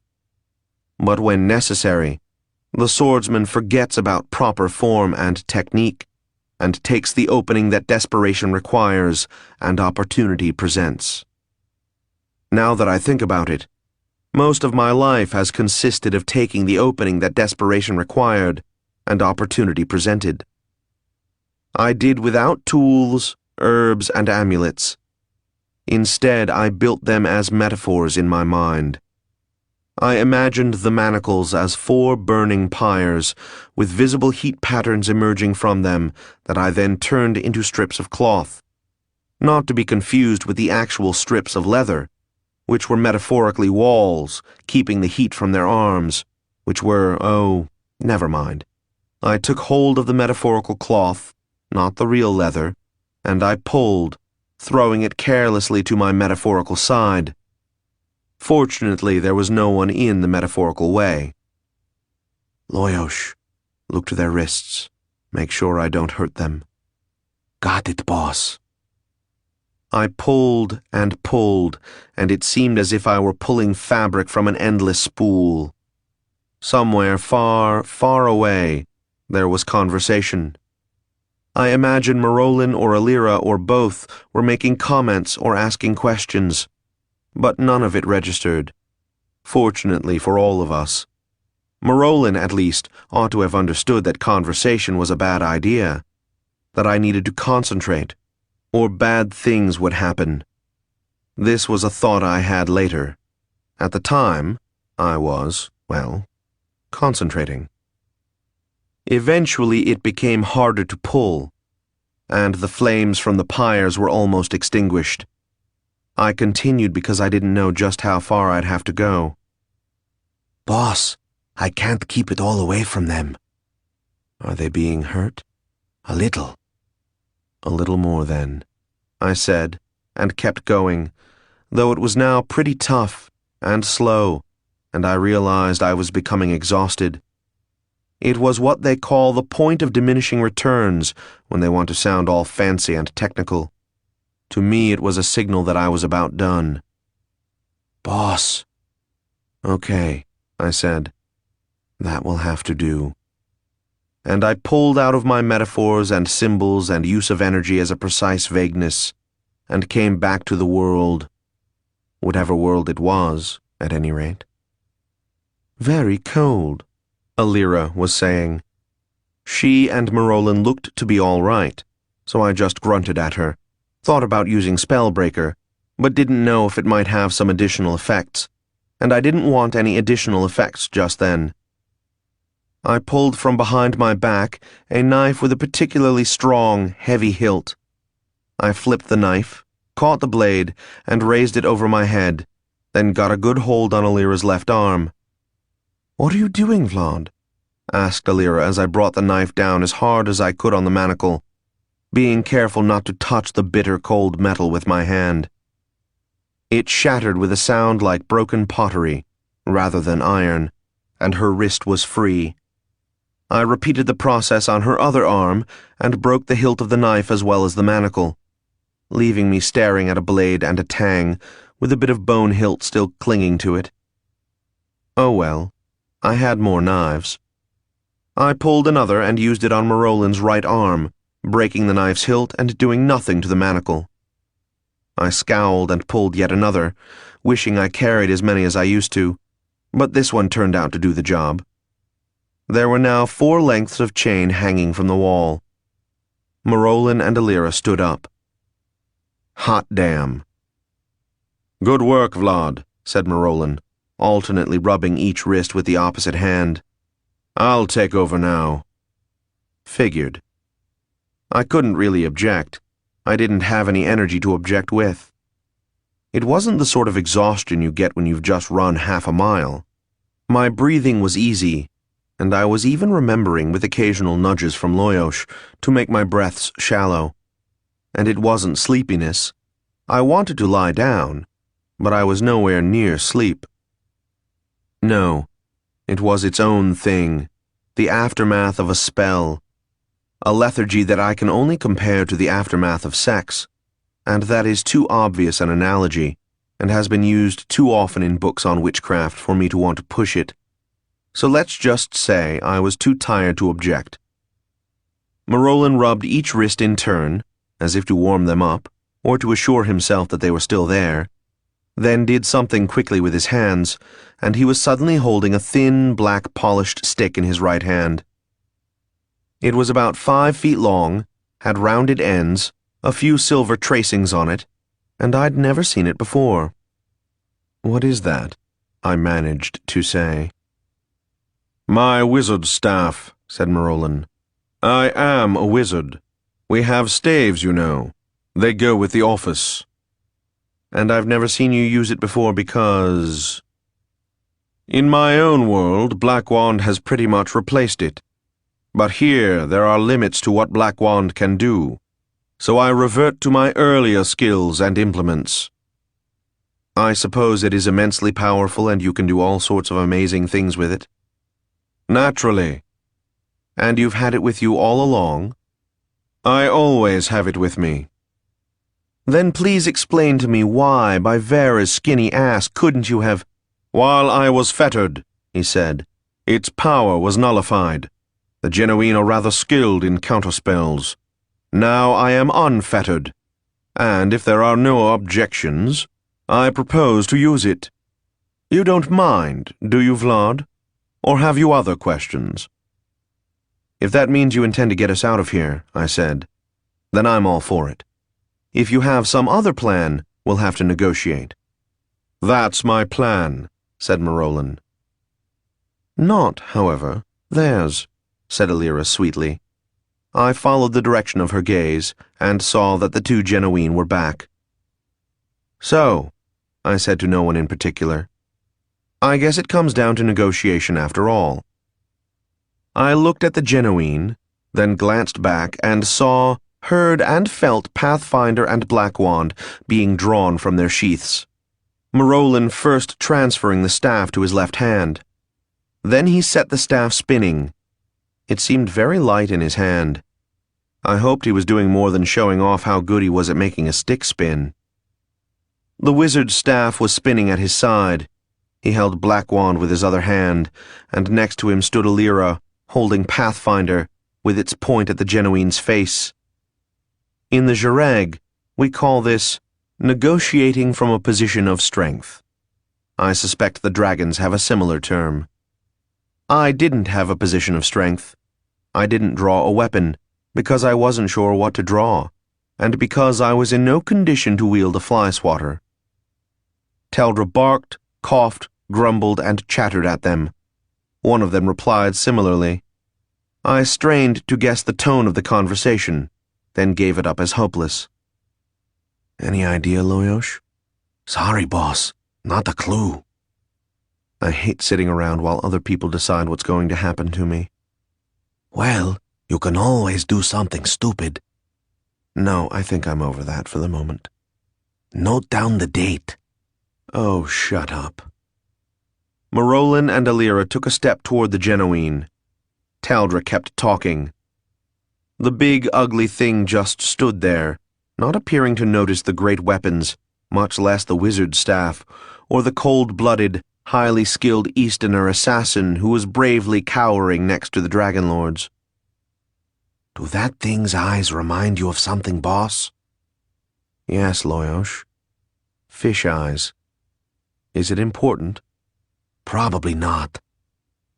From my position, I couldn't see Marolin's face, but I had a partial view of Alira's. There was a gleam in her eye, and a sort of twisted grin on her lip. Marolin, I was sure, was scowling. He scowled well. Alira grinned, Marolin scowled, and I sneered. There you have it. They closed with the genuine, and I suddenly thought of the Morganti dagger in my belt. Well, I could join them. I mean, it wasn't a great weapon, but it was a pretty good weapon. I might do some good. I might be able to help. I might prefer to cower as far back in a corner as I could. Good plan, boss. Let's go with it. Sold, I told him. I managed to stand up, then took a step backward, stopped, drew the Morganti dagger, and went up to stand next to Marolan. Boss. This had happened to me before. Going forward into danger that wasn't at all my type of danger, when I knew I ought to go back, and I hadn't then understood why I did it, and I didn't know this time. Bugger. The Morganti dagger seemed alive in my hand. Yes, it was a dull gray color. Yes, it did have a blood groove. It was a narrow blade, very light and useful feeling in my hand, about 18 inches long, and not nearly as blade-heavy as I'd suspected it would be. It was also hungry, and, as I'd suspected, it was very powerful. I felt it and hated it. And worried about it as well. The Genuine had given it to me, and now I was going to use it against them. Wouldn't they have thought of that? Was that what they wanted me to do? Could it hurt them, in any case? According to Vera, no, it couldn't. But if not, then I didn't have anything that could. The Genuine took a step forward and extended its left hand. I felt the sick tumble in my stomach that accompanies the realization that action, and a sort of action I hate, is now inevitable. The maybes had dissolved into the dust. The I hopes had taken wing. The alternatives had narrowed to one, which was the same as vanishing to none at all. I've never understood the arithmetic of that. All right, then.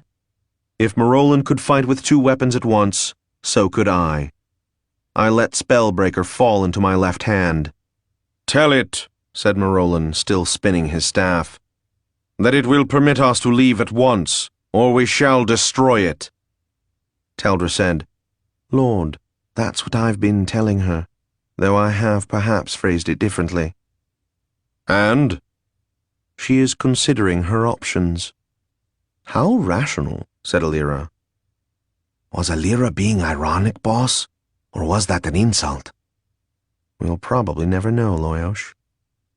"Vlad," said Marolan, "I can feel the gate. Are you ready to go through it?" "Sure," I said. "But now what's the plan? Are we trying to escape, or do we want to kill this thing?" The thing we were talking about kept looking at us. I had the impression it was holding itself ready for action, and that it didn't seem terribly worried. "Kill it," said Alira, and, at the same time, Marolan said, "If we can get out cleanly, we should." "I'm with you, Marolan." Alira sniffed disdainfully. Then things happened too fast for me to follow. It was one of those. I can't tell you who attacked first, or what form the attack took. I can't tell if the Genuine's response was physical, magical, or some combination. I only know that, suddenly, everyone was moving, and I was lost in the combinations of limb, steel, and spell. I know that I was looking for an opening to use the Morganti dagger I held, and I know that I was trying to keep Spellbreaker in between me and anything nasty that it might send at me, and I know that I failed miserably at both efforts. I can't tell you what Marolan, Alira, and Teldra were up to, but my part in the affair was mercifully brief. I lost consciousness within a matter of seconds, and, while I couldn't be sure what their situation was after it was over, at least mine was easily and readily understood when I awoke. I was manacled to the wall in almost exactly the same spot Alira had occupied before. Teldra was next to me, unconscious, blood trailing down from the corner of her dainty mouth. Well, Marolan and Alira were now free, in exchange for an Issola seneschal and an Easterner ex-assassin. A neat 2-for-2 swap. I wondered who had come out ahead on the trade. I was pretty sure it wasn't me. 7. Asking for and receiving assistance. Think you can wake her up, boss? Don't know, Loyosh. Any reason why I should? I'll get back to you on that. Think you can break these manacles the way you broke the other ones? I hefted them. They were lighter than they seemed. I hate repeating a trick, I told him, but I'm willing to make an exception this time. That's big of you, boss. But I'm going to wait, if you don't mind. I don't think I could manage a sleep spell right now. While I waited and recovered, I did a quick check, and found, to my surprise, that the Genuine had left me all my weapons. Why would they do that? The Morganti weapon was lying on the floor, no doubt right where it had fallen. They hadn't even taken it. Why would they capture me but leave me all my weapons? They weren't supposed to do that. Maybe I should get them a copy of the rules. Teldra stirred next to me. "Good morning," I told her. She squeezed her eyes shut without ever opening them, then did so again, and again. I waited. "Any idea what that thing did to me, Loyosh? Why I lost consciousness?"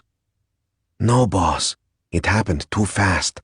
I didn't notice it even looking at you. You just went down. I looked at Teldra again. She was working on becoming conscious, but it was taking a while. "Okay, let's make a note not to underestimate the Genuine." Right, boss. I leaned my head back, started to take a deep breath, and caught myself. I hate it when I need to take a deep breath, but I can't. I'd have to find a different psychological crutch. I caught an echo of my familiar's psychic snicker. "You aren't helping any." "What happened?" said Teldra. "To begin with," I said, "the world was created from the seeds of amorphia spread from the droppings of a giant." "No, I guess you aren't awake enough to appreciate my wit." "I don't know what happened, Teldra. We're right where Marolin and Alira were, but I'm assuming our friends got away." "Well, I don't know. Maybe I shouldn't assume that. I hope they got away. I don't know. Tough bastards, those guys." She chuckled. "Marolin and Alira, or the Genuine?" "Well, yeah." Teldra nodded. "How do you feel?" I asked her. She stared at me. I recognized the look. I'd been on the other side of it often enough. "Sorry," I said. "Stupid question." She flashed me a Lady Teldra smile. It seems she's all right, boss. "Guess so." Teldra seemed about to speak, but I closed my eyes and rested my head against the wall behind me, and she held her peace. The wall was smoother than it looked. I relaxed, prepared myself, and considered what I was about to do. After several minutes, Teldra said, "You're going to do something, aren't you? Eventually. Can I help?" I stirred, opened my eyes, looked at her. "Any training in witchcraft?" She shook her head. "Then I'm afraid not," I said. I closed my eyes again and muttered, "Tragia." "Legalab," she agreed. My head snapped around. "You speak Fenarian?" "Why, yes," she said. I grunted, wondering why I was surprised. "How many languages do you speak, Teldra?" "Several," she said. "And you, Vlad?" I shook my head. "None well. A bit of Fenarian, a smattering of a few other Eastern languages, but not enough to actually think in any of them. I always have to translate in my head." "I see. How do you do that? How do you learn to think in another language?" It isn't an all-or-nothing thing, Vlad. You say you don't think in Fenarian, but what would you say if I said Kotsonum? Sie wissen. Well? Well, what? Why did you say that? You said thank you, I said you're welcome. But did you make that translation in your head, or was it automatic? Ah, I see. I thought about that. Okay, you're right. It was automatic. That's the beginning of thinking in the language. Like whenever I make a comment, boss, and you say, "Shut up, Loyosh." Okay, I said. You make a good point. But if I've got the basics, the rest is awful slow to follow. but it will get there if you keep speaking it. It starts with rote responses, such as thank you and you're welcome. Basic courtesy, I said. Maybe all languages have rote responses for those. Hello, how are you? That sort of thing. I wonder. They do, said Teldra. Are you sure? The languages without courtesy built into them didn't survive long enough for us to remember them. Because, of course. Yes, I said. I see. I pondered this linguistic profundity for a moment. I considered what I had just done, and was soon going to do again. Is witchcraft a language? I don't know. I should imagine it is. I know that sorcery is. Witchcraft, I said, does not have courtesy built into it. She laughed. All right. If we're counting, you've scored a point. If we are going to call those languages, and we might as well, they don't have built-in courtesy. She frowned suddenly. Unless we consider... No, that's too far-fetched. I didn't want to encourage her to go wherever she had been about to go, so I said, How did you and Marolin meet, anyway, if you don't mind my asking?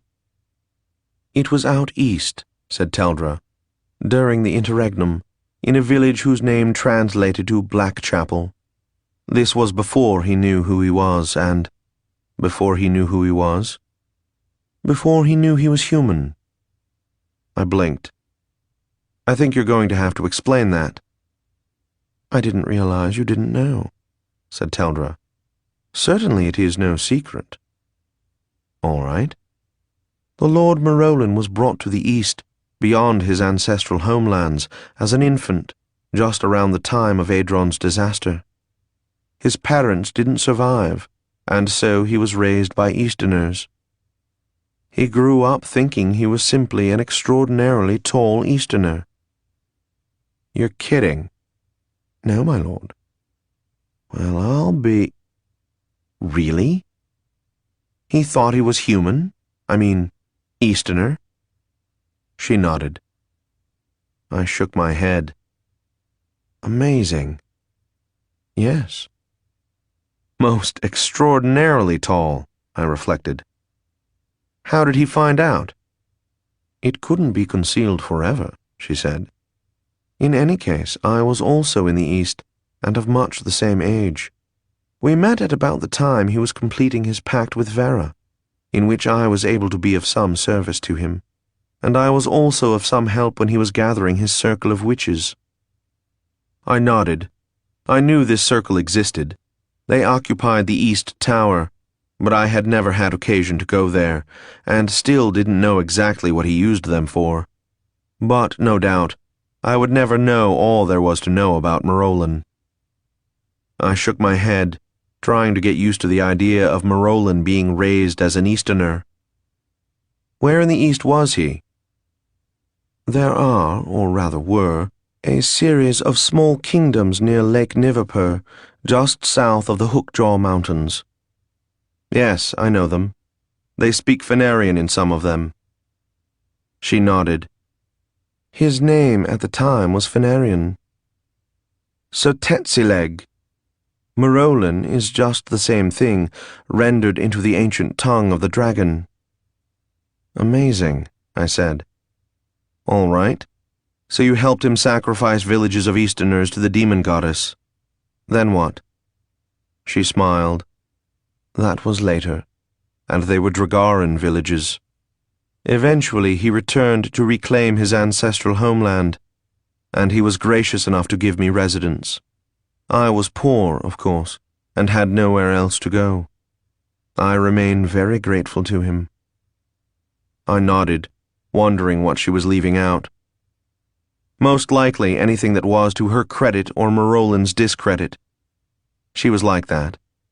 It sometimes made me a little uncomfortable to never know exactly what she was thinking, but, on the other hand, it was nice to know that there was at least one being in the world who wouldn't say anything nasty about me. You're awful sensitive for an assassin, boss. You've said that before, Loyosh. We returned to silence. I waited to recover and hoped I'd have time to do so. In the meantime, my mind wandered, starting with the rather remarkable revelations about Marolin and proceeding from there. I don't remember most of what I thought about, the sort of flitting, random thoughts that can only just barely be called thinking. But then I did eventually have a real, true thought, and it brought me up so sharply that it burst out of my mouth before my brain had entirely finished processing it. Oh, nuts. If Marolin and Alira did escape, I'll bet they're going to want to rescue us. Of course, said Teldra. Ready to start, Loyosh? Boss, I'll be fine. Boss, if I'm still chained to this wall when Marolin and Alira show up, I'll almost certainly die of shame. The chances of messing up the spell are much less. I got the impression Loyosh wasn't convinced. I wasn't either. Teldra, I said, I've changed my mind. You can help. Yes. You saw what I did with the knives? Yes. Good, I said, and reached to hand her some, and only then realized that the spellbreaker was back around my wrist. I stopped, hand in midair, and looked at Teldra. What is it, Vlad? Loyosh, I said. How did it get back there? Last I remember it was in my hand, and I was waving it around like an idiot. I can't believe the Genuine not only let me keep it, but were kind enough to put it back around my wrist for me. They didn't, boss. Talk. It sort of slithered over to you, and, it kind of crawled up your arm. On its own? Afraid so, boss. Well, wasn't that interesting? I handed Teldra my last 3 daggers, pulling them out of various places. I hoped they would be enough. I used to carry a lot more. You know what to do? I know what to do, but not when to do it. I'll try to say something. If I seem to lose consciousness, that would be a good time. Oh, give me one back for a second. I need to expose some more skin first. She didn't ask, and I didn't explain. I just cut away 4 more strips from my jerkin. The air was even colder with still more of my belly exposed. I handed 2 of the strips to Teldra, asking her if she knew what to do with them. She nodded. She didn't appear at all nervous, which I attribute to acting ability, probably inherited. Stupidity would be the only other possible explanation, and I didn't think she was stupid. When we had managed to get the leather between the manacles and our wrists, she nodded at me, as if signaling that she was ready. I gave her back the last knife. I was now as close to unarmed as I'd been in some time. My rapier. Where is my rapier? I said. Across the room, I think. How did that happen? I don't know. I considered the matter further, saying aloud, if they know how we got out the last time, they might have done something to prevent this from working. I know, said Teldra. But they keep not behaving the way captors are supposed to. They probably weren't raised on the right sorts of bedtime stories and songs. And bad theater, I agreed. But I'm starting to think they have a whole other plan in mind. What sort of plan? I'm not sure, I said, which was not an outright lie, at any rate. All right, then. Let's try it. She said, Vlad, do you think we're doing what they want us to? I paused, then sighed. I wish I knew. Are you willing to go through with it anyway? She smiled. Of course. It would be rude not to. Proving that even Issolas are capable of self-directed irony. This, while maybe not an important discovery, was, somehow, a pleasing one. Let's do it then. She nodded. I held out my hand and she took it. Her hand was dry and cool. I began. You don't need to hear about it again, do you? I knew better than to let my fear interfere with what I had to do. Loyosh was his usual steady self, and, to make a long story short, I turned out to be sufficiently rested not to destroy myself. The big difference between doing it on someone else and doing it on myself was that the coldness from my wrists became more and more insistent, and there was an awareness somewhere deep inside me that I could be seriously hurting myself. I had to trust Loyosh. I was used to trusting Loyosh. Over the years, I've gotten pretty good at it. I concentrated and pulled at imaginary skeins of fabric until it rolled over me, covered me, and I felt like I was going to drown in it. The chill on my wrists beginning to feel like heat, and insisting more and more on my attention. But I still had a bit left in me when the whole thing was shattered, quite literally, and I was pulled back to a hazy sort of half-consciousness, vaguely pleased that my wrists were now free, noting that Teldra's were as well, and hoping that I wouldn't have to do anything strenuous like moving for at least a year or so. She said something, but I didn't quite catch it. I tried to ask her to repeat it, but that too was beyond me. In case you've missed it, I was more than a little exhausted. I closed my eyes, leaned against the wall, and concentrated on keeping my breathing even and shallow. I imagine, I said after a while, they ought to be showing up any second. The genuine? Asked Teldra. Or our friends? Both, I should imagine. At the same time, presumably. That's how it ought to work out. You're just saying that, boss, because you know if you say it, it won't happen that way. I'm an Easterner, chum. I can be superstitious if I want to. I rested and recovered, and felt hungry. I found some more dried gammon in my pouch and offered some to Teldra, who gratefully accepted. Then I watched her attempt to eat it daintily. She succeeded. I'd have been more astonished if I could have spared the energy for astonishment. Well, I said, the longer it takes them, any of them, to show up, the better for us. She nodded and continued being dainty with dried gammon. I wondered why she didn't make me feel rude and uncouth, but I suppose that was part of her talent. Or magic. You can always say it's magic if you don't understand it. And, who knows, you might be right. While we stayed there, free of the chains but unable to move, in my case, unable to move for a number of reasons, my imagination took flight. I wondered what Marolin and Alira were doing. They must be with Sethra, talking things over, making plans. Had they made contact with Vera? Was she going to take an active role in this? How about the necromancer? I pictured the lot of them, sitting in the library at Castle Black, or in one of the sitting rooms at Sir Mountain, or in Vera's hall, planning, scheming, debating.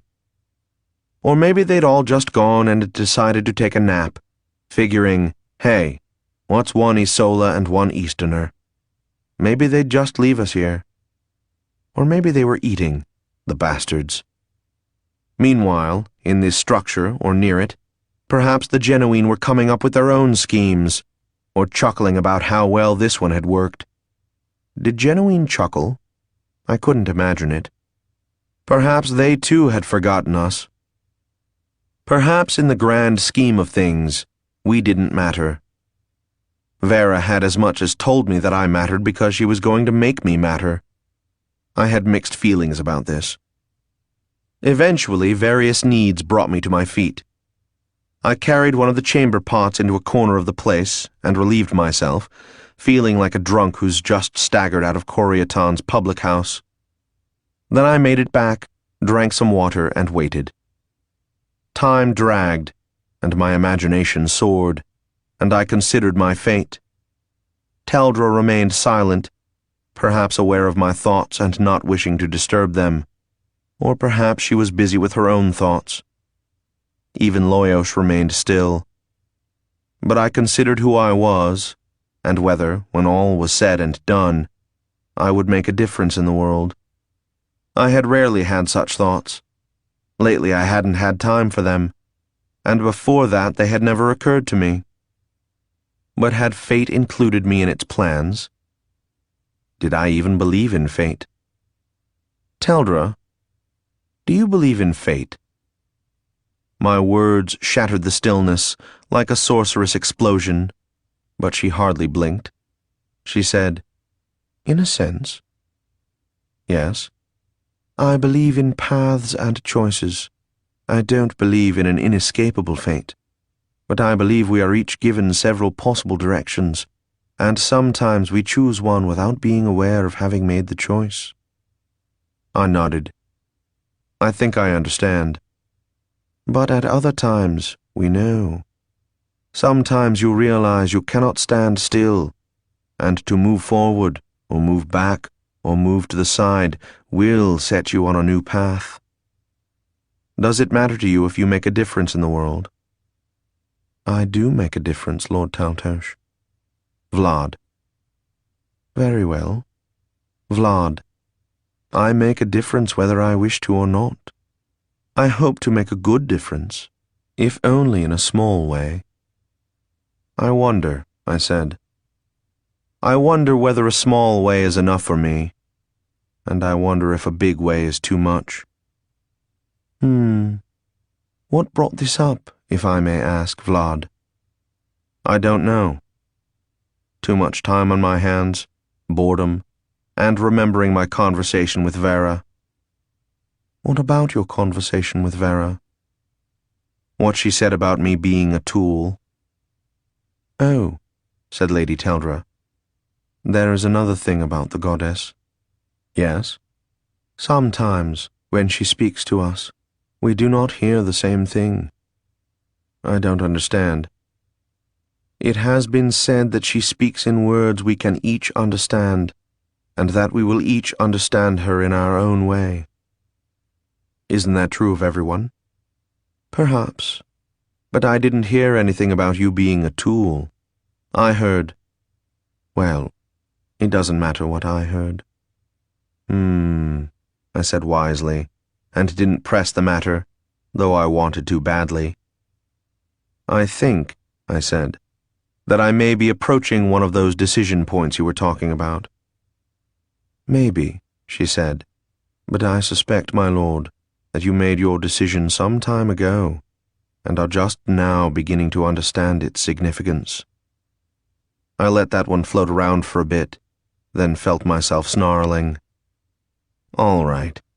There's only so much of this I can take. I need to be doing something." "You're feeling better, then?" I considered, then said, "Yes, in fact, I am." "Well, then," said Teldra, "I am ready, but I don't know what we ought to be doing." "It's not like I have a plan or anything," I said. "But it seems to me that if we aren't going to just wait for our friends or our enemies, we should see if we can get out of this room." "But then, will they be able to find us? Our friends, I mean." "I hope so," I shrugged. "One would think that they could reach us psychically, if they were close enough." I stood up, moved slowly and carefully, and walked across the room to where my rapier lay, all unnoticed and neglected. I checked it. It was fine. I returned it to my sheath. Then I walked over to the Morganti dagger. Thought for a while, made a decision, then hesitated because I didn't want to, then made myself pick it up and put it into its sheath. "I don't see any doors," said Teldra. "Of course not," I told her. "That would make everything too easy." I stretched a bit, pleased to be up and around and walking. Teldra walked next to me, Loyosh on my shoulder, a rapier at my hip, a very strong Morganti dagger in a sheath next to it, spellbreaker around my wrist, and my remaining couple of daggers concealed about my person. I felt ready for anything, as long as it wasn't too threatening. We walked around the big, almost empty room, looking at walls, floor, and ceiling. It took a fair bit of time, but I didn't mind.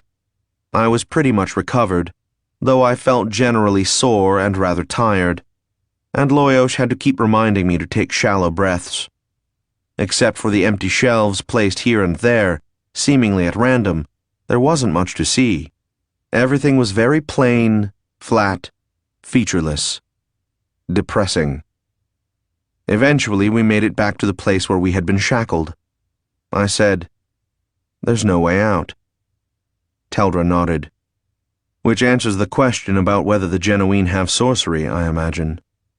"Sorcery," agreed Teldra, "or at any rate, something very much like it. But I thought that had been answered when they first appeared." "Yeah, or when they knocked me out." "Okay, so now what?" "I don't know." She didn't say, "Coming up with plans is your job," but I had the feeling she was thinking it. I didn't scowl, but she probably had the feeling I wanted to. I said, "If I felt able to perform a spell, I might test the solidity of the wall." I pushed against the nearest wall, demonstrating, then said, "What?" She pushed against it too. "What is it, Vlad? It feels like a wall." "Yes, but what if it isn't everywhere?" "Illusory walls?" "Maybe," I said. "But I was thinking real walls, but a doorway made to look like a section of wall." "Oh, yes, that would be possible." "You go that way, I'll go this way." She nodded agreement, and we went around the room, pushing at the walls everywhere. If they were illusion, the illusion included the tactile, and didn't give when pushed. "So much for that," I said, when we were back to where we had started. She nodded. "Next idea?" "You sure it isn't your turn?" Her smile flicked on and off. "You know, boss, they don't actually have to have a doorway at all." I know. But that's what they say about the keep of an Athira wizard, and we know better." "Just because it wasn't true." "I know, Loyosh. Now shut up and let me think." He refrained from any cracks about that. I have come to appreciate the small blessings in life.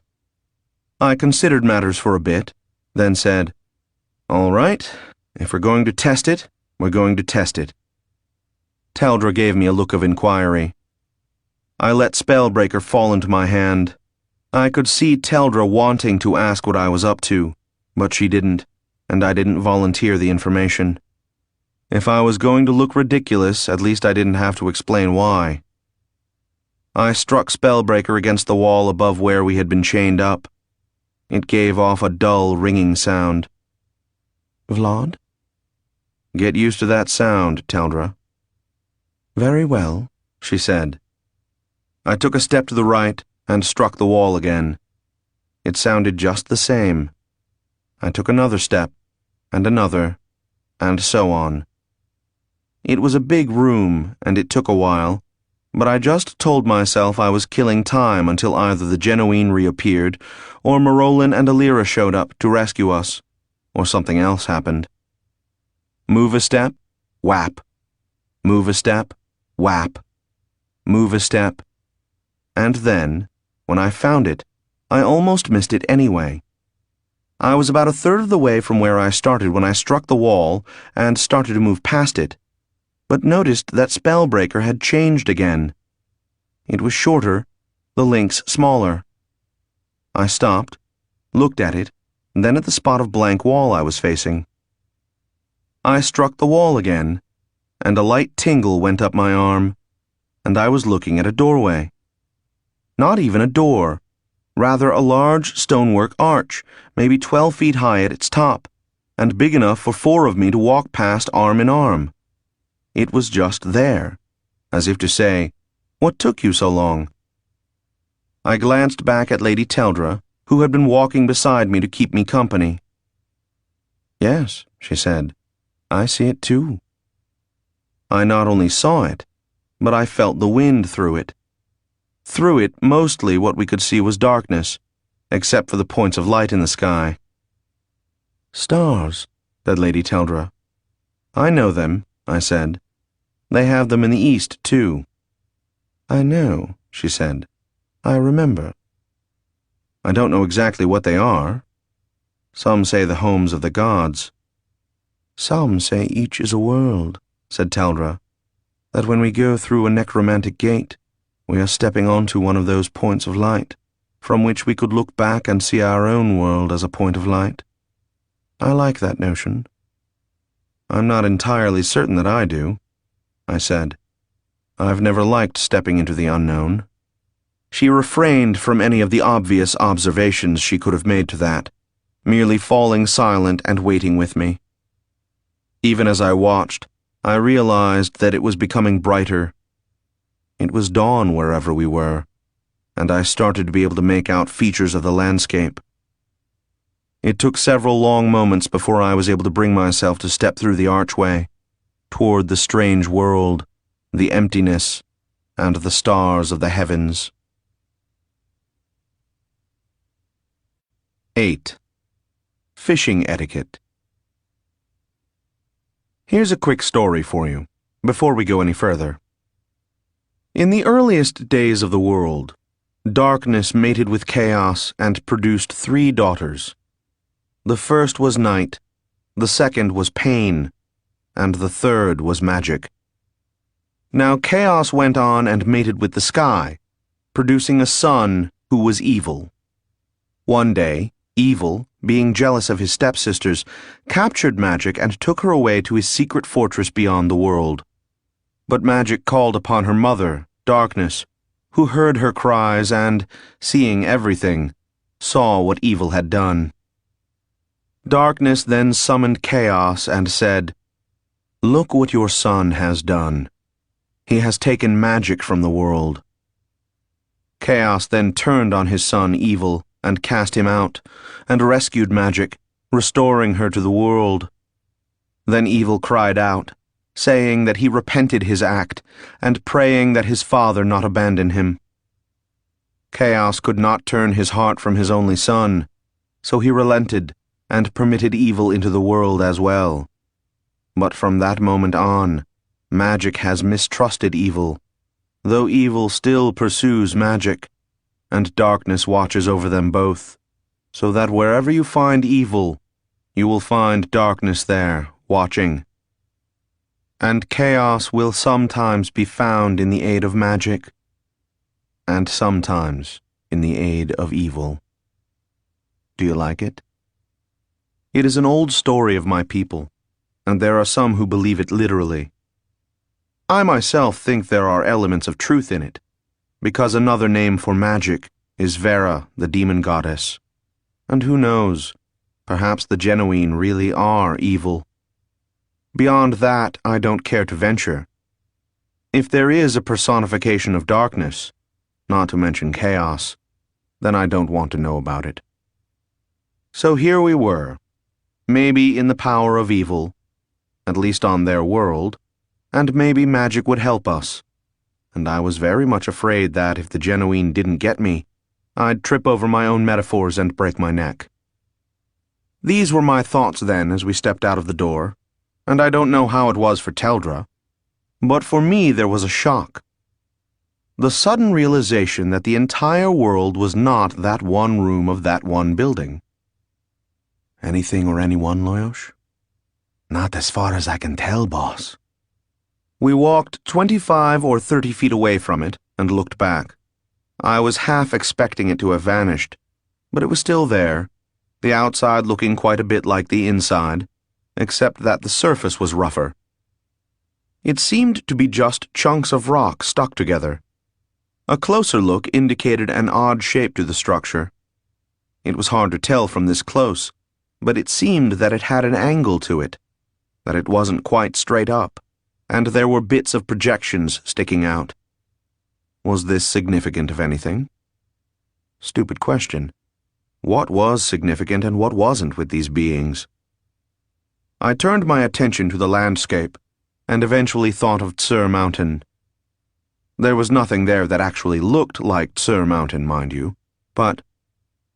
Okay, a stream, maybe 50 or 60 feet wide, cut across and dominated the landscape, flowing diagonally toward me from my right to my left, about 100 yards away at its nearest point.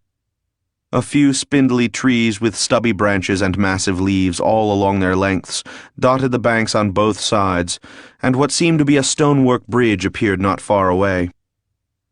To my right were a couple of low hills, all brown and rocky, and to my left the ground was flat, but sloping gently down, maybe dipping to meet the stream, maybe not. And above it all, quite literally, was this terrible, bright object, burning down on everything. I'm not trying to be mysterious. I had been to the east, and I knew damned well that it was a furnace, just as we had in the Empire. Only here, as out east, and a few places in the far west, it wasn't hidden by a constant overcast. But I had forgotten how painfully bright it was, and how dark were the shadows it caused when it met anything else. It was low in the sky, a little to my left as I stepped out of the door, and among other things, it highlighted everything else, including the few white puffy bits of overcast in a sky that was otherwise as blue as the sky above Fenario, giving me a very strange feeling of homesickness that juxtaposed with the harsh certainty that I was in a world that, perhaps, no other human had ever set foot on before. So Teldra and I studied all of this, and that's when I thought of Tsur Mountain. It was a very nice mix of natural elements here, and I'd swear someone had crafted it. I don't know why. I'm not sure what the indications were, but it looked for all the world like someone had sat down and said, "Okay, the river runs this way, straight, then we'll put a curve in here. How about a couple of hills?" and like that. "You're right," said Teldra. I looked at her. "I beg your pardon?" "Tsur Mountain," she said. Oh, I hadn't realized I'd spoken out loud. You muttered it under your breath. I wondered where I'd developed the habit of doing that. Probably from being alone so much of the time. I was going to have to watch out for that. It wasn't a good habit. "Nothing lives," murmured Teldra. I started to ask what she meant. I mean, there was grass and there were trees and such. Then realized. I saw no birds in the air, no small animals hopping around, much less big ones. Looking at my feet, I didn't even see any insects. "You're right," I said. "We seem to be the only living things here." "Oh," she said, smiling. "That time I did it." My hand strayed to my rapier, and I suddenly had the feeling that this entire world, everything that had happened since walking through Marolin's window, was a massive illusion, was one of those elaborate living dreams, such as I had encountered in the paths of the dead. It's really enough, boss. "Are you sure?" I'm sure. If there is a glamour, it's to conceal something, not to alter the appearance of what we're seeing. That's sort of a fine distinction, chum. I know, he told me. Well, that was part of Loyosha's job, so I had to trust him. Besides, if he was wrong and it was all an elaborate dream like the ones in the paths, well, there had been no way out of those except to treat them as real and work through them. But the lack of critters was hard to get used to. What do you think, Teldra? Was this whole area fabricated? "Maybe, Vlad. Maybe the whole world." "No," I said. "I know it wasn't the whole world."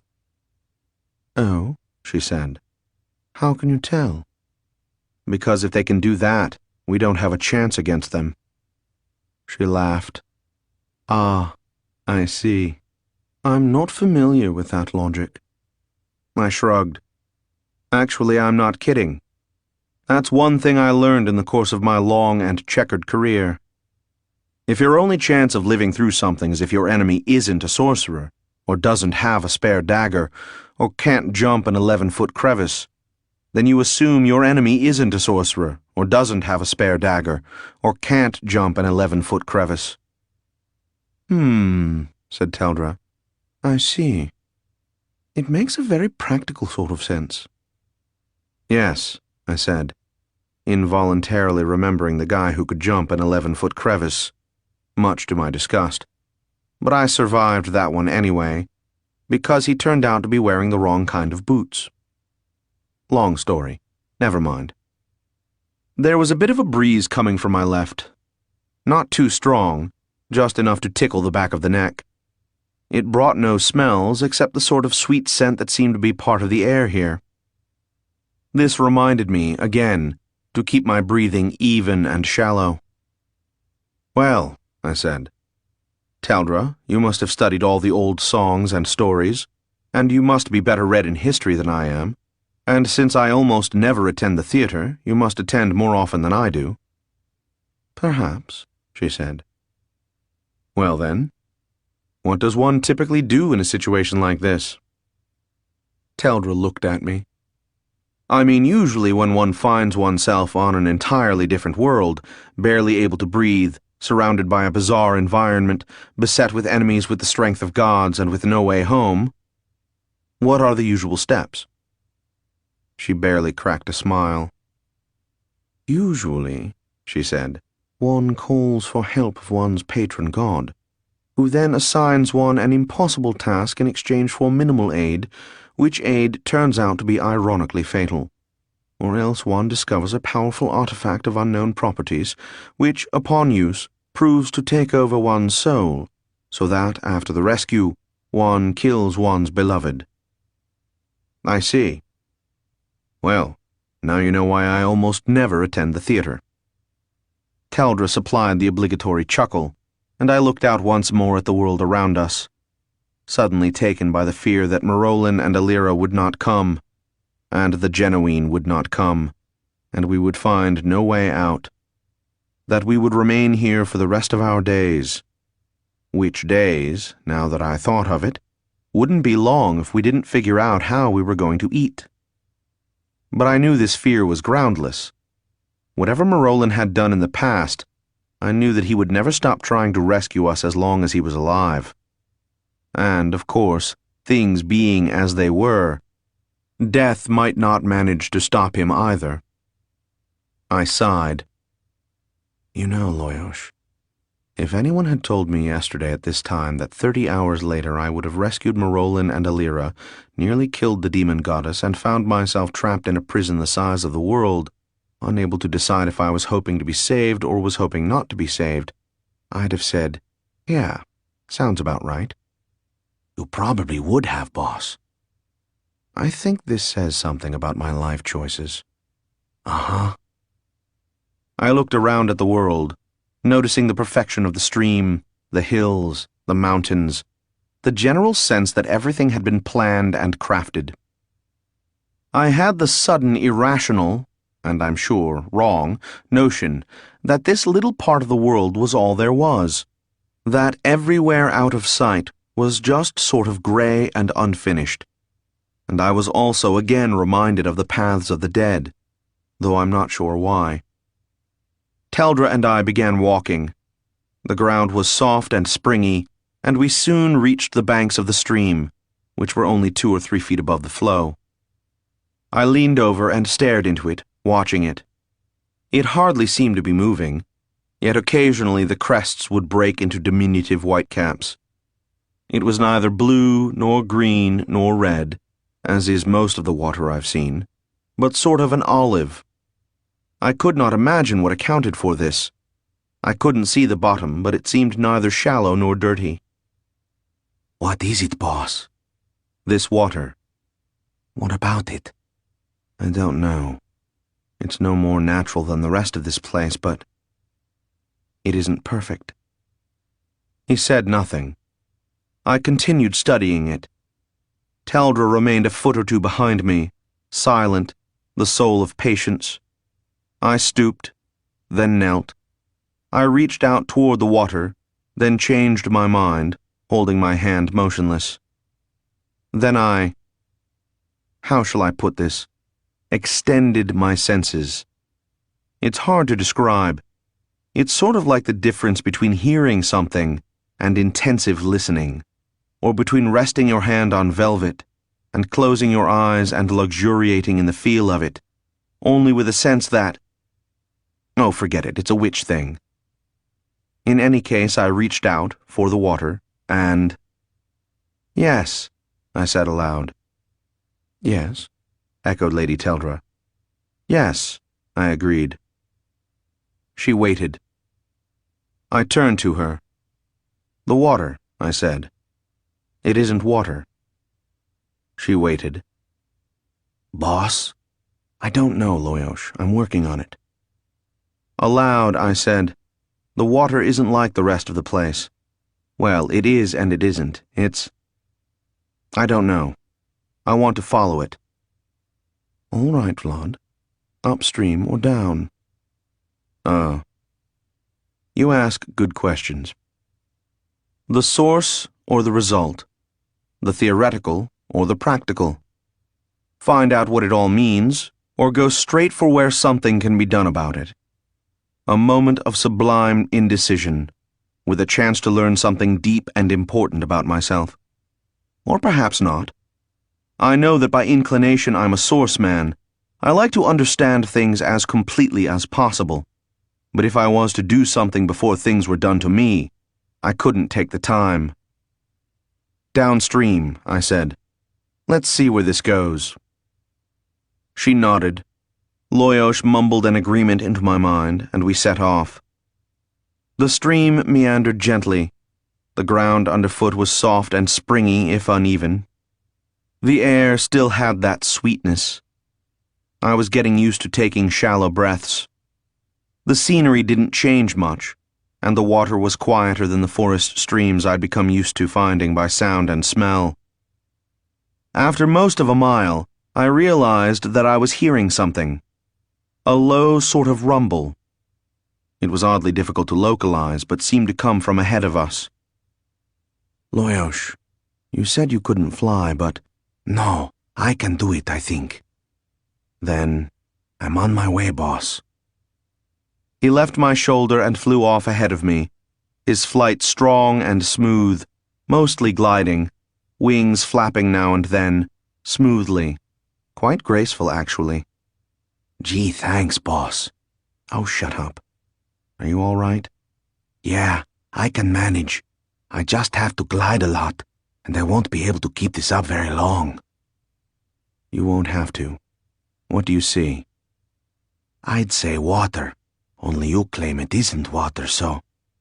Wait a minute. It's getting louder. It's... Yes? Well, it's safe enough. Come ahead. All right. The ground rose a little, leaving the water, or whatever it was, about 20 feet below us in a sort of cleft, like a scale model of a river valley, all green and stuff. Loyosh returned to my shoulder as I took the last few steps. The roaring became louder, like each step noticeably increased the volume. Soon we'd have had to shout to be heard, and at about that time we came over a rise, and I saw it. A waterfall. Or it would have been a waterfall if whatever was falling had been water. Certainly it behaved like water as it went over the lip and struck the bottom, about 100 or 120 feet below, complete with what seemed to be mist springing up from it. The lip was narrower than the stream, I'd say about 35 feet. The water, for lack of a better word, rushed over it in a tremendous hurry to reach the bottom. I watched, fascinated the way one sometimes is by nature, though I hesitate to call it nature. I didn't believe this was any more natural than anything else I'd seen since I got here. It fell majestically. It foamed and swirled in the pool at the bottom before heading off downstream. I picked out particles and watched them plummet. I watched the mist rise and curl. I wondered what it was. On my arm, I felt Spellbreaker stir. Just a little, a sort of twitch that could almost have been my imagination. But no, it wasn't. And then I knew. Of course you, who have heard all of my story to this point and are now sitting back drinking your favorite wine and listening to my voice pour out, you had it figured a long time ago. And, I suppose, I ought to have too. But it is one thing to hear about it, and quite another to be there with it, watching it, hearing it, and not really wanting to believe that you're looking at what you think you're looking at. Amorphia, I said aloud, naming it, making it real. According to some of the beliefs surrounding the practice of witchcraft, to name it was to give it power. According to others, to name it was to give myself power over it. This felt like the former. "What?" shouted Teldra. I leaned over until I was talking into her ear. Amorphia, I repeated, making my voice calm, as if I were announcing nothing of any importance.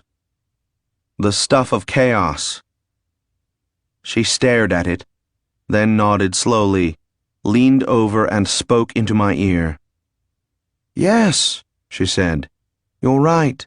It is Amorphia, only controlled, going where the Genuine wish it to go, and doing what they wish it to do." I nodded and led us back from the brink, just a score or so of paces over the hill, so we could speak in normal tones. I said, "I didn't think Amorphia occurred anywhere except at home." "Neither did I," she said. I grunted. "So, which is scarier, that they have created a river of Amorphia, or that they are able to create a river of Amorphia? Or, for that matter, the fact that the Genuine have permitted us to see all of this?"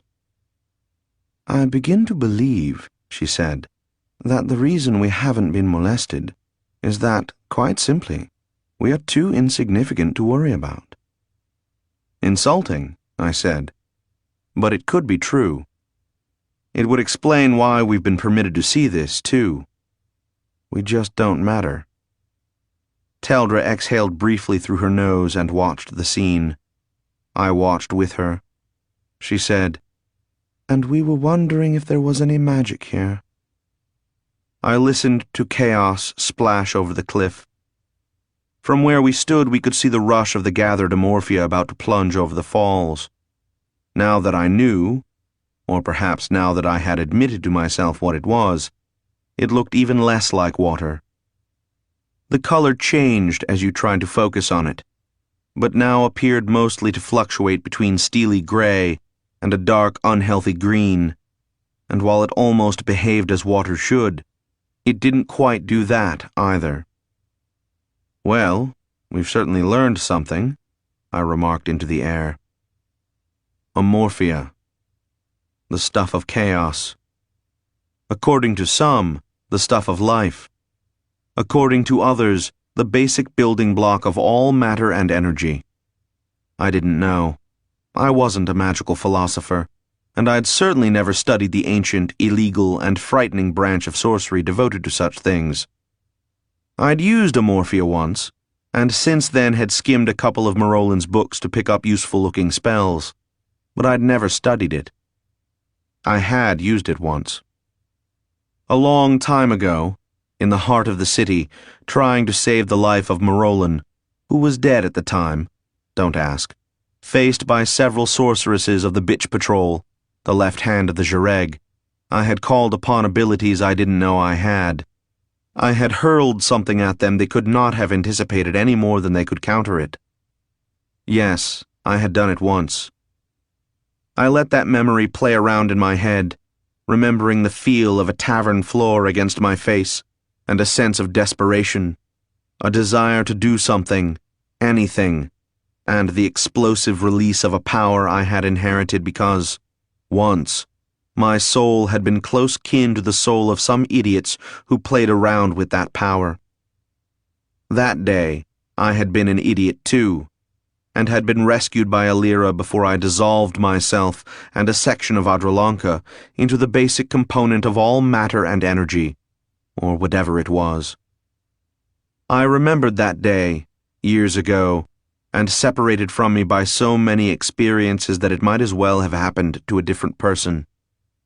Only I wasn't, really, a different person, and, try as I might, I couldn't shy away from the implications of that. "Boss." "Not now, Loyosh. Let me work through it on my own. There are too many angles to this thing." "All right." If anyone asked me if I knew the Elder Sorcery, I could say no with a clear conscience.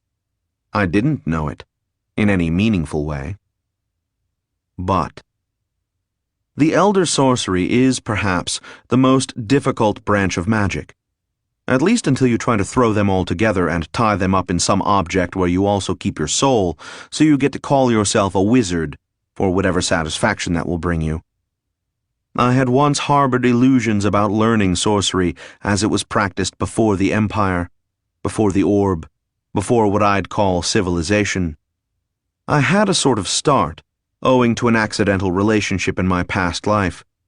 I abandoned the study early on, because not only was it difficult and scary, but I just had too damned much else going on in my life at the time. But I did have a pretty good memory of step 1. That is, the first and easiest spell. The one necessary to continue on to the more difficult spells. And this spell, if I could pull it off, just might prove useful.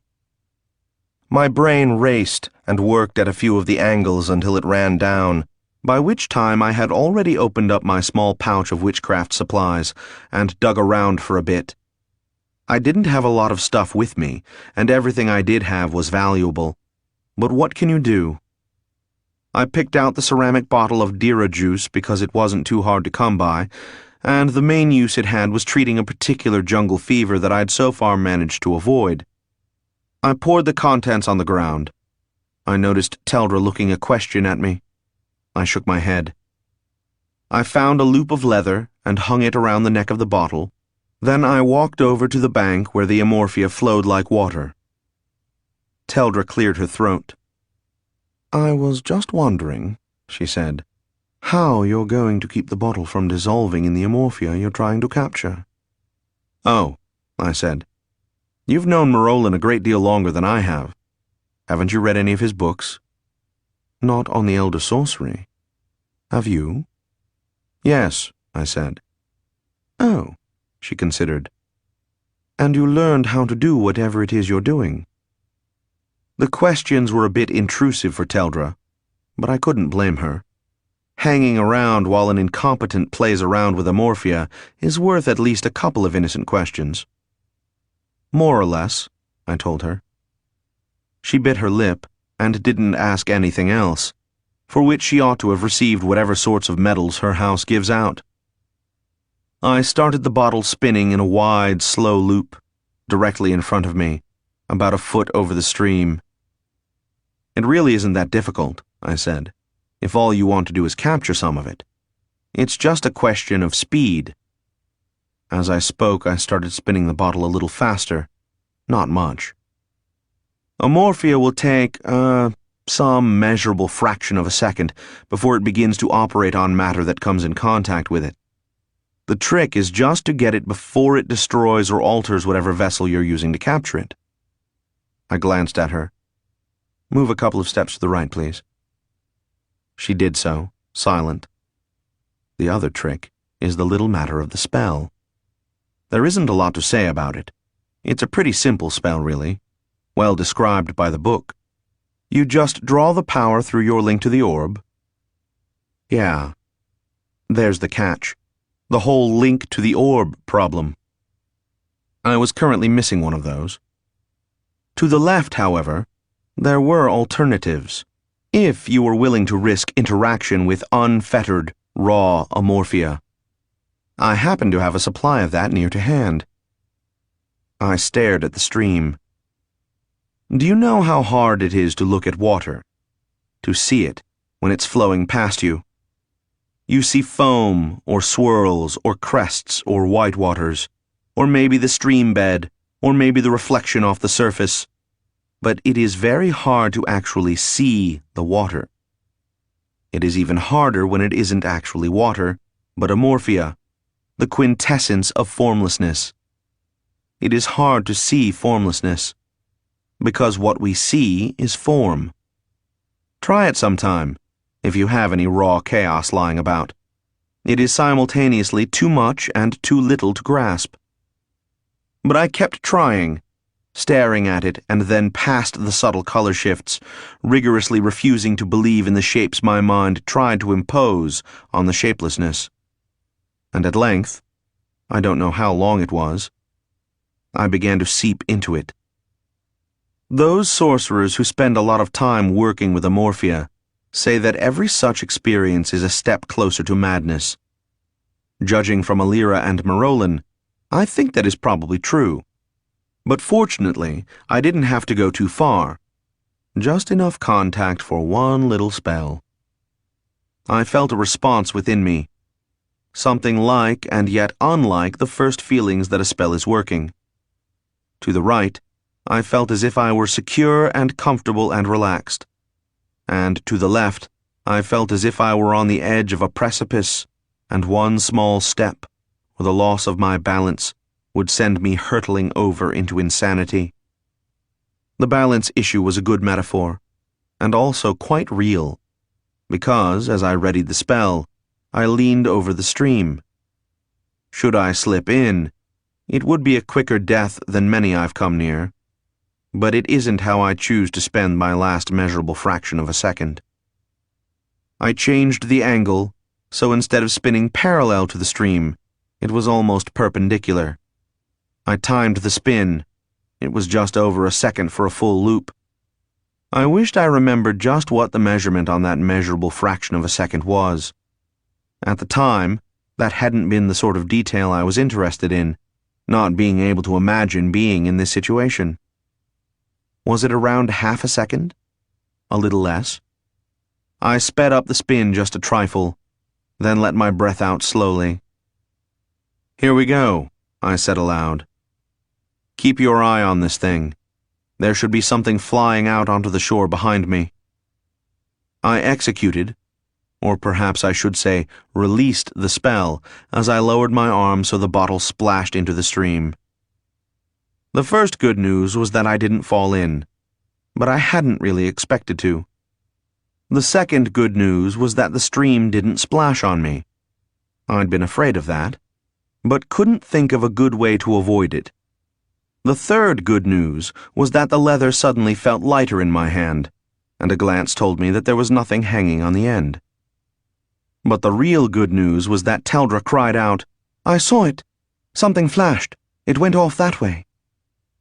I followed her pointing finger, dropping the leather just in case there were unpleasant things clinging to the end of it. The grass here wasn't terribly long. It only took 5 minutes or so before I found it. I reached down and picked it up, just as if doing so didn't scare me. It took the form of a small stone, perfectly round and about an inch in diameter. It was very heavy for its size, and had a sort of milky hue somewhere in between blue and purple. "Got it," I said, holding it up. She came over and inspected it, Loyos doing the same from my shoulder. "Pure Amorphia," I said, "but in a form that can be worked with." "If you say so," said Teldra. "I say so." I slipped it into my pouch as if it were no big deal. Teldra nodded as if it were no big deal and said, "All right then, Vlad. What next?" That was a good question. But I now had Spellbreaker, a powerful Morganti dagger, a chunk of Amorphia, my training as a witch, and my native wit. Might as well use them for something. I said aloud, "Patience, my ass. I'm going to go out and kill something." 9. How to break unwelcome news. Teldra frowned. "Excuse me." "Never mind, an old Jareg joke. Let's go back." "Back, Vlad?" "To our prison."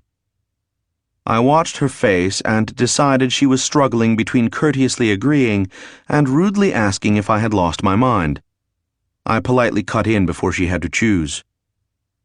"This place," I gestured aimlessly, "gives me the creeps. I don't mean just here. I mean this whole area. The Genuine will be able to find us anywhere on their world if they want to, so being out here will only make it harder for Marolin and Alira to find us." "Ah," she said. "You've resigned yourself to being rescued, then?" "Heh, I'm still thinking about it." "And you have another idea, don't you?" Sort of a plan." She smiled. "That's good enough for me," she said, and we headed back for the building that had been our prison. I should perhaps have been surprised that it hadn't vanished while we were out of sight, but it hadn't, and the door was still where we'd left it. We went back inside. The door vanished as we stepped through, but I wouldn't give it the satisfaction of being startled by that. What's the plan this time, boss? If I told you, you'd just laugh. No, I said. I hadn't known that. But Adron... Okay. It's strange, but I guess I can get used to it. Marolin E. Drienne. Who was Drienne, anyway? A contemporary of Chiron the Conqueror. Perhaps the first shaman who was a warrior, or the first warrior who was a shaman. From what I gather, he or she was brilliant, fiery, talented, creative, powerful, and emotionally unstable. He or she?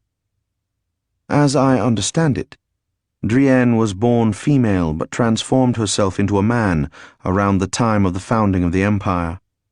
Or it may have been the other way around. I don't know if the man or the woman had offspring, or both, and perhaps the story isn't true, but that is the tradition. I see. But then... Never mind. What about the other story? I mean the one about Marolin charging up to Sir Mountain when he found out that there was someone in his domain who hadn't paid him tribute. Oh, Teldra smiled. Yes, that one is true. I chuckled. Oh, to have been there to witness that conversation. I don't suppose you went along? Hardly. Did he ever say what happened? No, but it can't have been anything too horrid. They've been friends ever since. Oh, yeah? Does she pay him tribute? I don't know, said Teldra, smiling. I'll be sure to ask him. Sometime when we're not in the middle of trying to batter our way out of a trap set by demigods. Which reminds me, I had an idea about that. I'll give you the rough outline of... Boss! I spun around. Marolin and Alira were back, both holding their swords in their hands and looking like I felt. That is, full of the desire to kill something. Welcome, I said, to our temporary abode. I'm afraid our hospitality may be... Where are they? Said Alira. I shrugged. They forgot to say where they were going when they left. Actually, I forgot to ask them. I was napping at the time, as I recall. Oh, by the way, Marolin, I'm curious about whether you get any tribute from Sir Mountain. Vlad, said Marolin, do you have any idea what we had to do to get back here? To even find the place, much less break through, required the necromancer to spend 12 hours pulling memories out of Blackwand. Memories she didn't know she contained. After that... How long has it been in your world? Not long. A couple of days. A very busy couple of days, I might add. I nodded. A few hours here. Did you bring any food? Jerky and gammon are getting old. Marolin and Alira looked at each other. No, sorry, said Marolin. Perhaps it would be best to get going, then. Yes, said Alira. That's the idea. Marolin was frowning his frown of concentration. I hoped and believed doing what was necessary to get us out of there. That is, I added, if the Genuine will let us. Do you think they will? Perhaps not, said the Lord of Castle Black, looking up suddenly. But we are prepared for them to attempt to stop us. Unfortunately, the gate has shut again. I'm going to try to open it.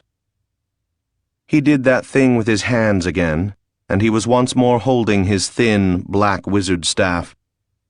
This time I noticed something. A blue ring that he always wore on his left hand was no longer there, yet I had been certain he had been wearing it an instant before. Okay, it was a nice trick, and it had some flash. I could always respect flash, if it didn't conflict with practicality. I looked at Marolin, as if seeing him for the first time. with all that Teldra had told me buzzing around in my head. Adron? He certainly was far more complex than I had ever thought him. It suddenly flashed into my head to wonder if he and Sethra were currently, or ever had been, lovers.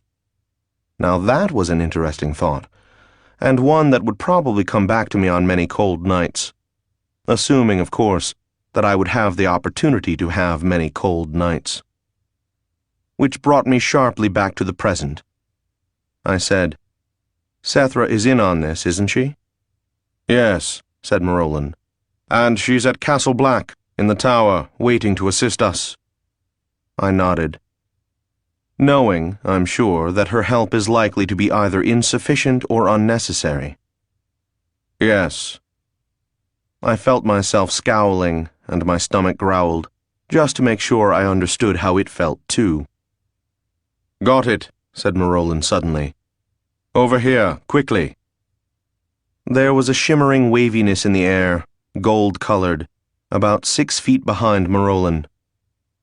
"Very well," said Alira, walking toward it. "Let's do it. The gate won't remain open forever. Teldra, you first. Hurry, Vlad." They're late, boss. Seems like. Teldra and I took a step toward her.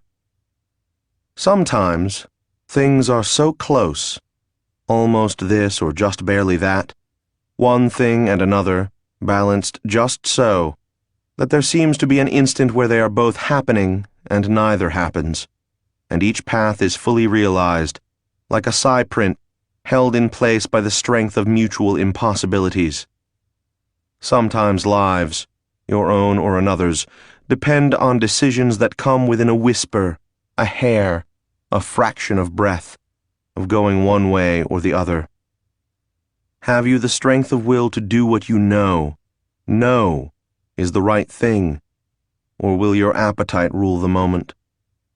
Will you allow the anger of an instant to command your tongue, and make a breach that can never be healed? Or will you manage to hold ire in check for just long enough, a tiny portion of a second, to escape?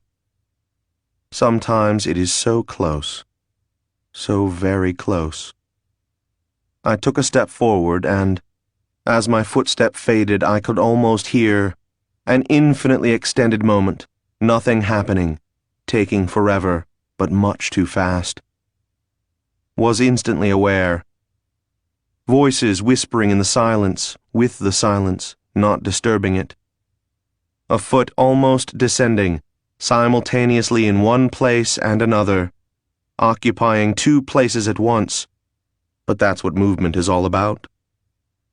That Loyosh was no longer with me, even before, leaving perception without the awareness of whence it sprang, except all life is movement, which is to be here and not here and the same time, or here and there simultaneously, or to deny time, or to deny place.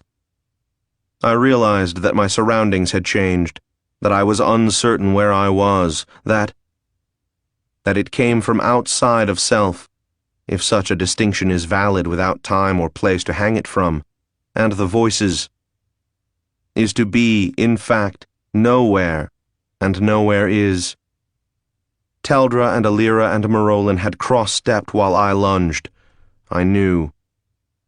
Came with eyes and ears and other things that everywhere is here and there ought to be a way, that I was out of touch with my familiar, and it gave me the feeling that I was being studied, scanned, analyzed, and ultimately to seize control, or at least to act, or at the very least to make a decision.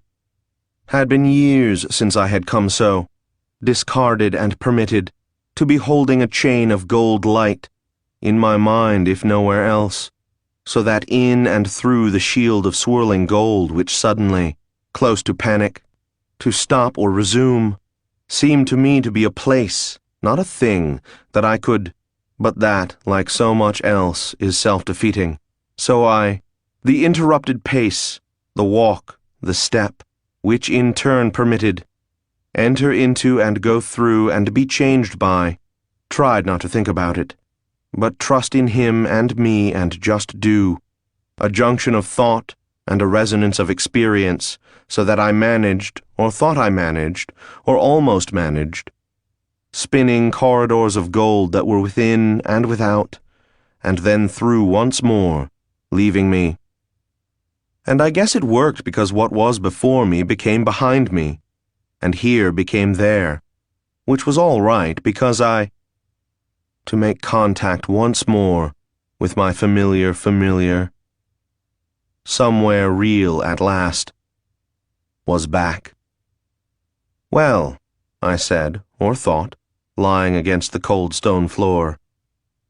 If it isn't one thing, it's another. Are you all right, Vlad? It took me a moment to realize the voice belonged to Teldra, and even longer to understand that the question begged an answer. What the answer ought to be was beyond me. Vlad?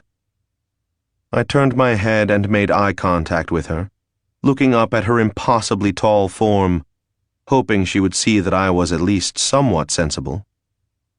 You okay, boss? Ask something easier. It'll take me some time to figure that out. Where did you go? That's what I was going to ask you. Around then, I realized that we hadn't actually gone anywhere. We were still in the Genoene's prison. Vlad? This was Marolin's voice. I managed to turn my head and see that he and Alira were still there as well. So nothing had changed, but everything had. Story of my life. I found my voice and managed. How long? In my own ears, my voice sounded weaker than I actually felt. How do you feel? Asked Alira. Why can't anyone just answer a very-be-damned question? I started to say something snappy, but it was too much work, so I said, dry. Marolin held a flask to my lips and I drank some water. Damn, but it was good. I was going to ask him where he found it.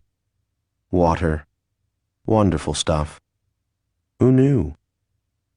What happened, Vlad? Asked Marolin. Yeah, like I was the right guy to ask. How long has it been? I repeated. It was easier to talk now. I opened my eyes, not sure when I had closed them. Alira and Marolin were directly over me, staring down. Teldra was out of sight. Loyosh stood on the floor next to my left ear. Being the center of so much interest wasn't as pleasant as I would have expected. As far as I can tell, you've been unconscious for around 9 hours. More like 10, said Alira. Marolin said, My judgment. Doing what in the meantime? I said. Failing to reopen the gate, said Alira, with a look at Marolin that the latter ignored. Okay, I said. Would someone like to help me up? Marolin reached a hand out. With his help, I was able to stand up, and after a moment, I was able to remain standing on my own. The room spun, then settled out, and... What the... What is it, Vlad? Where are we? Silence greeted the question, which meant the answer couldn't be anything I wanted to hear. Alira said, Vlad, we're in the same room we've been in all along. Yeah, that was one of the things I hadn't wanted to hear. Teldra was now looking at me too. What is it? Said Marolin. I took a deep breath and blew it out slowly. Where to begin? There is more to this place than used to meet the eye, I said. Either we've all been taken in by an illusion, or I'm being taken in by one now. Alira closed her eyes momentarily, then opened them. I detect no illusion, she said. I shrugged. Perhaps, said Marolin, you could describe what you are now seeing. There is a large rock or stone in the middle of the floor, right there. I walked over to it but didn't touch it. It's about 3 feet high, maybe 5 feet long, and 1.5 feet wide at its widest point, but very irregular and jagged.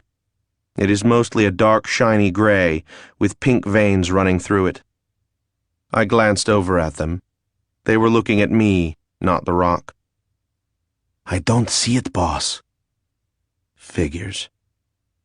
That way, I said, against the wall, are 4 large jugs or vats, pottery of some kind, green with black geometrical patterns near the neck. They're just a bit under 5 feet high, and I walked over to them. One seems to be filled with sand, another with ash, this one with, I don't know, looks like water, but I wouldn't count on it, and this last one with something that looks like very tiny seashells. I turned my head. Over this way, right here, is the doorway that Teldra and I found earlier. It is now plainly visible. Marolin and Alira looked at her. She shrugged and said, "Yes, we did find a doorway there." They turned back to me. "What else?" said Marolin. "The shelves are all filled." "With?" "That one," I said, gesturing, "has weapons. I mean things that are obviously weapons, that look like weapons even to me. Swords, knives, daggers, lances, pikes, things like that. There must be 100 of them, all in all. The one over there has... I wish you could see it. It's full of crystals, some of them the size of the end of my finger, some of them fist size, a few of them the size of a lormelon. They're a bit scary, and the colors vary from a mild pink to a deep purple, almost black. The big ones are both of the black color. Like I said, they're a bit scary." I cleared my throat. "The shelf over at the far end has things I don't recognize, mostly metal and peculiar shapes, some wheels, some devices made of several pieces riveted together, some partly made of leather or something else, some that remind me of that strange object Sethra has. I would assume they are sorceress devices of some kind, but I don't know. I don't feel like touching any of them. And the last shelf, this one, has more odd contraptions, but I recognize manacles among them." "Okay," I continued. "So much for the shelves. The walls are all painted with designs, black paint against a background that doesn't look like I thought it did, more like a grayish blue, and the designs are, well, probably sorceress. All geometrical shapes. The walls are covered with them, top to bottom, and there are various symbols scrawled in amongst them. I can draw them for you if you'd like." "Yes," said Alira. At the same time Marolin said, "Perhaps later." I grunted. "There is also a table at each end of the room, and chairs around it. All metal, all much larger than any furniture for either you or me. Go figure, huh? Oh, and the ceiling looks the same as it did before, except that there are more lighting devices than I'd thought. So that's about it. It's obvious that they've done something to my head during this last... how long? 8 hours? Or I wouldn't be seeing this stuff. I'll leave it up to you clever people whether I'm now being taken in by illusion or all the rest of you are. If we go by majority, I'd guess it's me that's seeing things. And there's also the fact that Teldra and I never tripped over any of that stuff earlier. And the fact that I can't imagine why they would have messed with my head to allow me to see what's really here. Chances are, while I was gone, they did other things as well, to make sure I'd carry out whatever plan they have. But I do want all of you to admire how calm, cool, and collected I am while discussing the fact that my head has been messed with. Okay, your turns." Alira addressed Marolin. "It's the rock that interests me most." "Yes," said Marolin. "Does it sound familiar?" Alira nodded. I felt ignored. Loyosh nuzzled my ear. Teldra came over and stood next to me, not saying anything or even looking at me, but it was nice of her. "I think," I told her quietly after a moment, "that you ought to leave me out of your plans." "Do you feel as if your mind has been tampered with?" "No." "Or probed?" "No. But it seems likely, doesn't it?" "It is possible. But it seems more likely that a glamour has been removed from your eyes than one placed there." "Sure. But why? And how, for that matter?" She shook her head. Meanwhile, Marolin and Alira had finished their conference. Marolin said, Vlad, we will not be telling you of our plans until we can ascertain whether your mind has been tampered with. Hey, I said, good idea. I should have thought of that myself. He answered me with a Marolan look. I went over and sat down against the wall. I didn't feel like using the Genoese's furniture. Okay, Loyosh, you know how we do this. Right now, boss? Right now. Alira approached. Vlad, I'm wondering if that rock you describe has any... Not now, Alira. I'm busy. She raised an eyebrow, I suppose wondering if I were kidding. I'm having my brain examined. It should only take a few minutes. She glanced quickly at Loyosh, then nodded and walked away to continue her conference with Marolan. I let my head rest against the wall, closed my eyes, and tried to think of nothing. I've never been good at thinking of nothing. Loyosh had done this maybe half a dozen times, and he was starting to get good at it. I felt the invasion, but there was less of that rattling, jangling sensation, like being hit on the numbing point of the elbow except in the brain. I sat still and waited it out, thinking of nothing but what was going on inside my head. Thinking about what is going on inside your head is a good way to make yourself miserable, if you haven't any other methods handy, but there was no way around it. As he sniffed and poked through the nooks and crannies of my thinking gear, I'd get flashes, unbidden, of moments of my past. I remembered the descent into Deathgate, the sight of my hands gripping the ropes, their feel against my palms, and sometimes I'd look down and see the top of Marolan's head below my feet, the roar of the falls in my ears. I remembered the feel of Cauty's breath, fast in my ear, my hand in the small of her back as we explored each other. I remembered the feel of a ship's deck beneath my feet, the creaking of the sails, and the endless blue-green of the sea. I remembered the necromancer's cold, cold fingers on my soul, the edge of Blackwand against my throat, the voice of the Imperial Inquisitor as the orb circled my head, and the Empress looked on, and the laugh of the Cerioli who led me by circuitous routes to the wall of Beirit's tomb. It indicated how much better Loyosh was getting that so few of these memories were unpleasant. Presently he said, All right, boss. All right? All right.